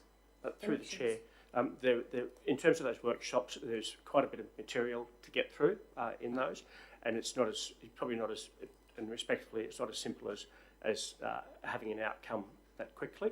I will add that this development, we see in terms of the strategic intent, is within the framework of where we want future urban development to go. It's consistent with that. We have planning in place in terms of making sure that it's adequately serviced in terms of roads, water and sewer. Where we're talking about now is further to the south, which is what we'll be talking about in the near future.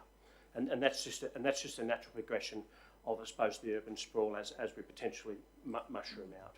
Sure, thank you. Councillor Mather. Just through you, Mr. Chairman.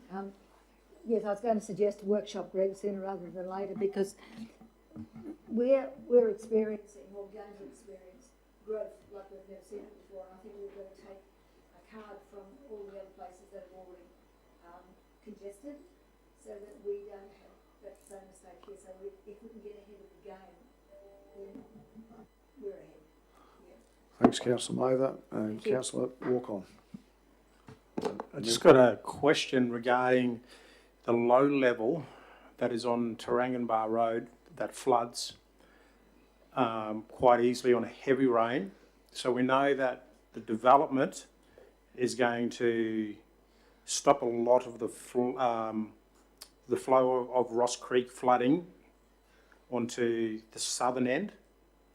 So if that's blocked up, then on a rain that may not be as heavy of what it takes to flood it, do we have any type of plan in action or plans or thought towards that Taranganbar low level flooding in the future, with the development having to be built up to stop the flooding to go into that area? Through the chair, there's probably two parts to that question. The first part is in relation to the actual development, the siting of the development and the proposed houses or dwellings on there.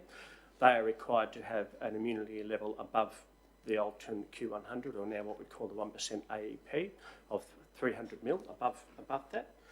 The stormwater report calls for pushing the water or sending the water down its traditional flow path, so through Ross Creek. The second part of the answer in relation to the road on Taranganbar Road, that is in the PFTI to be upgraded at some stage in the future, that's the plan for trunk infrastructure. And when that gets upgraded, that will be upgraded to the current standards of road construction. Thank you. Are we ready to move into debate on this? I just need to ask one more question. One more question from... No, you are. Councillor Watson. I'm trying to understand, we're going to effectively, this block of land currently is a floodplain, as we know, and then we're going to cover it with roofs, so that means all the water's going to be redirected and not actually soak into the ground. Does this flood thing allow for that extra stormwater that's going to be run off from there into the creek and not flood other areas? Because I'm thinking about Charles Street, where we have the water coming down there that we never used to have because of the buildings further up the stream, and now we've got more water flowing down than we've ever had, and we've always had this flooding issue which we can't fix. And I'm just thinking, if we're going to cover the blocks with all these houses, have we allowed for that extra rainfall in storm times to be able to get away without flooding everything? And I just can't seem to find it here. With respect, through the chair, the short answer is yes, it has been. The design standards for Charles Street, when it was constructed some 50 odd years ago, or possibly longer, are much different to the design standards now. So. Okay, so we've got a mover and Councillor Friend. Do we have a seconder? Councillor Bello to second. We move into debate. Who would like to speak for the motion? Well, I'll start. Thanks, Councillor Friend. Thank you. I'll start. Look, I'm speaking for this motion to be taken, this DA to be taken into the ordinary meeting of this month of June 2004. I think that it's well worth a further debate. And also I'm looking forward to reading the documents that were not on the website. So this is one of my main reasons why I'm moving this to be put forward. And because I think that's important that we read those documents and make sure we know exactly what we're talking about when we end up ratifying this development application. Thank you. Anybody like to speak against? For? Councillor Walk-on. Sorry, Councillor Watson. I was looking at one, seeing the other. Hairlines. I have difficulty with this being that everything is so close. I know we need the houses, but I struggle with the size of the blocks with the size of the houses. The blocks I'm not so worried about, it's the size of the houses that concerns me, and in this case the flooding issues that I don't think we'll ever get right. And I don't mean any disrespect to the engineering that's been done, but you can't allow for everything, that's all. Councillor Bello. Just speaking in support of it, I think the the issues that are legitimately identified with drainage, with the low-level crossing, as Councillor Walcon's brought up, with the traffic issues around Tamby, they're all legitimate issues. And I hope that we would look to find solutions, not in that particular area there, but there's solutions to the south to provide other points of entry onto Tamby Road that are out of the flooding area, and will go so much further to alleviating traffic congestion at Tamby Road T intersection. That's where the future is for these developments. That's where the planning of the growth's going to go. And it's almost like we need to lift our eyes up a bit and look beyond the problematic Tamby Road intersection, because the solutions lay elsewhere to the south. And I look forward to those strategic conversations to deliver those for the community, because that's truly where the solutions are. Then the flooding is not so problematic, which happens, periodically in that low level area. If you've got an alternate access, it becomes a moot point. So, and in terms of the size of the blocks, ultimately, if people choose to want to live there and buy into it, they're okay with it. Irrespective of what our personal views are on lot sizes or house sizes, if there's a market for it, well, good luck to them, because they're the ones choosing to live there. So I don't have such a concern with that. And I think encouragingly, I think we've got one submission against. Is that correct? Two submissions against. I guess unlike another relocatable home park, which we are in conflict over as a council, where some of us felt it was the right product in the wrong spot, and indeed many of the community around that did also. This one here, you have two submissions against. So I find some confidence in it would appear that this is causing little conflict with the surrounding community, which I think from a holistic perspective, it is somewhat encouraging. Thank you. Thanks, Councillor. Anybody against? No, well, I'll speak for. I think this is an exciting concept, and I think it's going to bring many people into our community. It's what we're actually after. It's what we need, and I encourage councillors to follow me in voting for this. We might go straight to the vote. All those in favour, aye. All those against? It's one. Carried, that's right. We will move on to the next motion. 11.3, request for views, application for conversion of term lease over lot 120 at Nirimba School Road, Nirimba to freehold. Good afternoon, councillors and CEO. This report is in regards to the Department of Resources asking councillors' views on it's basically a buffer zone to the Nirimba mine, and the proponent has asked for it to be potentially considered for freehold. The recommendation is not to do that on a number of reasons. The first being that the actual current term lease condition states that the lessee of the term lease, which is the quarry, cannot make an application for conversion in terms of the Land Act. So we're not sure how that even passed through the Department of Resources, but it has come to us. It also contains a variety of environmental values as well. And if it was supported to go freehold, that would allow the proponent then to clear that and use that for quarrying purposes. Ultimately, the actual existing lease conditions strongly recommend and show that the intent for the quarry is for the land is a quarry buffer area.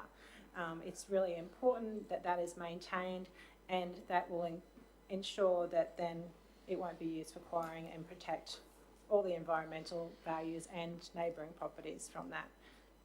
Mr. Chairman, I'm going to move that once we've finished the questions and answers. Second, Mr. Chair. Thank you, Councillor Mather and Councillor Friend. So any questions to the officer? Can I just give you a little history on this one? I've had a lot of dealings with these lands we're talking about. There is another, if you read the book, there's another application about the quarry on its heels that will be dealt with, I guess. I think 22 that came in, so it's a big one. And they're looking for the stand. And I suspect that the land that they're looking to acquire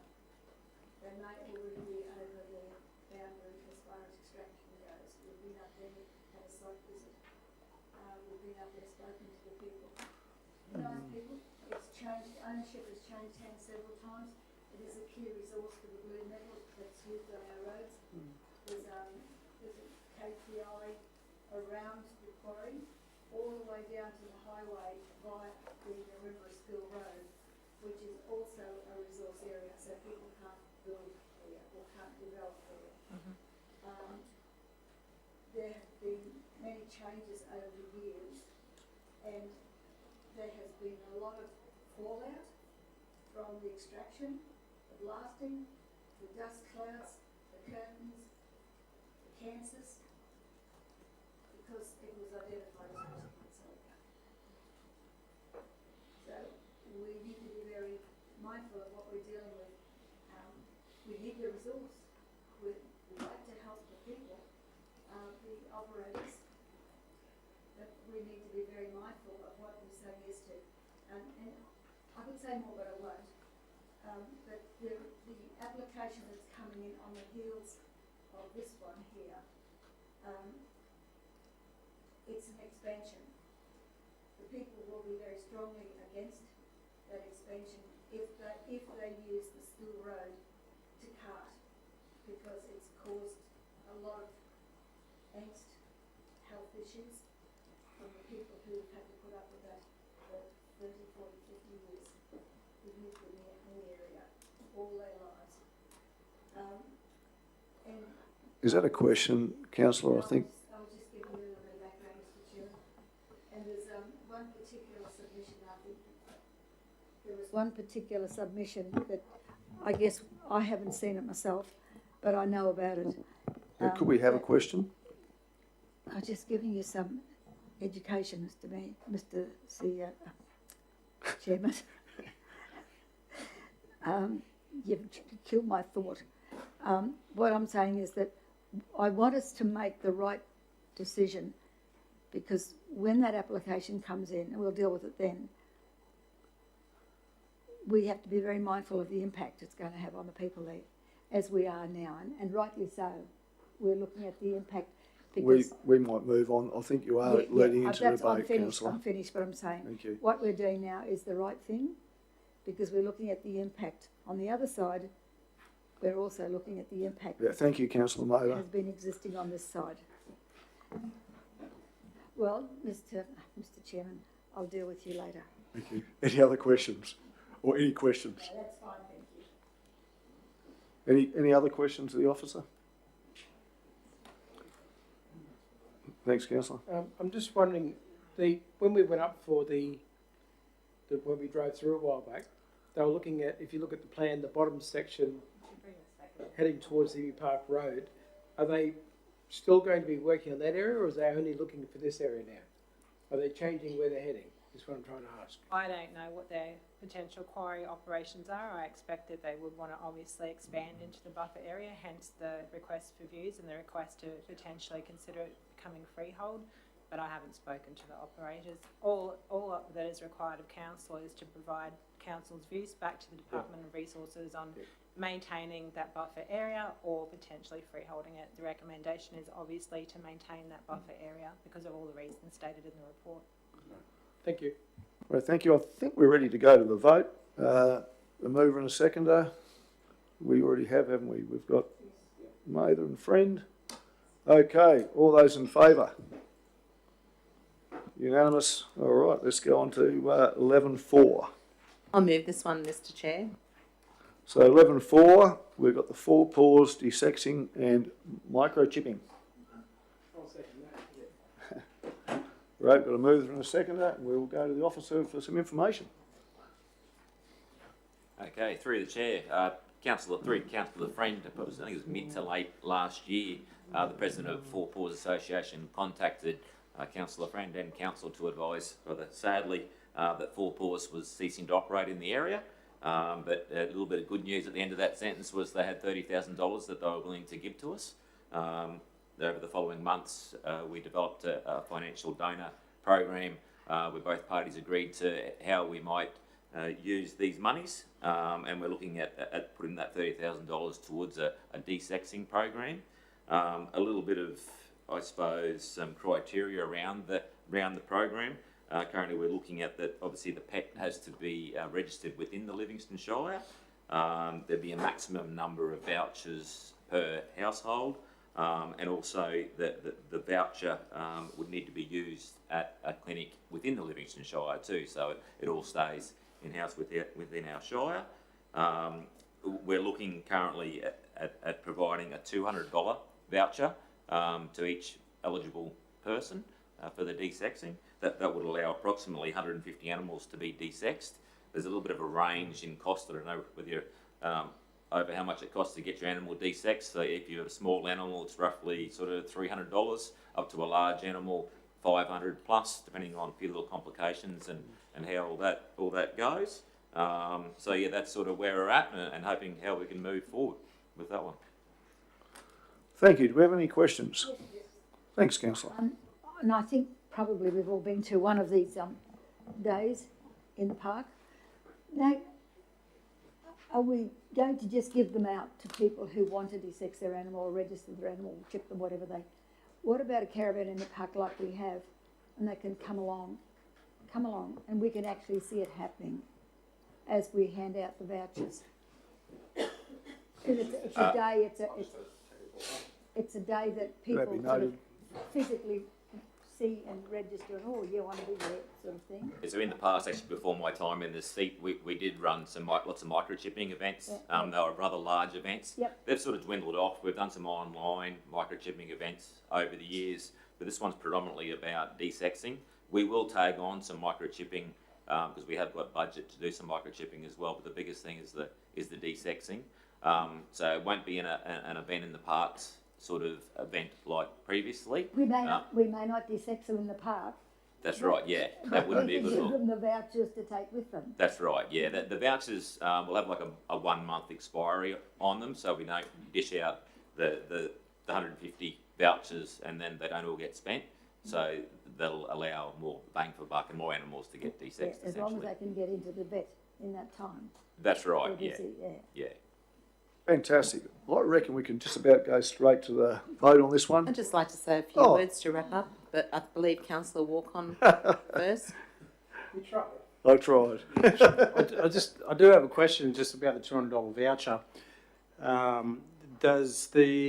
Are there any sort of categories around who receives that $200 voucher? Like as in, their financial situation that would make them legitimate for the $200 voucher, or is it first in, best dress? Any thoughts on that? Yeah, means test. Yeah. We haven't put anything in place. Essentially, it's first in, best dress, so long as obviously, as I mentioned before, that the pet's registered in the Shire and they're using a veterinary clinic within the Shire as well. So yeah, no means testing essentially other than those few criteria is what we're putting forward. So essentially anyone's eligible. So question first. Thank you. Thanks, Nat. What was the reasoning behind not putting that criteria in place as per like a means test? Was there a reason behind it? Was it? Through the chair, yes, we actually worked that out. Obviously, it's very similar to what Four Paws was doing and offering in their service, so we're obviously replicating that as Nat mentioned. We did work out this program in conjunction with Four Paws, although they are now deregistered, and it's, as I said, what was come up between obviously Four Paws and the officers. Thank you so much. Mr. Chair, I'd like to say a few words before we wrap up. Oh. Go ahead. I'd just like to thank Four Paws. While they were here, they did a tremendous job by saving so many cats and dogs within our Shire, by rehoming them, and how wonderful that they decided to donate the rest of the money that they had to Livingstone Shire Council. So on behalf of Council, I'd just like to thank every single volunteer that worked with Four Paws, including the past president, Mr. Dwan, and really from the bottom of our hearts, we thank you very much, and we'll definitely do a good job at putting those vouchers to good use. Thank you. Fantastic. Would anybody like to speak against? Anybody else like to speak for? I've just endorsed the good councillor's comments, Mr. Chair. Yeah, I might just say a couple of words for. I think that's it's really important that I actually agree that we shouldn't have any means testing, because I think that any animal that's not desexed needs to be desexed, and if it's an initiative to do that and get somebody to move forward and do that, then it's just such a great thing. So yeah, I'll be voting for it. So we might go straight to the vote. So all those for, that's unanimous, and we'll move on to the next item. Thank you. So the next item is 11.5, the Reef Guardian Councils Program. Good afternoon. Good afternoon. Councillors. Thank you. We received a deputation from the Great Barrier Reef Marine Park Authority on the 7th of May in relation to the Reef Guardian Councils program. It's a long established program, and our council was one of the first to join it back in 2007, and we've participated ever since. Each council term is an opportunity to reaffirm our commitment to the program by signing a memorandum of understanding with the Reef Authority. The terms of reference and that memorandum of understanding is attached to the report, and also an information sheet just about the program itself. Also today we're looking at the opportunity to nominate our 2 executive group members and 2 working group members, as well as a communications officer. Councillors will be familiar with this program, so I don't intend to go through the whole report. So I will just take questions, if that's okay. Do you have any questions for Lisa? Yes, I do. Thank you, Councillor Mr. Friend. Chair, through you. Thanks, Lise. Thank you so much for everything that you do.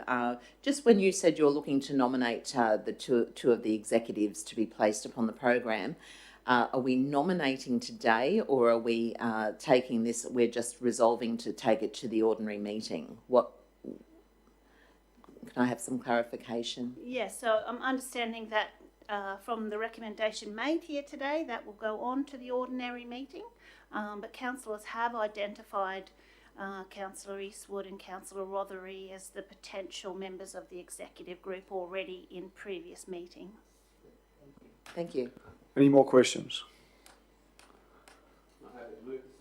You happy to move? Second to Councillor Rothery, and we might take that straight to the vote. All those in favour? Unanimous. Thank you very much, Lisa. And we'll go straight on to 11.6, and that's actions identified in the Livingstone Reef Guardian Action Plan. Thank you very much. So this is just an opportunity to provide to you an update on how we're going with our Reef Guardian Action Plan. So this plan was only adopted last year.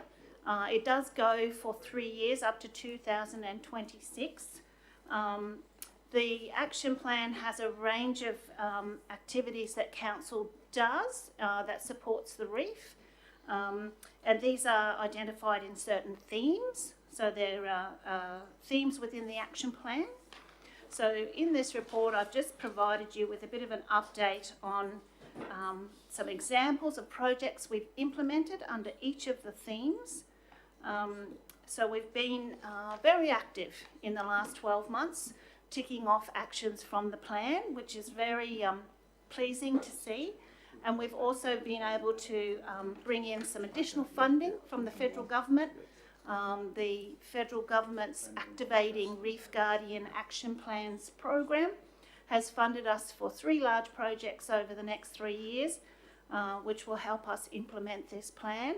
And a number of the activities identified in there are reliant on external funding. So not everything that's identified in the plan is in Council's current budget. Some of it is also on our future wish list for when we can obtain resources and external grants to fund some of our projects. But we certainly have ticked off activities under all the themes, and it is a real credit to the organisation that we have been able to do that. So I'm happy for questions. Any questions? What's the size of the grant, Lise? So the overall grant across 3 projects is $902,000. Is that it's like spread out, like do other councils get similar? Is only the coastal ones? Correct. This particular program for funding was unusual in that it was non-competitive. So it was provided to all 19 Reef Guardian councils in Queensland, and each council had an allocation of approximately $920,000, and they needed to supply projects which fitted the guidelines and were essentially on-ground works. And if they could do that and have those projects accepted, then the funding was forthcoming. So you were really spade ready, weren't you? Yes, it was important that we had those projects identified in our action plan, and that we were ready to start work on them straight away. That's excellent. Just need man and women power now. Thank you. Excellent. Any more questions? Okay, do we have a mover and a seconder, please? Moved Councillor Friend, seconded Councillor Mather. Anybody like to speak to the motion? No, we might go straight to the vote. All those in favour? It's unanimous. Fantastic. And I think we're going to go straight back, right back to 11.1. Thanks, Lisa. Through the chair, we do have some conditions the CEO has drafted quickly, and I might invite Brendan to join the table just in case there's any further questions around this development application. Thanks, Brendan. Alongside Greg.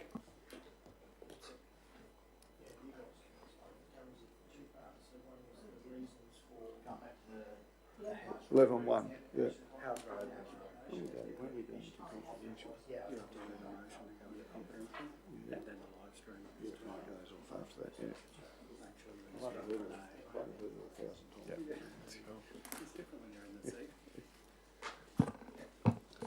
Go ahead. Thanks, Brendan. Yeah, through the chair, I understand there's three recommendations here. There's a recommendations for the reasons for approving the development application. There's a recommendation relating to conditions of approval, and then there's a third recommendation relating to infrastructure charges that apply. So these reasons for approval are probably what the Mayor touched on earlier, and also what Tammy would have drafted. Probably no need to talk to them too much. They're consistent with what you discussed previously. But yeah, it just looks at the provisions in the scheme and why it could be demonstrated to comply. Just want to keep scrolling through, or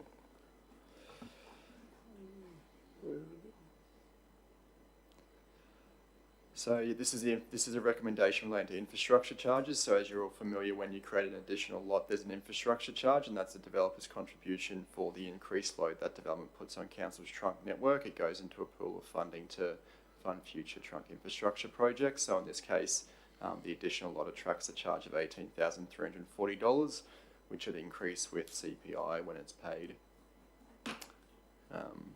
Keep going there. Is that calculated accurately, or is it a ballpark figure? Because you don't want them coming back and saying you charged us too much, we want a discount. Through the chair, that charge is consistent with the adopted charges resolution.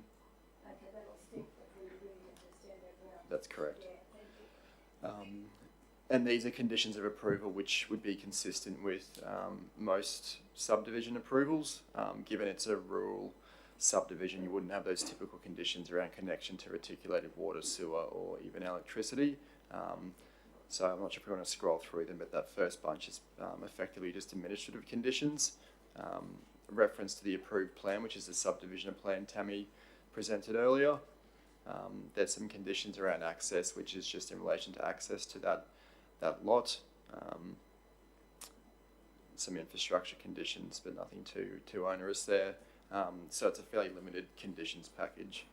Is there anything, excuse me, there through the chair, anything, Brendan, there that touches on or captures the bushfire management plan requirement? Yeah, through the chair. No, there's not. The reason for that is because once that lot's created, if someone wants to put a dwelling on there, at that point in time, there'd be the need to provide a bushfire hazard assessment and management plan, so we don't look at it as part of this application. And so it would automatically be required. There's no way that somebody can build a house there without satisfying the requirements of a bushfire management plan. Through the chair, that's correct. We'll assess it against the bushfire hazard overlay code, which among other things, request a bushfire hazard Yep. assessment and management plan. The only other question I got is there any restrictions on where a house could be built on that site in terms of problematic areas, or is there then anywhere that we can maybe inform where we prefer a building envelope that we feel would be Yes. empathetic to the neighbours, or? Yeah, through the chair. So any dwelling that's constructed on a site is required to comply with the planning scheme. So there's setback requirements, and in this case, bushfire hazard requirements they need to comply with. So all those things you mentioned would be dealt with as part of a subsequent application. Any other questions? On the map, Light, please, councillor. on the map there, lot one, there's a big lagoon or something in the middle there. How do they get around that? Because he's obviously coming into a little battle axe block there of an easement. That's on page 26. Yeah, through the chair, I don't think there's any issue with the location of that. Okay. What I guess you'd call a small wetland or a dam. We've got no concerns So from our that's end. Millview Road there to the right, is it? No. That That's going up from the hill of House Road. On the left-hand side, you're driving up towards Barbara's Place. through the, There's a private driveway goes up the hill, councillor. You know when you're heading along and you've got Barbara on the right? Yeah. This is on the left going up into the hill. Do we have any other questions? Yeah, that's okay, thank you. Do we have a mover and a seconder? Who would like to move? Councillor Walcon's moving, Councillor Bellows seconding. Oh, sorry, Councillor Rothery. You can second it. Would anybody like to speak to the motion? Anyone like to speak against? Mr Chair, would you mind reading the motion, please? I'll have to find it first.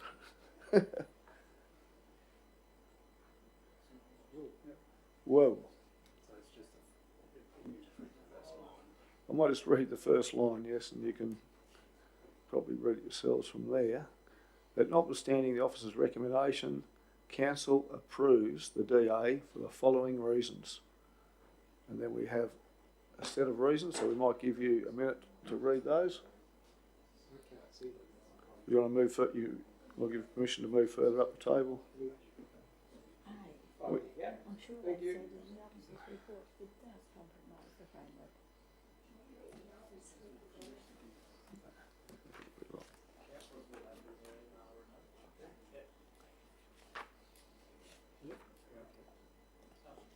So what do we do with the question marks then? Oh, we'll just insert whatever those things are.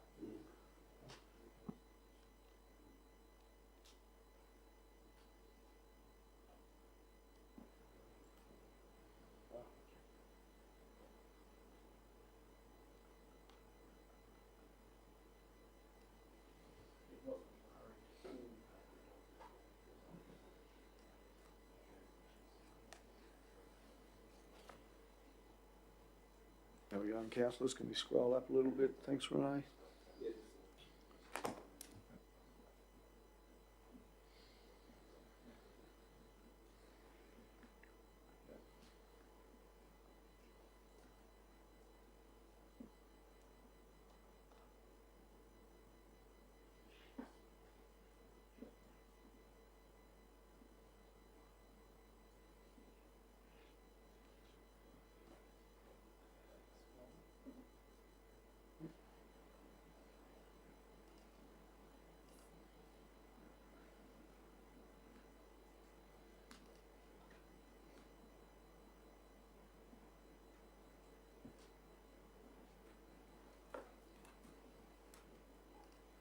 Has everybody read the motion? Okay. Are we ready to go to the vote? Okay, all those in favour? All those against? The motion is carried.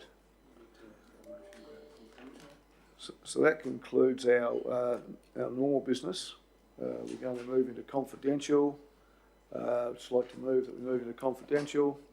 We have a mover, Councillor Mather. All those in favour? Okay, so to all our online viewers, we're now moving into confidential and we'll be back shortly. Thank you.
Oh, sorry, Mr. Chairman. Where is that intent captured so one can understand that the committee recommends in relation to the other? So unless the council expressly resolves, using the delegation, unless the council expressly resolves, the committee can only recommend, and that's what the wording reflects, and therefore it will be determined ultimately in 4 months' time. It's the same wording in A, B and C.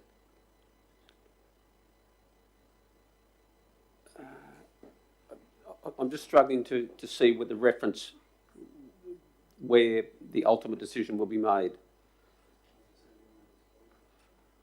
Where does it capture the ordinary meeting where the decision will be virtually lifted off the or Recommends to council and put a date.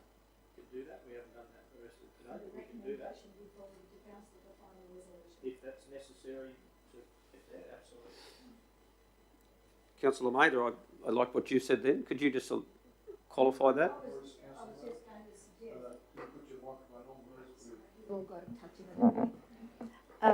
I was going to just add a comma after that 654, and that the recommendation be now forwarded to the general meeting for final resolution. Or, I think I said. At the ordinary meeting, yes. Yeah, or adoption. Well, because like we're saying that the recommendation, this is a recommendation, it's going to the general meeting for adoption. That's correct. Would anybody Did you get that one? like? Mate? Something like that. Okay, okay.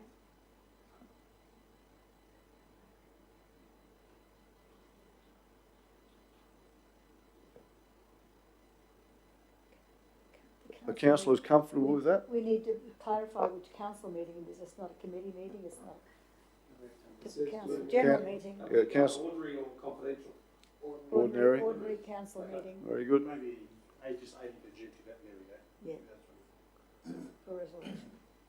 Would anybody like to speak? Sorry, would somebody like to move the motion, please? A seconder? I'll go first. Fantastic. Would the mover like to speak to the motion? No, Mr. Chair, I think it's all been said. Thank you. Would anybody like to speak against the motion? Okay, we'll call for a show of hands. Okay, the motion has been... Those against? Those against, sorry. He's getting late. The motion has been won. Excellent. We'll go to... carried, sorry. We'll go to the second one, the 6 monthly update on key development applications.